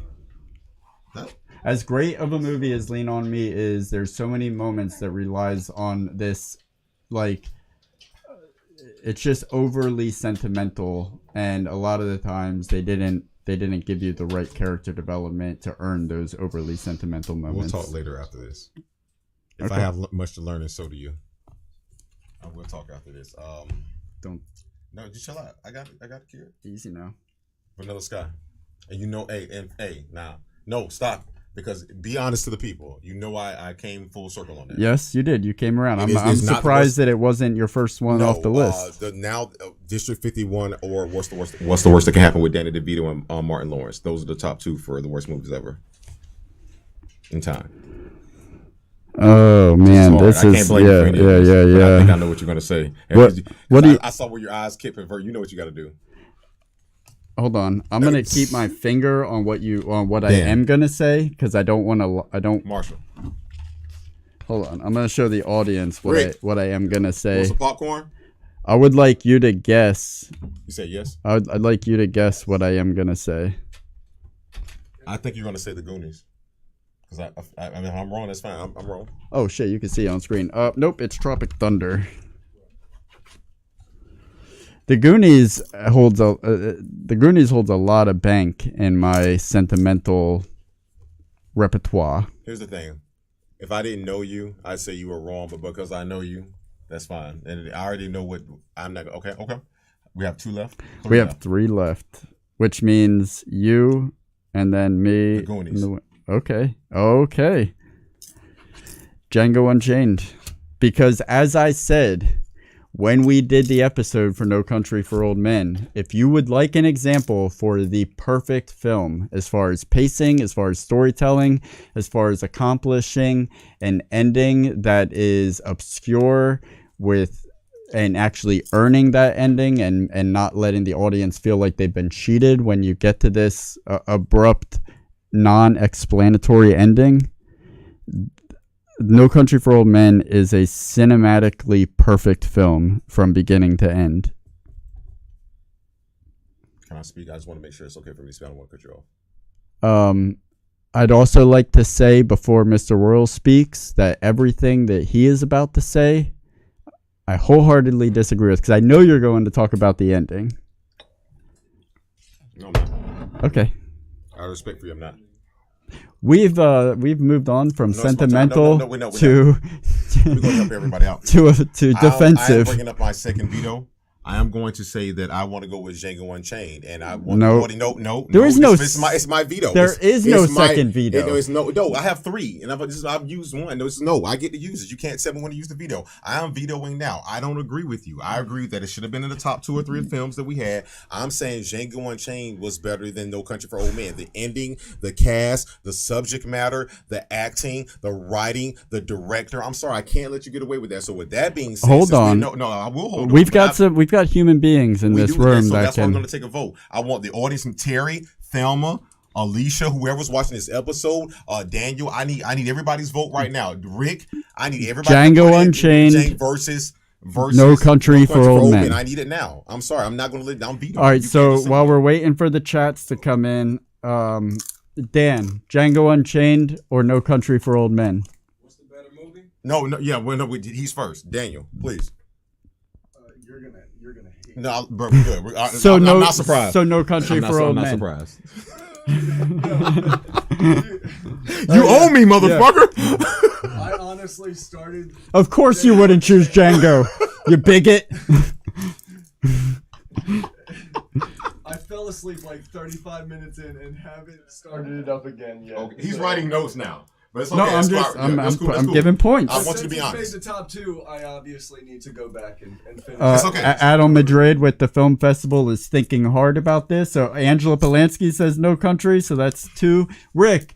She has your last name. No, Are we doing that? She said My your daughter- she said your hair What the was fuck better. is my daughter? Jayla! Please. Rick, No Country, Django. Durden, No Country was whack. All right, so Django for the Dum Dum. Oh! Marshall, what do you think?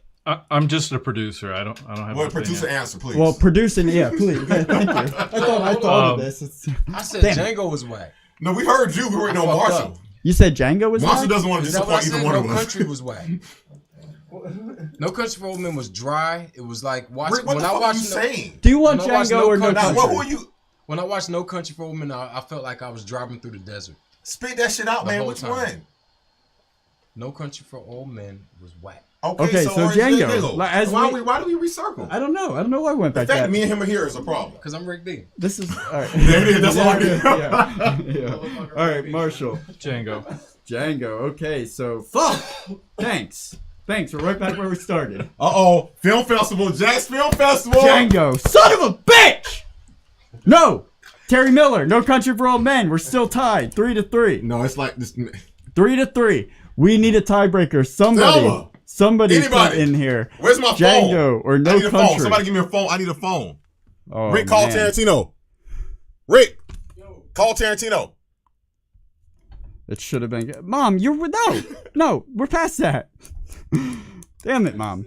Somebody call Tarantino.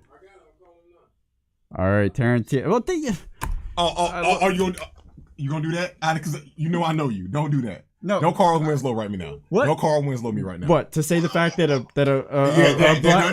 Yes, that. Exactly what you're gonna say. Yes. But it is what it is. That's not my fault. I mean, oh yes, it is. They finna put you on the spot. Hold on. All right, Tarantino, Django Unchained or No Country for then Django Unchained, right? What, Django Unchained or No Country for Old Men? Yeah. Better movie. Which one? Django Unchained. Hey, All right, there we go, guys. And Michelle came in there with Django. Coffee, Nacho Man, Randy Savage, Anthrax, Tino. Go check his Glenn music out, said- baby. Yeah, we're.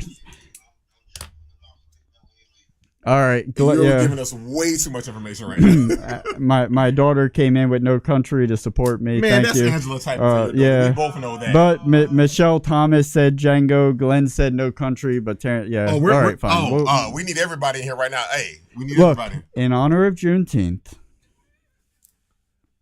Oh, they only recognize it as a national holiday, but they still doing what do they call it? Race theory. Yeah, I know. We don't have enough time for that. I saw the post. We won't have enough time for that tonight.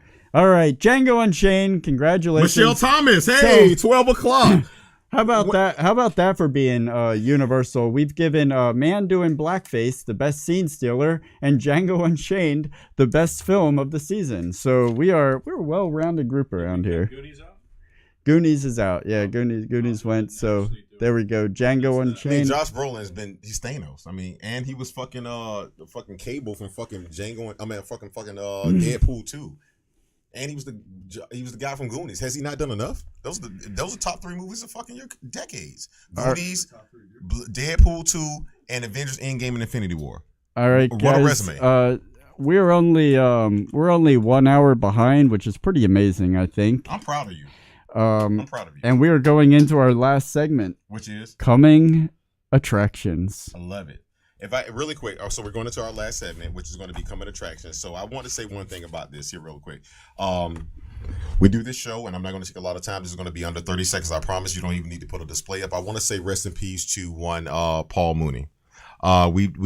He is someone who I love artists, and if an artist can only imitate life and life imitates art. And I want to say rest in peace to him because he wrote for Richard Pryor. He wrote for Eddie Murphy.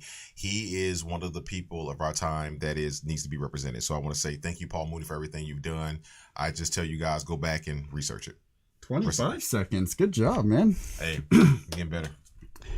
So with coming attractions, this is what we've been talking about all night. Thank you, guys. We've had a really good audience throughout this whole episode. We really appreciate that. Awesome. Yeah, it has been awesome. Well, I think what you've noticed is, damn, I've been wasting all this time editing because we can actually do this live. And guess what we've learned? We can do it in post or we can do it in pre-production. Doesn't matter. And thank you again for Marshall, because guess what? We wouldn't have been able to do this type of show if all of us hadn't gotten together a week ago. People are thinking, oh, we're seeing this live. I want to do a show. I want to do a podcast. Do you? You have to put in the fucking work. He told you 45 an hour minutes ago how much it takes to put into this episode. We have family members that sacrifice. We have people that sacrifice. We have people that don't even like support us because they see what we do. So we want to thank you guys for being here, but it's not easy. So thank you for doing what you do. Thank you for doing what you do. Hey, listen.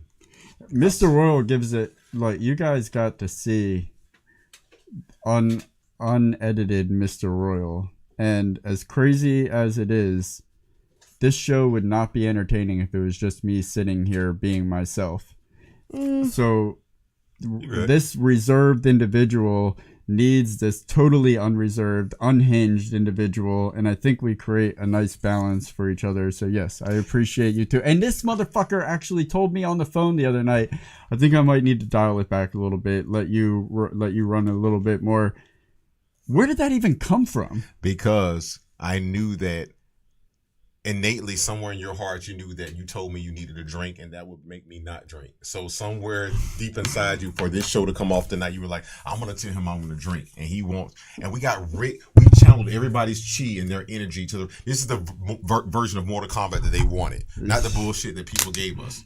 I'm sorry I have to say that. Mortal Kombat, you fucked up. I don't know whether it's the director, the writer, I'm sorry, this isn't even about me anymore, or this show. Mortal Kombat, the one that just came out, you fucked up. Could I have done better? You're fucking right. With this camera and these lights and the people that I know, we could have fucking done better. Marshall's never fucking done a fucking full little feature in his life. But I guarantee you this, with my knowledge and his work ethic, we could have did better than you. Mortal Kombat 2, don't feel bad. I want you to understand that you're the reason why we do what we fucking do. Those fucking graphics were worse than the fucking graphics from the original Mortal Kombat with the good rating and the good Shang 2 song. Like, what the fuck are you fucking doing? Who greenlit this shit? If y'all are greenlighting that, how you not seen this show? That's why I got a green composition notebook. I've had a black and white one because we're black and white for 2 fucking seasons, but now I have a green one because you're gonna fucking pay us from now on.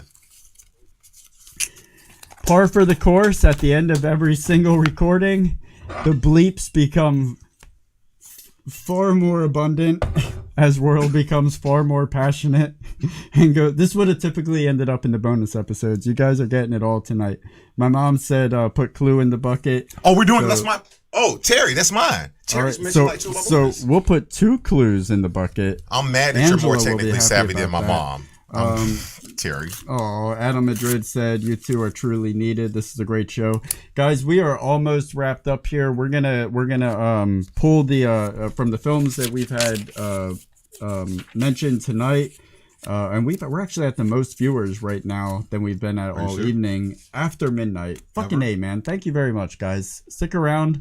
We have an awesome montage prepared for the end of the episode to close everything out. Before we do that, we're going to throw these films into the bucket that you guys have suggested over the evening. I know you said that, and I know my mom said that, Angela. Stop it. I was saying that you would appreciate it. It's okay. And I can't believe you're still awake. Who? Angela. Even Angela is still watching. This is the only episode of season 2 that she's been awake. She held out the hope that David Wayne would show up. That's true. Yeah. We know it. All right, so we're gonna put the suggestions that you guys made throughout the episode. We also have, we have 3 movies that are pre-chosen. So we cover 11. This season's gonna be a little bit different. Can you hand me that sweater out of there? It's a gray sweater. I'm gonna choose the second one. You go with the first one while he's giving me the sweater.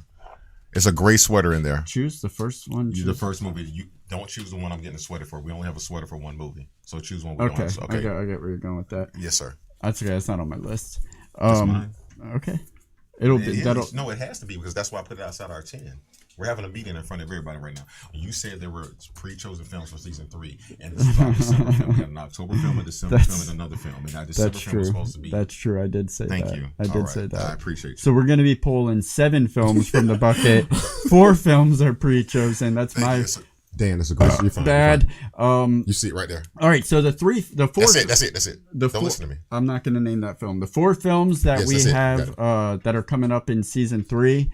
We're gonna do the Candyman remake. That'll be on our Halloween episode, September 2nd episode. Because of when the release comes out. Yes. Because of COVID. A bonus episode. Well, I'll get into the bonus episode. The Ghostbusters trilogy, all 3 films, the main Ghostbusters films, not the remake that happened. That'll be December 2nd. We're doing the documentary from Bill Maher, February 3rd, Religulous.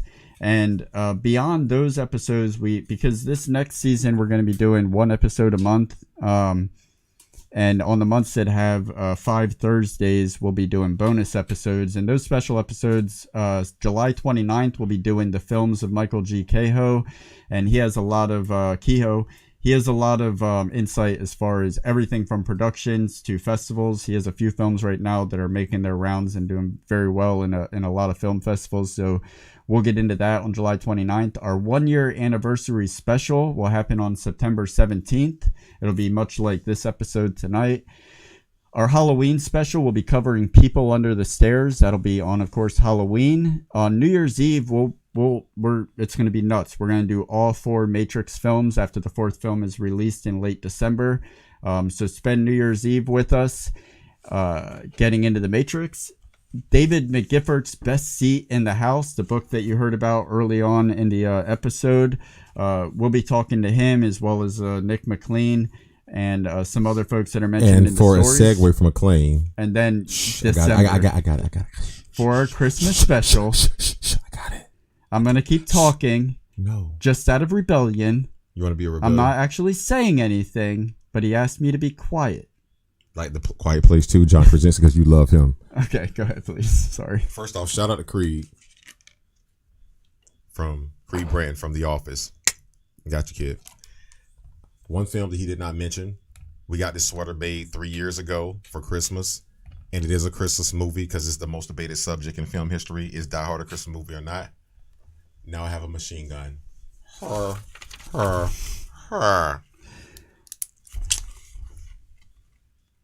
Die Hard. We'll be doing Die Hard for Christmas. And my mom has added one more to the list, which she gets the right to. Yep, we're there. We're not playing dress up on camera. Here we are. Life of David Gale, Mom. That's the movie that you're thinking of. Life of David Gale. So that's a fucking awesome movie. Kevin Spacey. Canceled too soon. We're using that? Canceled way too soon. Yeah, because What year is that though? I'm writing Life of Kevin Dale. That's where I'm at. Because she did $35. She did well above and beyond the. Okay, guys. So we're about to end the show, but before we end the show, this wouldn't be TTFT if I didn't do some random moments of the things we've done over the season. So one thing, guys, I want to let you know, if you're really feeling us right now, and if you're on the West Coast, you're like, guys, keep going because it's like 9 something. And once again, shout out to fucking Marshall Malone, and also shout out to the that 70s show background. I don't know if there's no studio audience, but apparently there's the ghost of Christmas Eve in here because it is going down. And with that being said, I would like to mention some of the segments, and I'm going to go random 90 seconds of all the segments we've done this season and go connections. Don't forget when Mr. Royal told you that Blade and Maximilian, a la Blade Wesley Snipes versus Eddie Murphy in Coming to America 2. That's a connection. Don't forget when I told you Robert Downey Jr., a.k.a. Kurt Lazarus, a.k.a. Iron Man, wore the Black Panther hat, and also what's the movie? There you go. That is the movie we're going to call Tropic Thunder. And with that being said, never forget Nick Nolte, who was also in The Predator 2, who said, hey, listen, I've been in the jungle and I'm a patriot, damn it. Guys, those are connections there. Hear me out. Predator. Here we go. Never forget when Jason Lee, who is in My Name is Earl, tried to give Tom Cruise advice at the beginning of Vanilla Sky. Go fucking figure. Also, never forget when Quentin Tarantino decided to make fun of racism. The only person that can make racism funny. And Django Unchained, when I saw Jonah Hill have on a fucking Ku Klux Klan mask and tell everybody, Does your hoes fit? Like, there had to be a meeting at some point, and I never found racism funny until that fucking movie. Never forget when Tilda Swinton and Vanilla Sky was with Life Extension, and all of a sudden she showed up as the one in Doctor Strange. There's your Marvel connection. And last but not least, those are Hear Me Outs, guys. And last but not least, never forget the most weirdest Hear Me Out of the season, Mr. Clark. I know those are your fucking kids. You fucked that girl. No, you hush your fucking mouth. Mr. Clark. Morgan Freeman, Lean on Me. That's the reason why you went to that girl's mama house. She didn't want the abortion, so you just wanted her mama to get the abortion. And that's why you covered yourself up before you ran in. The way you was touching on the kids. Now, listen, Morgan. I respect you. Foxhole, Morgan Freeman, listen. And that's my Hear Me Out. Durgan, take us away. From that? Yeah. Sure. It's after 6 o'clock. You got it. All right, so let's clean the bucket out here. So we last ones. Let's go. So in the bucket first, we got Life of David Gale. We got Clue. Last one, come on. We got Clue. That's me and you. Last one. A little bit, but give me a little bit. That's more than I've had all Last night. one. Let's go. Last one. Hey, Terry. I can't. Angela. No, I'll take it. Thank you.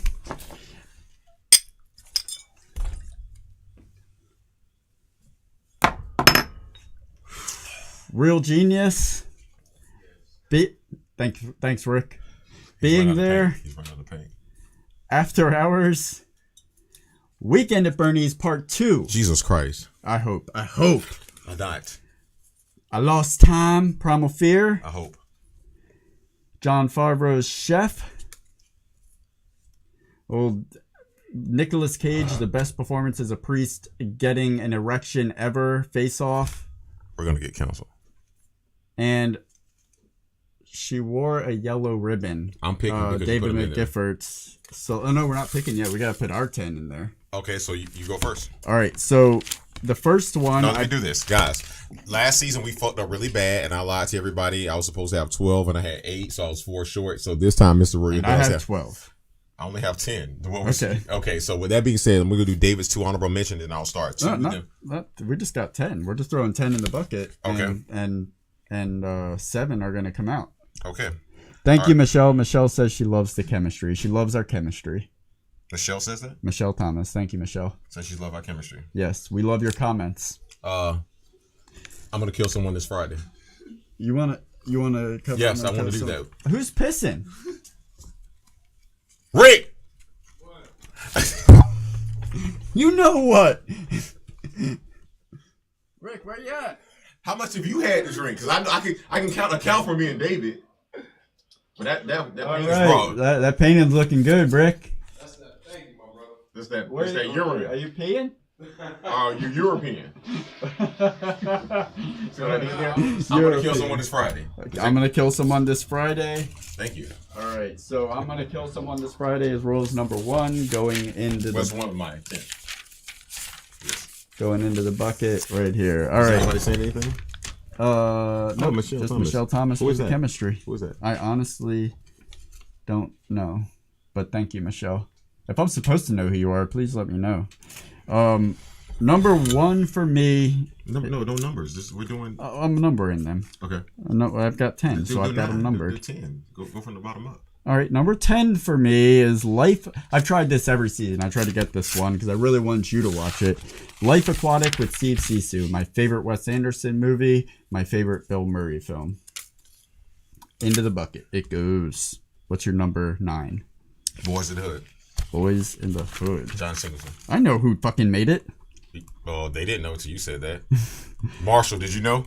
Boys in the Don't worry, your filmography is way cooler than Dirty's right now. Is it proper for me to say rest in peace, John Singleton? Was he dead? Is it proper for you to ask that question? Okay, I thought so. I wasn't sure. You're We listening lost to a Rick. lot of people. In general.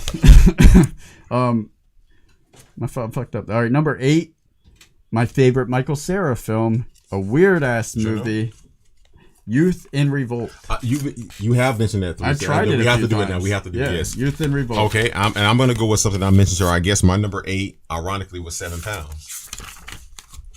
7 pounds. That's a downer. That's a downer. It's not a fucking downer. You haven't seen it. Isn't it about drug addiction? So you think? It's fucking liberous. My number 7 is Ricky Gervais. It's this movie is so. I mean, it's hard to make an original film anymore, and this one is really articulate. insanely original. I say this 30 minutes, and you're literally ripping them off. I was just fucking around. You're literally ripping them the fuck off. Invention of Lying. This movie is so hilarious, and not only hilarious, but but just incredibly interesting and intriguing. Sounds like Liar with Jim Gary, but okay. It's like the opposite. Okay, my number 7, A Soldier Story. A Soldier Story, Denzel Washington.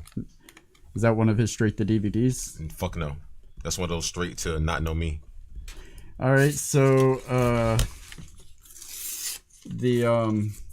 the B film Soldier Story. Oh, you fuck. Oh, did it come out after Training Day?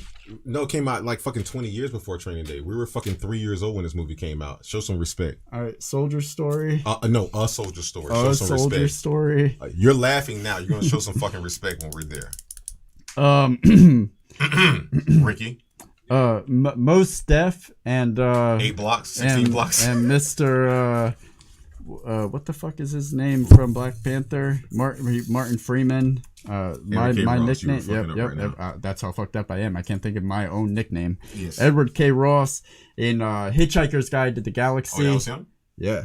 I didn't know that. This movie is insanely fun, and it would be a lot of fun to get into and like dig into the theories. That was number 7, number 6. It's my number 6. Okay, I'm going to go with number 6, Blaze of Glory.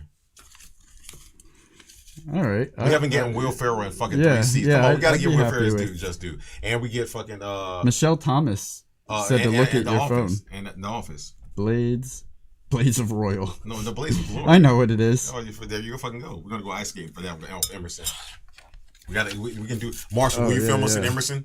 There we go. Blades of Glory. All right, my number 5. Gotta have a Coen Brothers movie on here again. One of the funniest Coen Brothers movies is not The Big Lebowski to me. As funny as that is, Burn After Reading. Yes. You thought it was a Schwinn. Burn After Reading. You're a dark comedy guy, and I don't mind that. I love that you're a dark comedy guy. I don't know what the fuck we did here. Yeah. All right, my number 5. I'm gonna say it 2 times, and I guarantee you he'll say it. If you don't say it, you're gonna fuck me up. Wonder Wheel. You got 10 seconds, fucker. I couldn't even think of Everett K. Ross. Richard Pryor.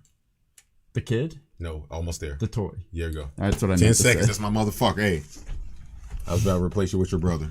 Stay ready. All right, so the toy. That's that old school racism. That's going in the bucket. The toy. You're fucking right. All right, my number. I think it's 4. Yes, 4. We're on 4.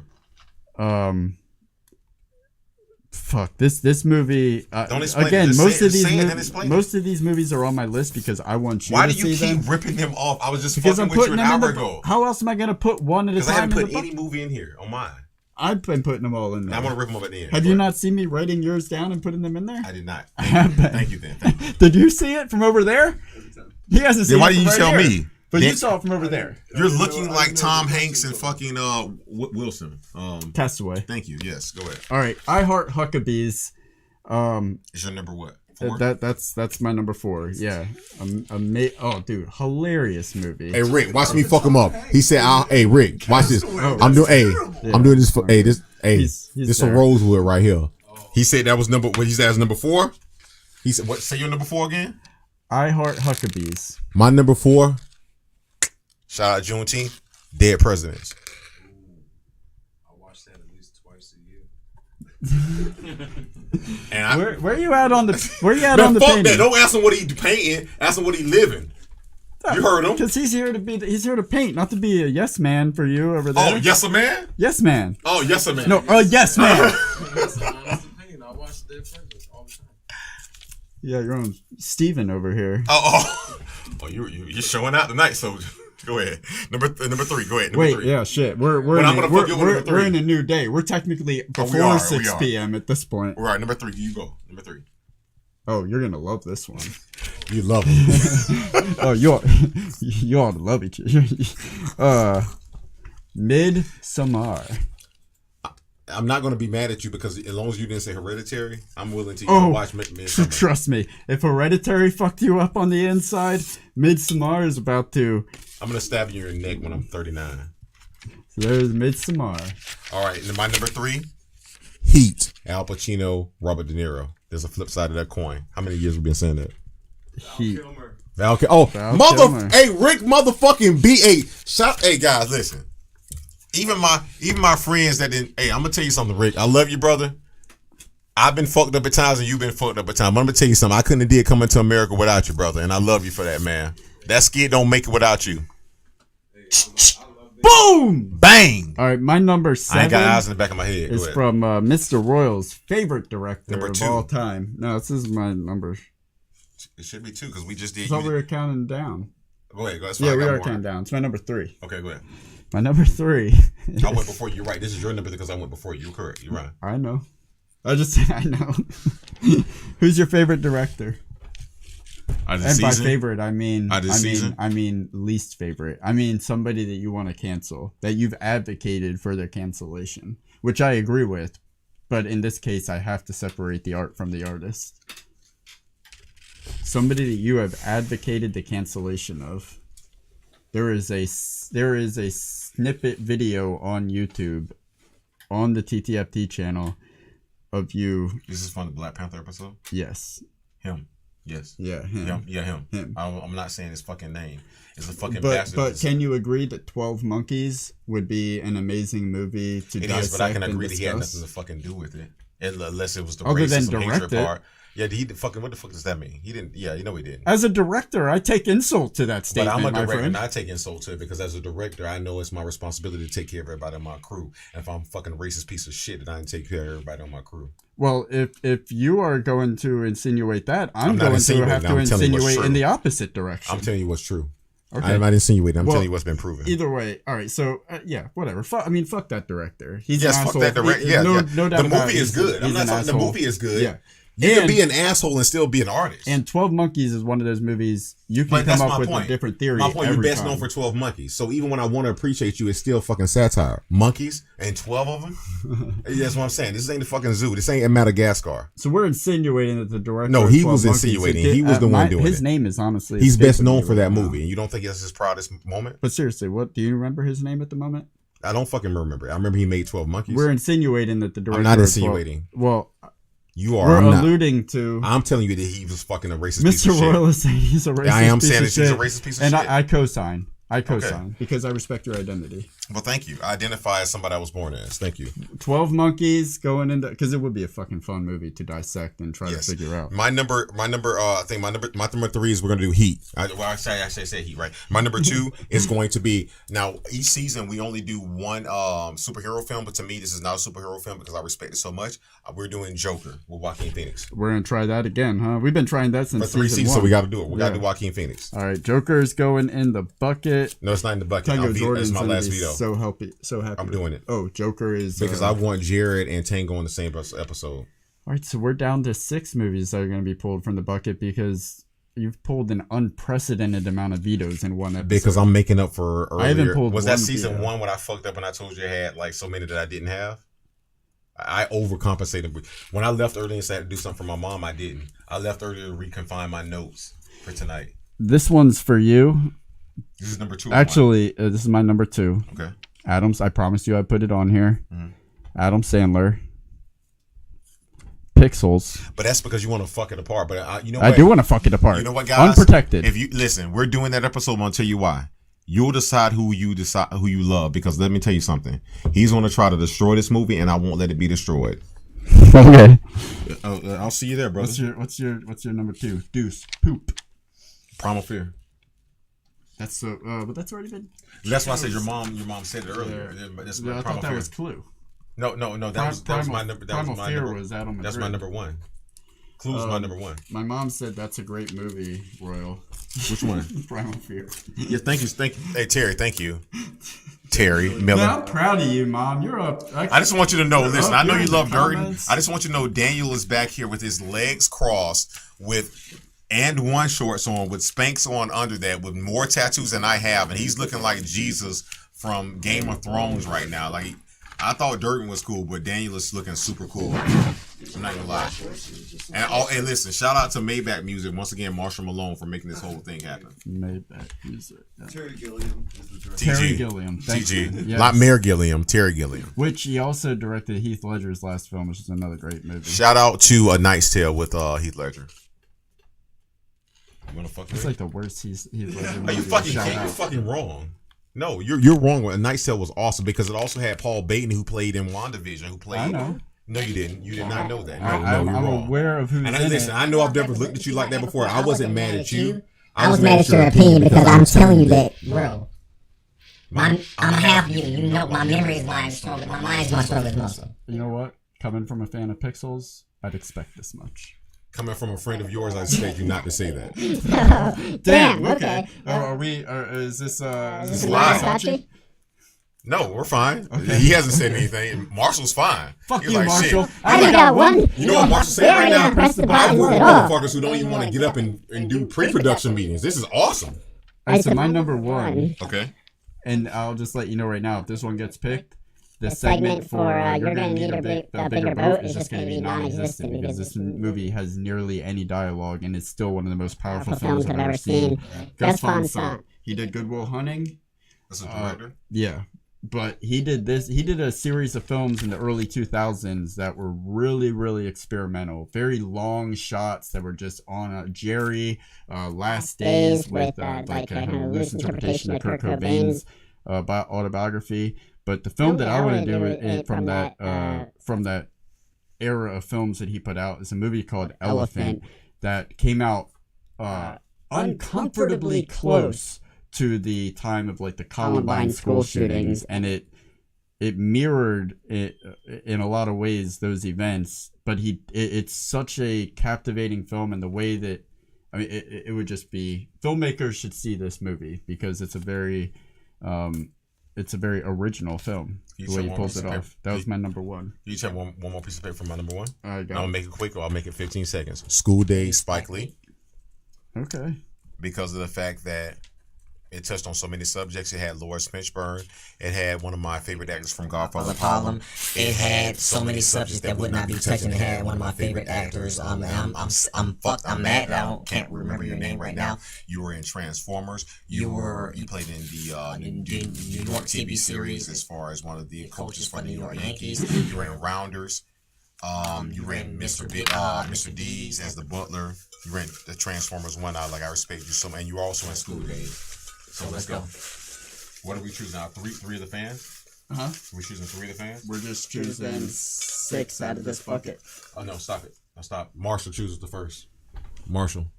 All right. Let him see your hand, though. So we're going to be covering 11 films this season. We already got Candyman, the Ghostbusters trilogy, Religulous, and The Joker.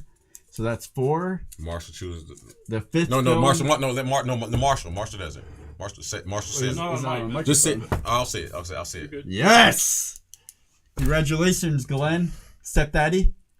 How the fuck did this happen? At Bernie's. Dan, can you come in here, please? Because clearly I need to fucking... Hold on 1 second. I think we lost video feed. Do we need to switch batteries? No, it's whenever I cross this path. Reconnect it. Just reconnect it. If you need me to come over, just let me know. Are we still on audio? Yeah. All right. We are working on the video feed to come. Dan, you come right over. now. It's fine right now. It's connecting, reconnecting. Let us know when we're back. I can see us. Oh, stay right there, Daniel. Don't move. Stay right there in the thing. Keep moving. It's gonna come back shortly. Hold on. I'll wait till Marshall tells us it's good. Daniel, put it back in there and make sure. Just keep that one though. Just put your hand in there. You don't have anything. Oh, great. I'll wait till Daniel tell Marshall let us know when we're good. We're like 10 minutes and we're done. Yep, we're right there. Are we on time or off? Off a little bit, but we're way off. But we still fucking killed it. I don't give a fuck. You didn't throw up. We're good. I don't know who you are, right? Me and Daniel are so proud of you right now. I'm not getting fucked up because I'm surprised that you're not that fucked up, and that's fucking me up. Hey, Rick, you're on camera right now. Rick, you want to put a little bit more color on that? Y'all want more color? A little bit. Shade us in a little bit. I like the color at the top. Can we get a little? I feel like one color that hasn't been used is missing. Mix us up a color a little bit between the blue and the orange at the top, and just a little bit. Must have hit this when I came up there. Whatever you use for the orange at the top and the blue at the top, mix those colors together and give us a little shading on the part that's translucent. That's not on now. Just a little bit. I'm gonna sign it after this, and we all gonna make money off of it. I'm gonna let me, you, and David sign it. We're gonna make some money off of this, so don't let us down. I'm pushing you. I'm trying to. I don't want to see it. You just do what you do, brother. Hey, listen. I'm gonna sign whatever you do. Just know I believe in you. All right, we're back. I'll put it on me, Marshall. Thank you so much. All right, so guys, we're back. We got about 15 more minutes since the episode is over. I just want you to know, guys. Let me tell you something. I'm going to be super humble right now and tell you this, is that, no, I'm being serious here. I'm being serious. Like, you have one of the most, it's not our talent that makes us do what we do. You could be super fucking talented. If you have no fucking work ethic, then why are you doing it? He comes from Terri. I come from Thelma. It might as well be Thelma and Louise. And you ladies are responsible for this. So whatever man pissed y'all off so much to make us, thank you for thanking them. Because without you guys saying, fuck it, I'm going to be a badass mom. I don't need a man in my life. I'm just going to be awesome and raise my son. Thank you guys for that. I mean, I know these people because of that. Like, you guys are responsible for everything that's happening in this room right now. Thelma, if you weren't awesome. Terri, if you weren't awesome. We all would not be here right now. And shout out to Marshall's mom. I don't know your mom's name, but shout out to her mom, because think about it. The world is fucking crazy. I've never won the Powerball, but I know that I have one of my friends in the bathroom painting. I have somebody producing that I met 7 years ago. I have someone that I've done a podcast with before, and Dan the Man Miller. I have Dirk and Godfrey right here, and it's all because Terri is responsible for all of that. Thelma, you, and Clifford Royal. I thank everyone. Thank you guys for letting us do this. I appreciate it. And the pick is in. Yes, please pick.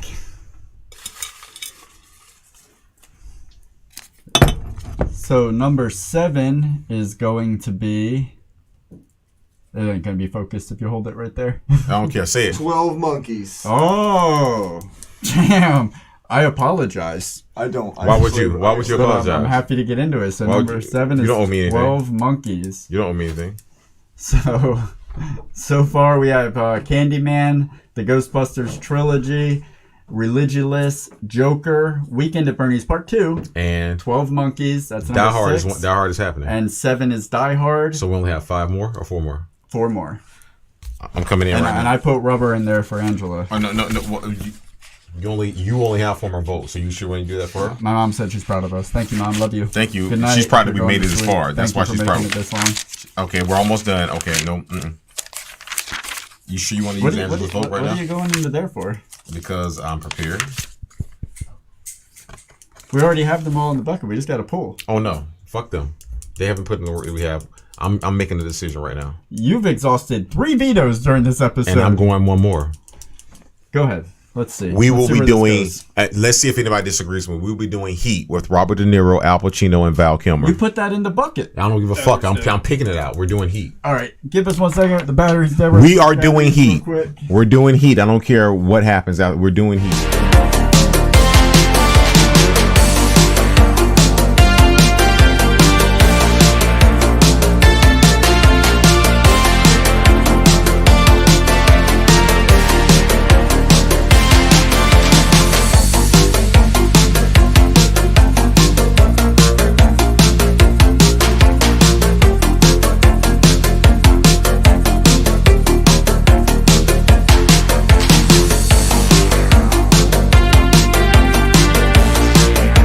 Can somebody in our live chat please say Heat, or what was your fucking film?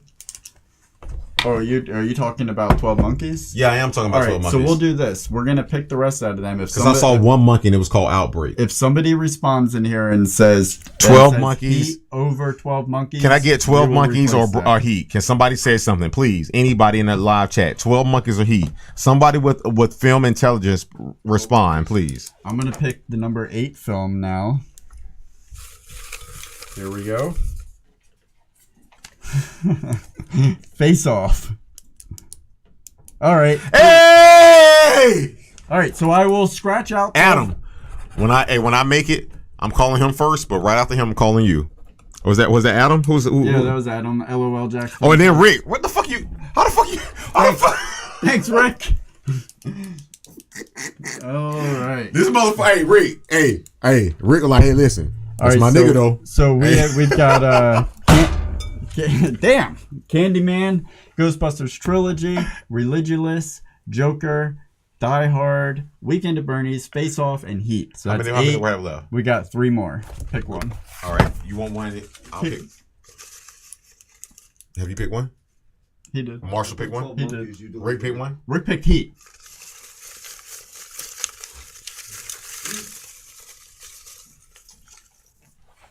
Oh, Karina Arroyave is still with us. She says she's rooting for Joker.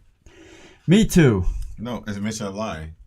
Huh? Invention of Lying. Invention of Lying. All right. That was one of our happy about guests. that one. That was our David McGiffert? No, this is Ricky Gervais. That's gonna be a fun one to get Oh, into. Rick, if you don't join us for the episode, then you don't believe in who you really are. All right, so Candyman. No. I'm just doing this for my own sake. I'm doing this for Candyman, Ricky. Ghostbusters, Religulous, Die Hard, Invention of Lying, Joker, Weekend at Bernie's, Face Off, Heat. We got 2 more. Ricky Gervais, you fucking told everybody what they fucking needed to hear at an award show. Come on our fucking show. Not because I'm challenging you, but seriously, bro. If we're not, why live life if not to do what we're doing right now? Dream On, HBO. Number 10 is one of your picks. Go ahead and say it. I want to wear your skin. I'll probably wear it to my birthday. It's coming up next week.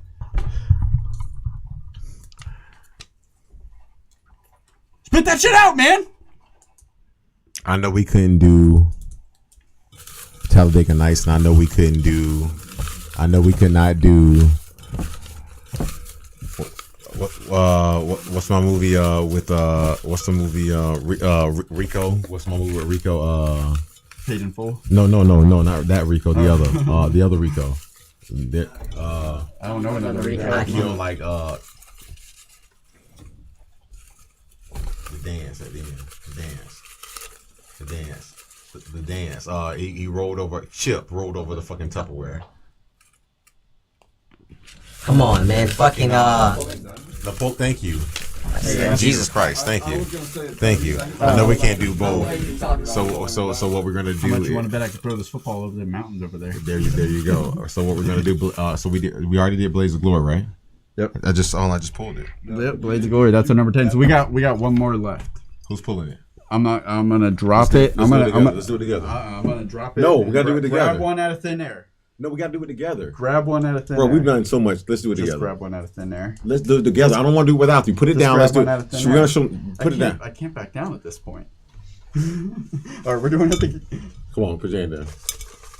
How are we doing this together? How are we gonna pull You up feel the that same one? Do you feel that one? No, I don't. You tell me which one you feel. You feel this one? This one? This one? Scott, so this one? This one? Wait. This one? Wait. Yes, I know. Oh my god. What the fuck is it? Rubber. Fuck that. No, veto. That's a double veto. Fuck no. Come on again. Angela just got vetoed. Man, fuck that. No, I love you, Angela. Fuck that. No, we're coming again. Come on, me and you. Oh wow. My mom's trying to veto. You don't have that much power, Mom. We're doing this. I'm sorry. We're doing this. This is for the studio and the equipment. You don't owe me for anything for the equipment in the studio. If we do this, we have to do this. I will. I will save it for the last to announce in season 3. Thank you. All right, so the season 3 lineup that you guys can look forward to us covering, and we'll announce the order of these episodes coming up very soon. We'll be doing Candyman, the Ghostbusters trilogy, all 3 films, Religulous, Die Hard. I saw. Say it again. Yeah, I know. People are chiming in with Heat. Right, that one. Yeah. I saw. And Karina Arroyave wanted the Joker. No, that's Karina Arroyave. Joker. I'm still with you guys. Thank you. And we'll also be doing The Invention of Lying, The Joker, Weekend at Bernie's Part 2, Face Off, Heat, Blades of Glory, And the final film that was picked was Dead Presidents. So that's the lineup for season 3. Say it again, please. That'll the whole lineup. Yes, please, because I want to make sure we got Die Hard in there. Die Hard's in there. Can I hear it again? They need to hear it, please, one more time. Can I say it? Because you said I want to say it. Show me the lineup for season 3. Those 3 plus Die Hard and right here. That's season 3, guys. Okay, thank you. Yeah, All right. I got you. Yeah, thank you. I saw what you were saying. Yes. Yeah, no, thank you. Good job. I'm so used to you being prepared to that. Normally, but it's thanks to Marshall that we can do this. Thank you so much, Marshall. So season 3 is going to begin on July 1st. That's the first Thursday of the month. And with our new schedule, we'll be posting a new episode on the first Thursday of each month for season 3. Your mom is so fucking awesome. Terri Miller. I don't know where my mom's at, but Dead Presidents is fucking awesome. Mom, I need your help at this point to help me get through this. We got like 4 more minutes and like 5 more lines. New episode, first Thursday of each month. Interviews will be on the second Thursday. Bonus episode and fuck ups on the third Thursday. Snack size segments up on the fourth Thursday. Special episodes will happen on the fifth Thursday on the months that have 5 Thursdays. We want to thank everyone who helped us out. Could you please play it down? Thank you so much, guys. Let's take these names one at a time. We will. All right, I got it. Thank you. Go ahead. Thank you, everyone who helped us out this season with productions, guys. We generally do mean that, guys. You don't understand this. Listen, all jokes aside, all drinks aside, all everything aside, we want to thank everyone because I'm going to be honest with you guys. A lot of people say they want to do something. They want to do a podcast. They want to do a TV show. But the most naive thing you can ever think is that you can do it by yourself. And I joke about being humble and all those things, and we talk about this, but without our family members taking the sacrifice, without our moms making us, without our friends supporting or telling Mom, we're going to have to turn the air conditioner off for 2 hours tops, I promise. Season 3. And without people who don't know us, I want to thank Marshall Malone tonight because of the fact that he understands that the one thing we all have in common, from Dan Miller to David Polanski to Rick Boyce to Tarantino Alicia Jones, Red Lutton to Brandy Johnson, Earl to the Curl, Earl the Curl, to Clifford Royal, to everyone who's ever seen us through this. We want to say thank you because we can't do this without you guys. And guys, and what I mean by guys is like, listen, if you really want to do something, the common denominator is work ethic. Nothing's done for free. So thank you guys for everything. So I want to thank Brandon Karlis. Tarantino Jones. And you said we're going to do one by one. Brandon Karlis, thank you for being majority, our elevator pitch for the rest of for majority of the season. Thank you, Tarantino Jones, for adding a little flavor to it. We will never forget when you told us there's no country for black men. Ricky Boyce for providing the sound effects. That there was no country for black men. I know. Juneteenth is 48 hours away. How dare you? I want to thank Ricky Boyce for painting what needed to be painted tonight. I want to thank Daniel Miller, my original brother. Shot. Thank you so much, my Blue Moon brother. I truly appreciate it. You're still on 45 days of racial apathy. Don't worry about it. We'll talk about it later. David knows why. Angela Polanski, thank you so much for being. I don't have a wife, but you're the best wife the show could have ever asked for. Seriously, all jokes aside, thank you for all those times we had to watch you guys' daughter, Adeline. Thank you. For letting me tongue your teeth. Django Unchained intro. D is silent. Thank Tarantino Jones. I'm not going to say it. You deserve to be here. Don't forget why you're here. Thank you for everything. You're not going to say it. You already did say it. You said it twice. No, I'm not going to say why I'm saying it, but thank you for you built the first studio that made us do what we do. Ricky Boyce. You're going back to the beginning. J-Lo Royal. Mariah Rick. What are you talking about? You with me, right? Yep. All right. Yep. Ronnie Joe Quinn. You're not here. I love you. Fuck you, but I love you. You're my man's them. I thought it was Joaquin. No, it's Ronnie. Terry Miller. If it wasn't for you, he wouldn't be here. Marshall. What's your mom's name? Michelle Marshall? Or what? Michelle. I'm asking. I didn't know. Maybach music. I'm gonna say Malone. I don't think a son takes the mom's first name. Okay, I thought I was gonna be the one being. Hey, we worked together twice. It's him. He's the problem. I would like to thank Thelma Royal for being such a huge supporter of mine throughout this whole process. I really appreciate you being a truly a mother figure for me. A motherfucker. And thank you. No, I just want to say I know what thanks you to meant. Thelma. I would also like to thank Jamal Oaks and the Trap House Chicken for us doing the Coming to America intro, one of the best intros we've done. And we've also, his son, Kareem Oaks, thank you. Listen, sir, don't give your money to Full Sail.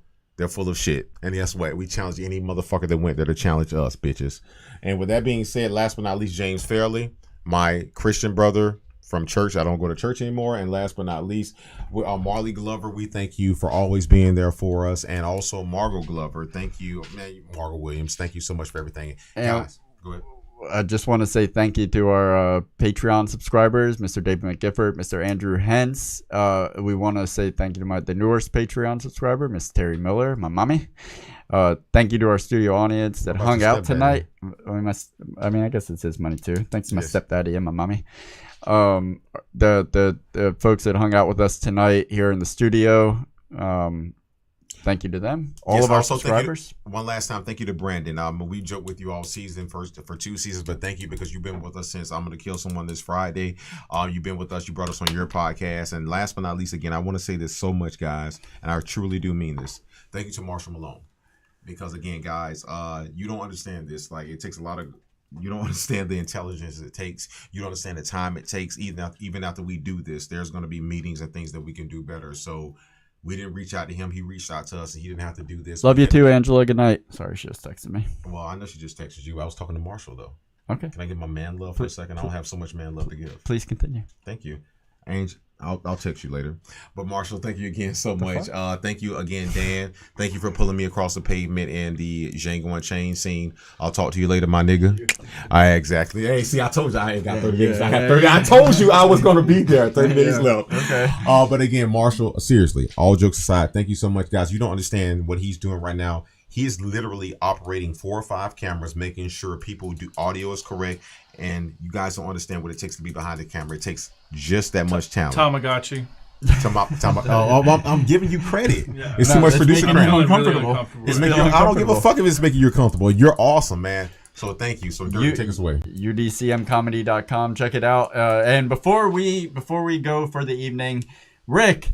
You look like you're still What the painting. fuck is going on, Rick? You've had 2 or 3 fucking hours. This is the end. Are you prepared? Oh shit! 12:48. Marshall, the man from Jack's Film Festival. Yeah. Oh yeah. Rick, can you bring that out here to the main camera? While Rick's bringing that there, Marshall, can we have you come in front of the camera and say one thing, please? I can get on camera right Yes. I'm going to ask you one question. I don't think it's going to be unfair. You don't name any names. Whoa. Hold on, Rick. Give him 30 seconds. I want Marshall to come. You can come out the bathroom, come in the door over here. Okay. I think I'm mic'd. I need right Marshall. here. Okay, so Marshall, really quick. Don't name any names. Let me ask you this: what made you decide to work with us? And I know you invited somebody tonight. I don't want to know their name, but from the people you work with, why did you decide to work with us? That's a good question. I've watched you guys since season 1, and when I started learning live streaming, I saw the show and I said this would be a perfect live stream. So and then everything that Durden's done film wise, I hear myself, it's weird. Everything that Durden's done like film wise has always kind of resonated with me. So I just want to say thank you. I don't want to speak for him, but I want to speak for us and say I truly do want to say thank you, because here's the thing: the one thing we can recognize is work ethic, and you don't have to be the best at what you do, but we recognize your work ethic, and I truly, from the bottom of my heart, want to say thank you. Yeah, I appreciate it, man. Thanks for having me. Unappreciated grind. Let's show that painting up real close. Rick, get your ass out here. I'm coming, man. That's what he said. Hold it up right here. Okay. Marshall, show it. Marshall, bring it in. No, we want to see your face. No. Let Marshall bring it in. There's nothing on this. That's Davis. Oh, okay. It's a goof. It's a goof. No, I did it as a goof. Marshall, bring it in, please, sir. Oh, that's all. Hey, Rick. Switch. I don't want to fuck the camera up. Hey, Rick, that's. Oh yeah, don't make him do that. But that shit is fucking odd. Yeah, I fucked the camera. I feel like you couldn't find a color for you, but hey, Rick, it's frozen. You did your thing, so brother. Him in there. We'll show Do it you in see there. me? Do you see me? Do you see? Don't see. Look at me. I can't. Well, Dave, Oh, you right there in person? No, on the fucking thing. Dave, you need that one. The one that's yeah, trip this wire. Every time I trip it, it freezes up. All right. Yeah, give the audience a little update here. Let them know we're coming back to video. You can show the. All right, guys, on we'll there. be coming Yeah, back. show it on This is here. audio, Dirk. We're live and direct. Dirk, this is audio. Yeah, audio is live. All right, guys. So if you're listening to me right now, we want to also shout out Anchor.com. They've been supporting us all season. We're going to shout out them because they've been the one listening to us all season. Also, guys, we want to shout out YouTube. We want to shout out Defeating the Algorithm. Guys, let me tell you something. Consistency, content, and creativity is what's going to get you out there. All right, look at Rick's. All right, so guys, what you have here is TTFT. The one thing I want to point out first is that you see the bird in the middle. This was all done in 2.5 hours. And Rick, I'm not going to lie to you. I didn't know what you're going to do, but I really love that. And normally what we're going to do is we're going to sell that to somebody. But what I want to do is for me and Durden to sign that and not sell it because that is fucking awesome. I see Durden looking like Lil Dicky. I see me looking like, actually me. I don't even know how the fuck you did that. But I also see the TTFT. We have so much going on and I love what you did, Rick. Guys, this is Rick Boyce. He's been with us since Sunny Fit. And let me tell you something, guys, about Rick. I love Rick. Rick's not perfect. But here's the thing about it, guys. No, I'm being fucking honest. I know. Rick's not fucking perfect. But and that's the thing. Rick's my friend. And here's the thing about it. We talked to Rick. And let me tell you one thing about Rick. He possesses one trait that everybody who makes it has to possess. You take constructive criticism, you get better, and you support your friends. And that's the fucking secret. Guys, thank you so much for tuning in through this whole live recap special. Thank you to everybody that has watched this season. Thank you to all of our guests. Thank you again to Marshall and our in-studio guests. Be safe out there. Tell your friends about us. Share what we're doing. Please shout out to That's the Fucking Theater. We still haven't seen a picture of Douglas Anderson. We're going to leave you guys with check this out. This is you will not see us after this clip plays. I've got to piss so bad. So this is the last you'll see of us. Yes! Yeah, you got it. Finally. I gotta go get this piss out of me. So enjoy this last montage that we put together of the season, and there's also a bonus treat after the montage. So I predict you'll be in the garage and we'll watch that together. Yes. So we'll be watching that live with you guys, and that's going to play in 5. Do you have any final words? 4. 3, 2, 1. Love you guys. Peace. Didn't ask for an intro, so I do it with no tempo. Sunny Fit with the funny shit that can fill up a money clip. The TTF show is a ride so hot, down entertaining and such. Go to the page and subscribe now. Hey guys. Hey Durden. Hey Torian. Hey guys, it's David Pressman. Hey, Stepdad here. Hey fellas, congratulations on your 2nd season. Congratulations on an amazing season. Hi, Beth Grant here. Congratulations on the end of your season. Hi guys.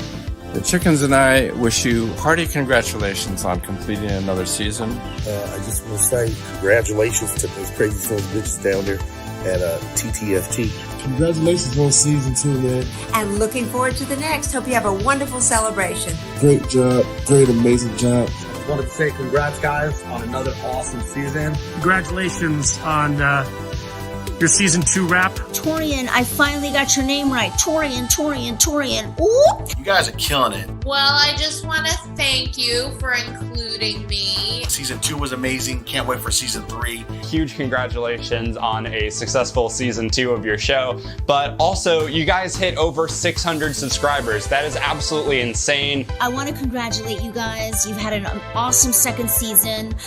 You work so hard. Then the Lord bless you, and I'm all for you. People really need to know the amount of work that goes into your pre-production, your post-production, the great questions, and it is really paying off, and I'm so thrilled for you guys. Congrats, guys. Hopefully this is going to give you enough of me to get you to have your own show on Showtime.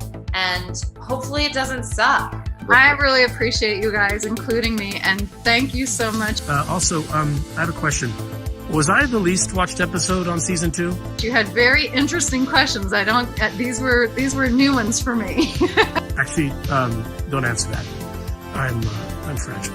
Just as a heads up, if you guys do plan on doing another Marvel episode for season 3, you know where to call me. See you next time with more MCU awesomeness. And Mr. Royal, watch them cusses, bro. You guys are awesome. Keep doing what you're doing. Season 3 is going to be amazing. I already know it. I already can tell. Good luck, you guys. Thank you so much, and good luck with the show. I think you're doing a great job.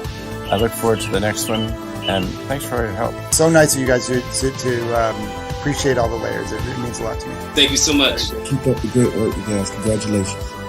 Appreciate both of y'all, gentlemen. I appreciate it. Goonies never say die.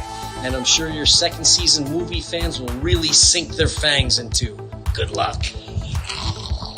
So congratulations, you guys rock. Love you guys. And if you're not watching it, please subscribe to their channel and definitely do so, because these guys are just I know you guys are putting your heart and soul into this YouTube channel, and it shows. So keep it up. We appreciate it, and thank you for doing what you guys do.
Why don't you subscribe? It'll last longer. I think I'm having an overdose of this drug, my wife. Overdose of what? Marijuana. I don't know if they had something in it. Can you please send rescue? Do you guys have fever or anything? No, I think we're dying. Okay, how much did you guys have? I don't know, we made brownies, and I think we're dead. For better or worse, the death do us part. If I keep up with you, death's gonna do us part. First you had my lungs, now you got my heart. And I remember the day that it started. Kid, I was a kid, never smoked a day in my life. The first time I met you, wanted to make you my wife. My old lady, my best friend, and my cuz, because only you can give me this type of buzz. And fuck what they think, you my personal shrink. You remind me that my shit do stink. Session after session, expression, depression. Doing my best up to feel impression. Take one hit, man, it makes me wonder what does it take not to be a one-hit wonder. Lightning thunder, we stay hot, cause the world is steady trying to pull us under. You don't know how it feels, making everything so real. Let me smoke and let it go. It's been a shitty day for you. It's been a shitty day for me too. So grab the lighter, let's set this night on fire. Lay back and relax, only to feel higher. Lay back and relax, only to feel higher. Everyone has their shit and their particular ways for dealing with it. I found what works for me, as long as I can keep from working for it. It is a thin line, but I'm sure I'll be fine. It's all for my mind, it's all for my mind. You don't know how it feels, making everything so real. Let me smoke and let it go.